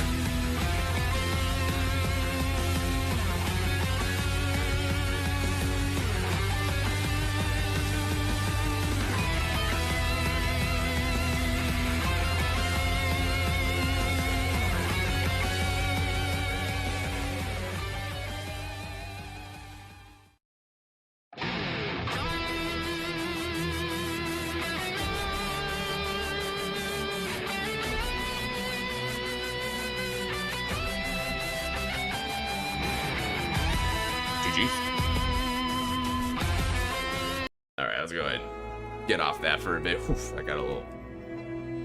Yeah, oh, no worries. I have to go anyways.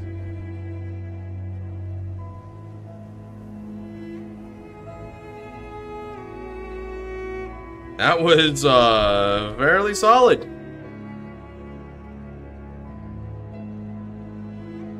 The power of the pilot.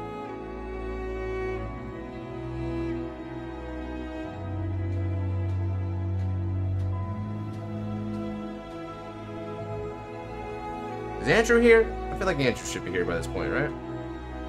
Whew. Let's see if Andrew's here.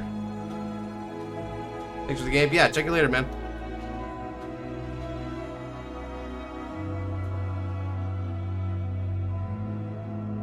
Alrighty. Alright, brother. I'm gonna go ahead and use the restroom real quick. When I come back, I'm gonna go ahead and have ourselves a game. So go ahead and hop on in. Whew. And wait, hold up a second. It's 7:30. Okay, yeah, we'll make this one quick. This will be the last one of the. This will be the last one of the night.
All right. Let's go ahead and do this one, Andrew. All right, Andrew. All right. I got one last fight of the night. Let's make it happen. Let's see, so GZ. What did I have during GZ? Oh, right. I had a bunch of other stuff here, too. Invasion I can't do. Prisoner I can't do during this era. Not that one. Loris GZ I can't do. Chronofang GZ I can't do. I can do Musketeers GZ, though. Sure, let's try some Musketeers. Yeah, well, because GZ is like, Zoo is half of GZ, right? So I just had to pick a deck that, like, only got support up to that point of Zoo. So, you know, this Neo Nectar deck counts. Yer.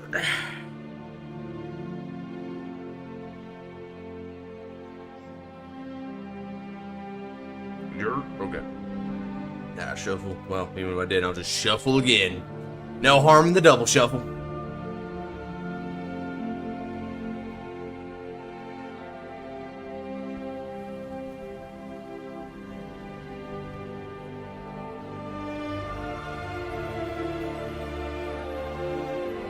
I'll be a gentleman and let you go first.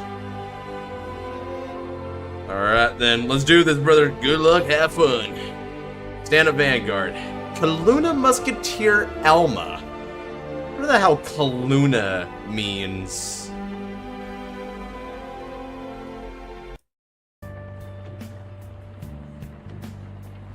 Frog Raider.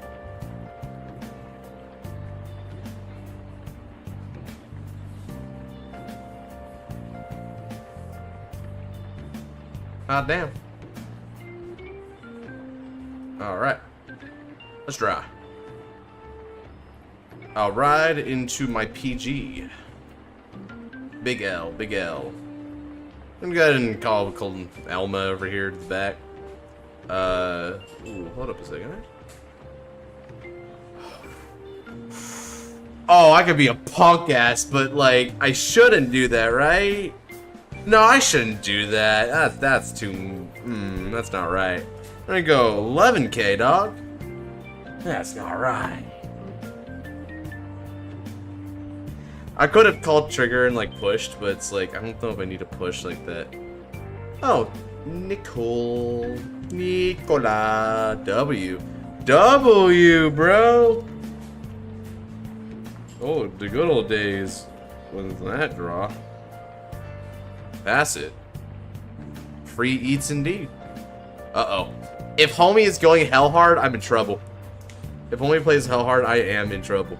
I can't lie. Raider.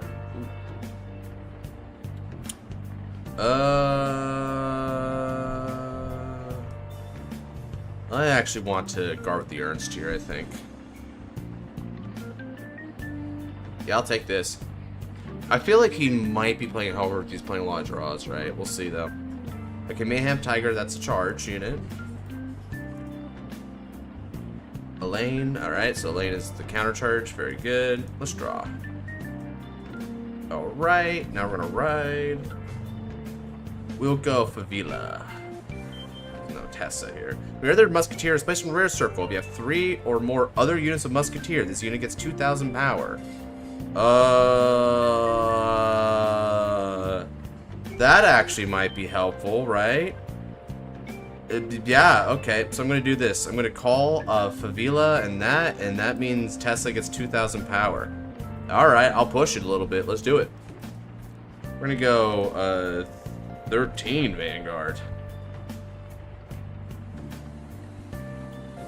I'll push my luck.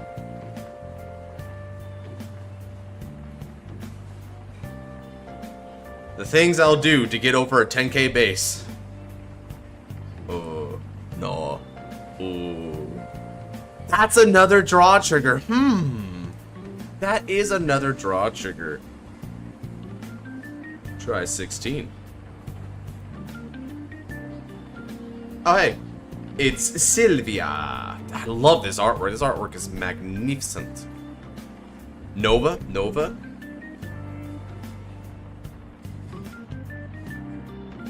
W Nova, over to you. So we're just doing we're doing normal stuff, you know. We're just interacting. We're fraternizing right now. Real crap will happen a little later, I bet. He already knows I'm like, I really push grade 2 gaming. Yeah, I can't ride with this hand. Damn.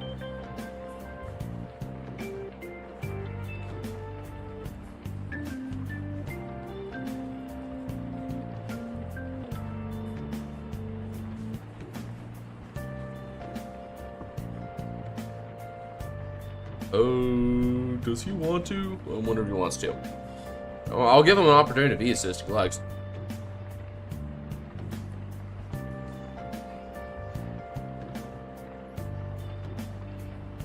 He's not doing it. Okay, so I'm gonna guess now. I'll no guard it here. You can take that. I liked her. Alright, let's draw. Ooh. Oh, the Rosetta is nice. Nah, I'm not gonna ride though. I wanna go Sylvia. I'll reveal. Top card of the deck. Aha! It is a Verni. I'll just put Verni back here, I think, alright? Or... well, that's actually kind of interesting. I guess I could go Ernst, right? Yeah, I guess I could go Ernst, couldn't I? Yeah, I can go Ernst. So Ernst can put himself on the bottom of the deck.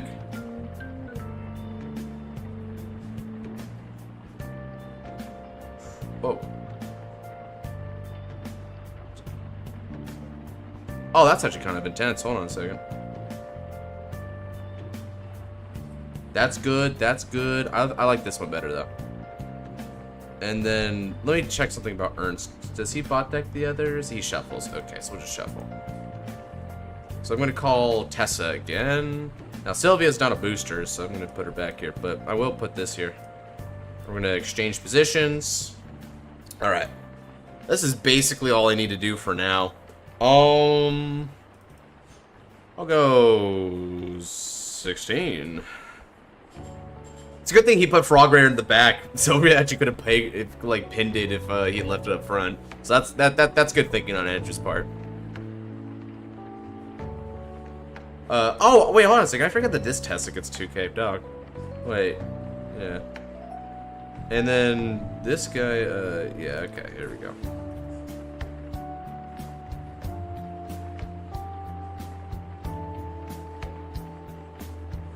No problem. See, I called Sylvia. Sylvia was there while there was, yeah, 3 others. So then called Verni, and then I tested. So there we go. Boom. Okay. Yeah, so that's the power line for that one. The other test doesn't get grabbed. Ooh, okay, more draws, more draws. You do be drawing. Yes, Sylvia didn't grab this turn. Alright. Let's go to attack. This is going to be for 15. This is going to be for 20.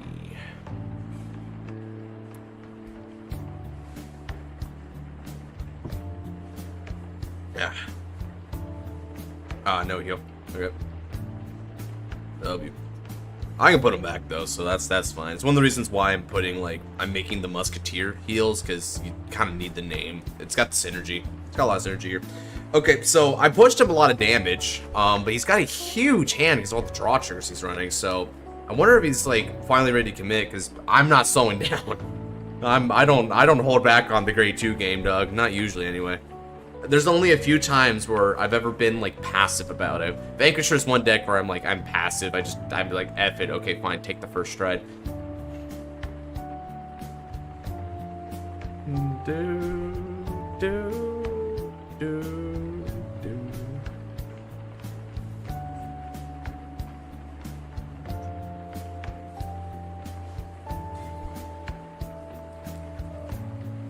Oh wow, he's actually gonna try and shoot for it, huh? Okay.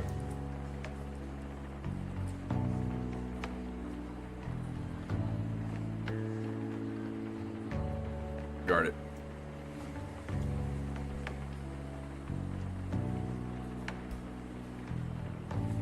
Oh shoot, it's like that, Andrew? Alright. Holy crap. Holy crap. Okay. Call. Let's go.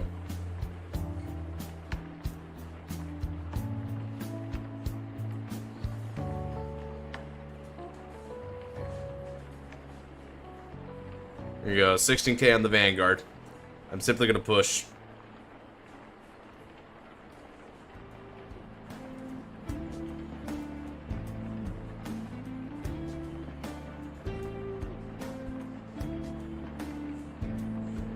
Bro's playing hell hard. Bro's playing hell hard. Alright. Musketeers really just ran into the hell hard matchup. That's hilarious to me.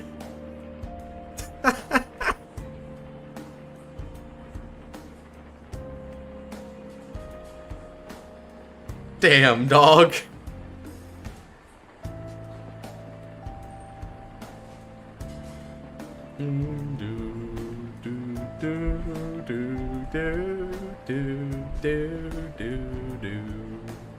Man, I gotta get rid of this power.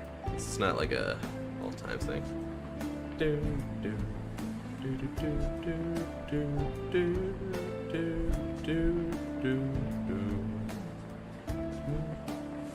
I just gotta hope I see it. Okay.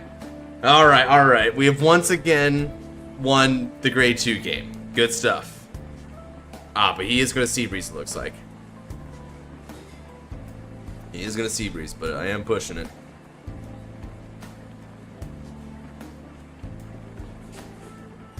Okay. Multiple mecha trainers. Damn.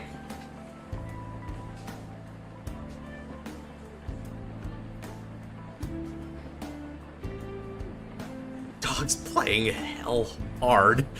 Oh man.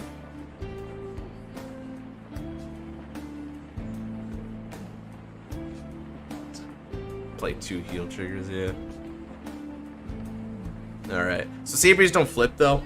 So he would need to see like win grade 2 game, proceeds to face Sea Breeze. Yeah, I mean shoot. I'm okay with that though. That's just kinda I've sort of committed to that as like my issue. I've got nothing else to say about it. They will Sea Breeze as they see fit. I will say, I am fighting against a deck that's relatively speaking, like, not too, like, functional. It's just Hellhard or Burst, which is a really strong deck, obviously, but it's like, it also means that he didn't really care to, like, Sea Breeze. Kill me, lol.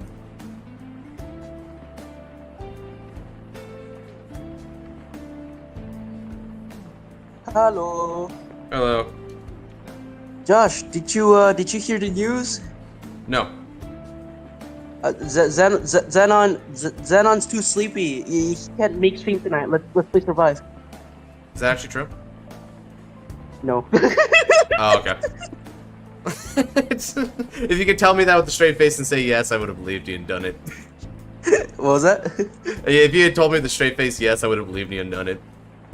And I know this man trolls. He doesn't have, but he has integrity. He won't do it. He won't lie to my face like that. You bitch. You bitch. How dare you believe in me? Do it behind your back. I mean, you probably do some stuff, right? But it's like, shoot, I'm not gonna piss on it. Okay, so that's a GB2. Okay, choose 5 of your rear guards, retire them. Musketeers. Playing Musketeers? Yeah, I'm playing Musketeers just to have some fun with it, right? Yeah, where's Maiden Elves, dude? Make some Maiden Elves. I haven't done that yet, but I might do it. Come on, Musketeers is for Virgin. I mean, look at Cecilia, literally called Virginal Cecilia. That I don't is know true. what to tell you. That's a weird ass name, by the way. Alright, let's see here. So I should go Virginal Cecilia. Alright, Stride Skill is going to look at the top 4 cards of the deck and call a card from among them. Yeah, that's Miarita. Miarita's cool.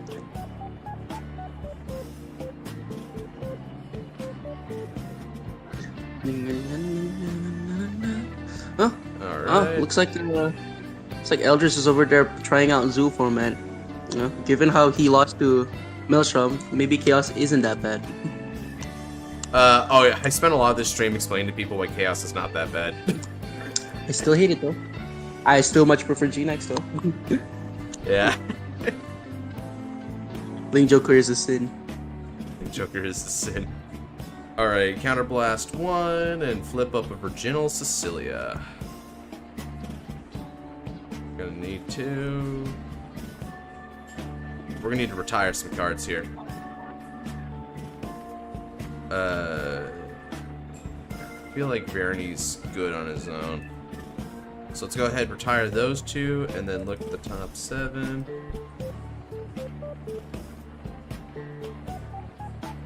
Ooh, that's actually pretty good. So I can go for Susan.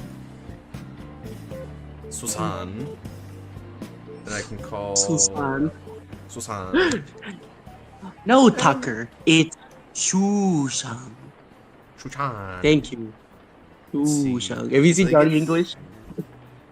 What's up? You seen Johnny English? No. That's where that from. He was like, his name is Susan. It's like, no, it's Shushan. Shushan. We'll go here. Okay. You know, I'm trashing on him for not playing Great Star, but Great Star doesn't have stride skill. He does have VC skill though.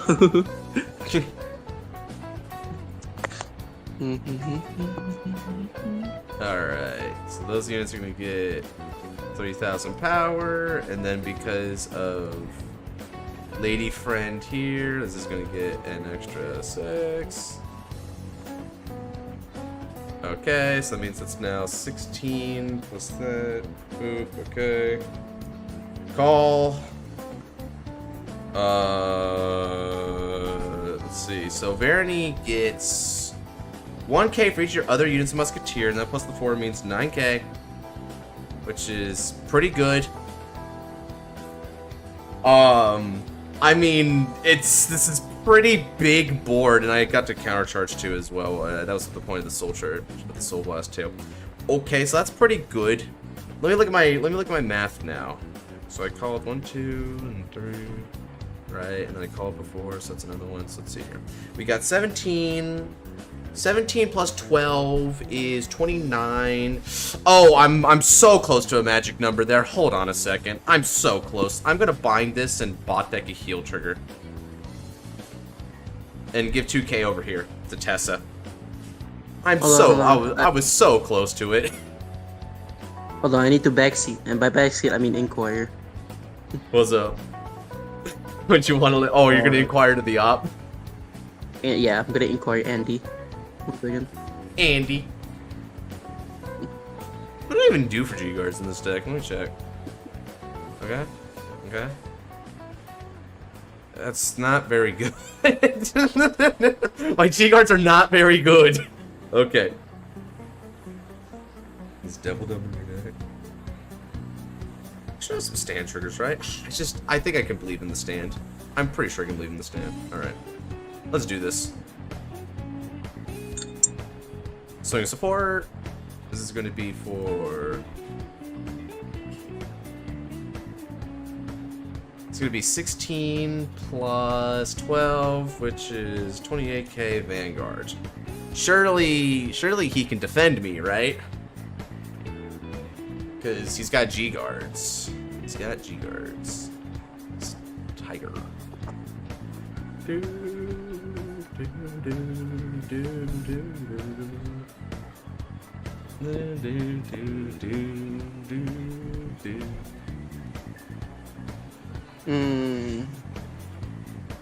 It's fun.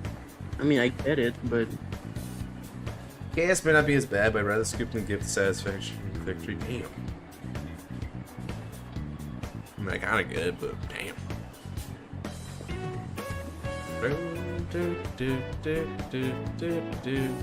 And then here comes the Linus.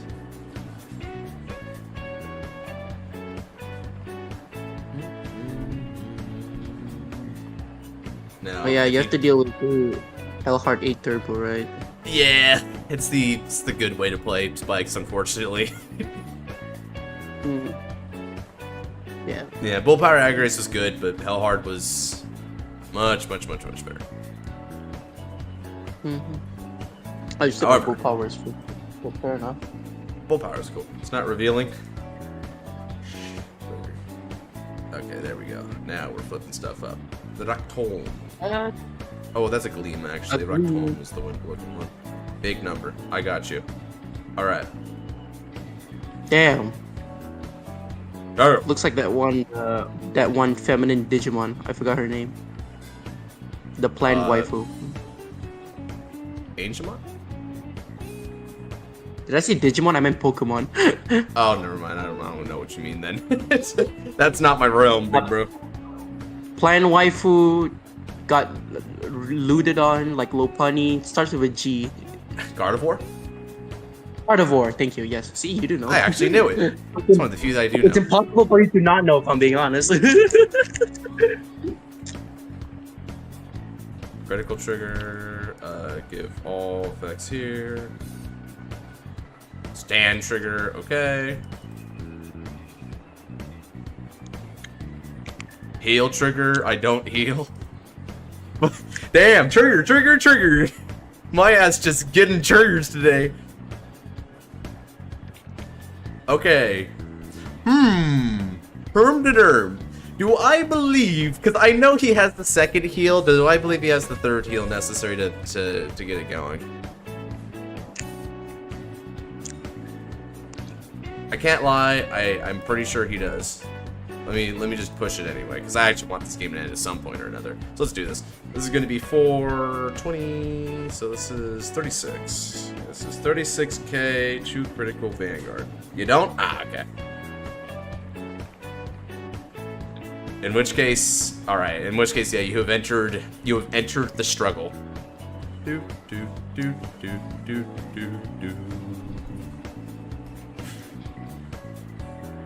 Girl ran up on me with Hellheart. What the frick? Really ran up on me with that.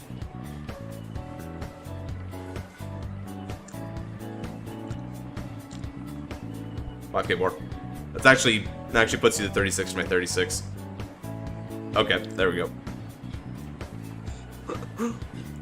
That is going to be for 26k Vanguard. And the bright side of this is that nothing else. I'm also like burning hands by doing it.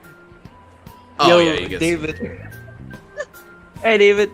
Yeah, Josh is playing some zoo right now. Oh David, Andrew ran up on me with Hellheart while my ass was like playing Musketeers. But I think I might do it. He said Hellheart 8. He's playing Hellheart 8. Holy crap, dog! Yeah, you definitely earned living that turn, Andrew. To you. Oh, you gonna take? Yeah, I've invited you in VC today, David, to tell you a joke. Okay. When it comes to Spike Brothers, like the early part of this conversation, what was Andrew doing? He ran up on me with Hellheart, you know, like a true Spikes aficionado. And but you know what? I managed to not get Hellheart in turn 4. I think I can do it with Musketeers. Huh. Ooh, Picaro. Alright then. TP. Wait, what? Picaro. I mean, he's got the CB, and he's certainly got the cards in the G zone. Wait, but I get it. But Bull Power. He does not believe. He needs to take cards from deck, I guess. Oh yeah, David. I invited you here to tell you a joke, David. A Spike Brothers joke. Oh. Okay. Aren't you so happy that you get to be here for this? You see this card, David, that I just sent in Snapchat? No, I'm driving. You're driving? So, do you know what Devil Dumb Chemist does? No. No, so Devil Dumb Chemist is a Spike Brothers card that says, when this unit attacks Vanguard, Soul plus 1. If you do, increase this unit's power by this unit's power until the end of that battle. At the end of that battle, put this unit in the battle with your deck. Yeah. This card right here, David. That's the goo right there. It's the goo. Nah, that's it. That's a joke. I'll tell you the real spice of a Hellheart 8 deck. That's really fucking annoying. You ready? Yeah, good. Have you ever read Mayhem Tiger? Oh, Mayhem Tiger, yes. Yes, I have. As a matter of fact, he called that thing earlier. I'm pretty sure he did. Oh, you know what? Something else you just hit, bro. Brother knows the real sauce. This dude just played Rain Element Tier because he flipped up for counter he charge. flipped up some of the elements. Yeah, dude. I'm like, holy crap! You know what? Good epic point, Andrew. that's the goo right there. Fuck. Oh, I was up. That's even more elementals flipped. The frick. Holy shit. It's like my deck does one thing. I am not gonna hide it. Oh yeah, by the way, I looked into the card you talked about the other day, the one that unlocks on place. It's really good, but I hate that it needs a face-up elemental though in G-Zone. Yeah, that's what it's Dismal or Ectome. Like them. Oh man. All right. Well, I guess it's unavoidable if I want to play an unlocker. Yeah, I mean, what were you planning on playing? I wasn't planning on playing anything. I was just thinking about deck builds and stuff. Because like the decks I play are good lock-wise, right? Because Militant Act Dragon and Galphilia just says no to lock. Yeah, Coforce kind of fucked Bling Joker. Yep. Literally went from the worst matchup for Aquaforce to the best matchup of Aquaforce. Yeah, we nicknamed it Resist Force. They loved it so much they made a card that says if you have for each of your units you resist, it gets plus 2k. God damn. Yeah. Eventually, Victor was gonna be an anti-lock deck too, but I'd say it was a little. It's so funny just having the homie just on like on the phone while he's like driving, chatting to us. It's like it's such a weird combo to have on stream. Now you know how we feel, Josh. This unit's charging draw a card. Hell no! Guard! I don't want you drawing cards! Wait, on hit draw? Yeah! What the hell Okay, is this he thing? probably plays like 8 draw triggers anyway. Yeah, he does. He checked like 3 or 4 of them or something. He lost count. Yeah. So, Oh damn! Something Wow. happened. Oh, that must That's be so that must be funny. like stride skill or something.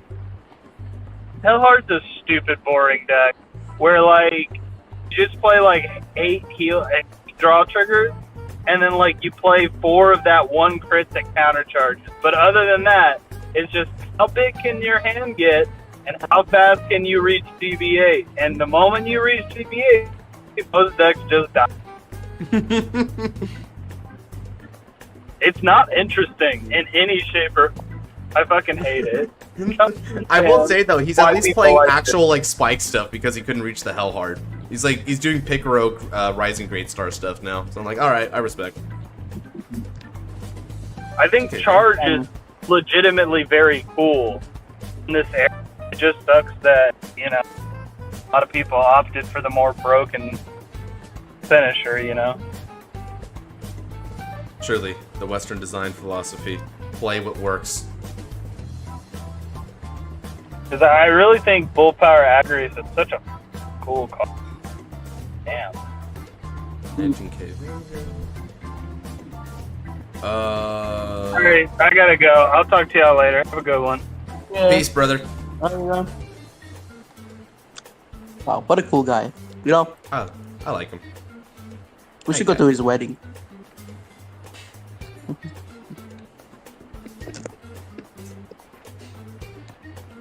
I'll be right back.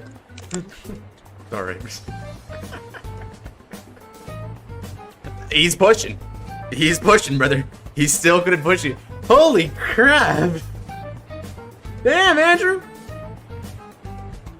Damn, Andrew! Brother just said, I don't need my hand for defending, I need my hand for winning. That's based. Now it actually kind of like lacks the cards though, I can't lie.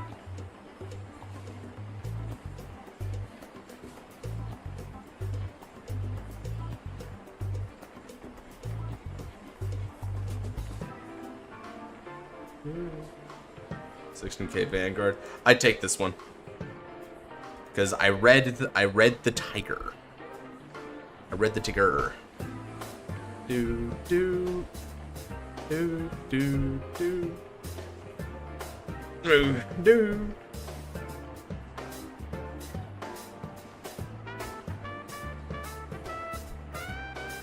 Honestly, just take. Yeah, I'm just gonna take at this point.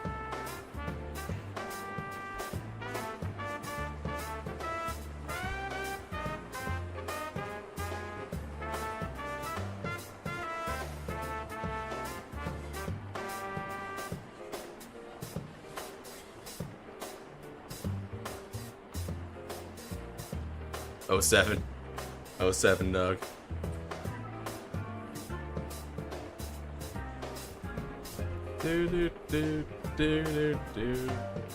I think the football club might fall here, guys. Stand and draw. Alright, now then, we're gonna go ahead and use the guy here. So, I can counterblast one and put 2 normal unit musketeers for my drops on the bottom of the deck as the ability to stride here. So let's go ahead and put back Rachel because she counts as a normal unit musketeer. I know, crazy. And I want to get to use Favila a little bit more. Do I live chat? Surely, right? Surely. Surely you live. Alright. I don't have soul for that, so I'm pretty sure I go Virginal Cecilia again. Alright, we'll go Virginal Cecilia. To his question, no. OT gut check is all I need. Skillful. Alright, let's go ahead and use Stride Skill. Call out the top 4. Yeah, I'm gonna call Miarita. Alright, I'm gonna call Miarita here. Alright, now I'm gonna use the skill of Virginal Cecilia.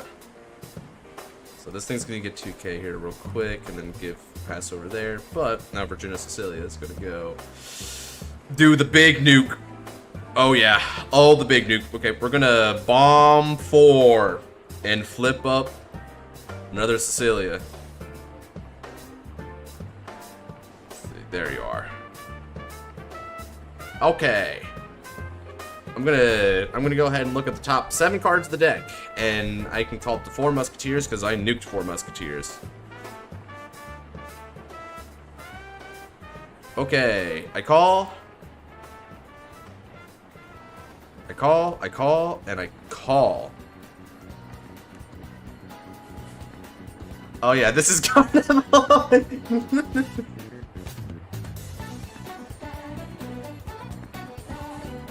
My king never falters. Oh yeah, this is Carnival.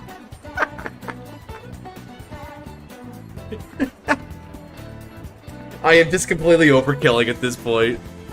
Alright, so I got 3 Musketeers up there, so we're gonna give an extra 9,000 power to all these suckers. And then they all get an extra 4,000 power from Tessa.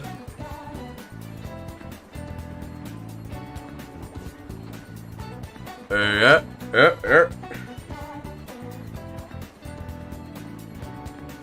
I reveal the top card of my deck. Oh right, and this thing gets for each call, so that puts her up to 10 now. I reveal the top card of my deck. That's a Neo Nectar of Musketeer in its card name. That means I gotta call it. So let's call it over here. So we're gonna get power there, we're gonna get power there. Ernst skill. Ernst. On the bottom of the deck. Ernst.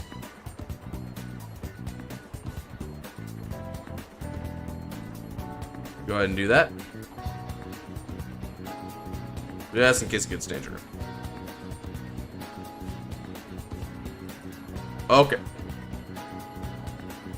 Okay. I think I just kind of hurt my numbers a little bit by doing that. Ah, man, it's weird that, like, Sylvia, like, forces the call there, so I gotta be careful about Sylvia next time. I gotta be careful about her. Okay, let's go ahead and do it anyway, because our op literally has no cards in his hand. What the hell is he supposed to do? Alright.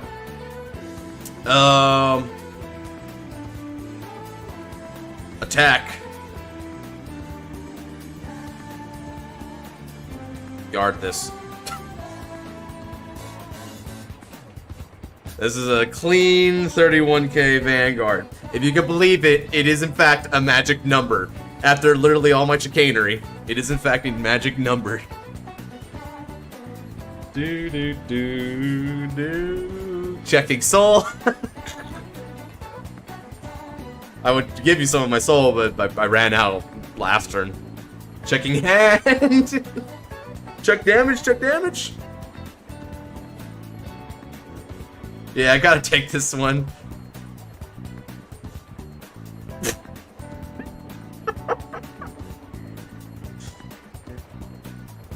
Oh yeah.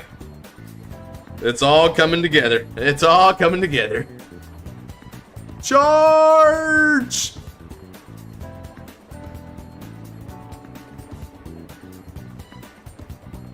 Death by wife. We begin. Check. Yes, indeed. Check. Yes, indeed. Check. Yes, indeed.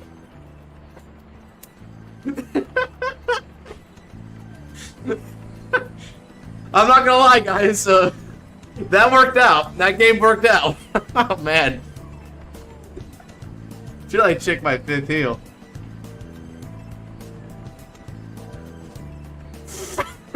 Actually, it doesn't matter, but he doesn't hit the 6 damage heal. Holy crap. Holy crap. And then into anime finish.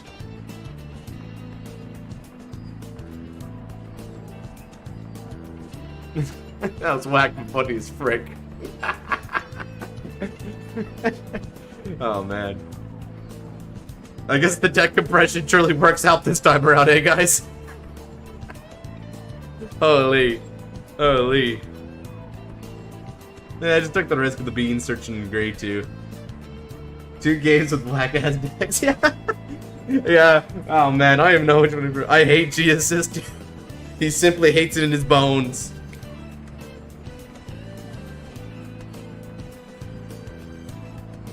Yeah, just how it goes.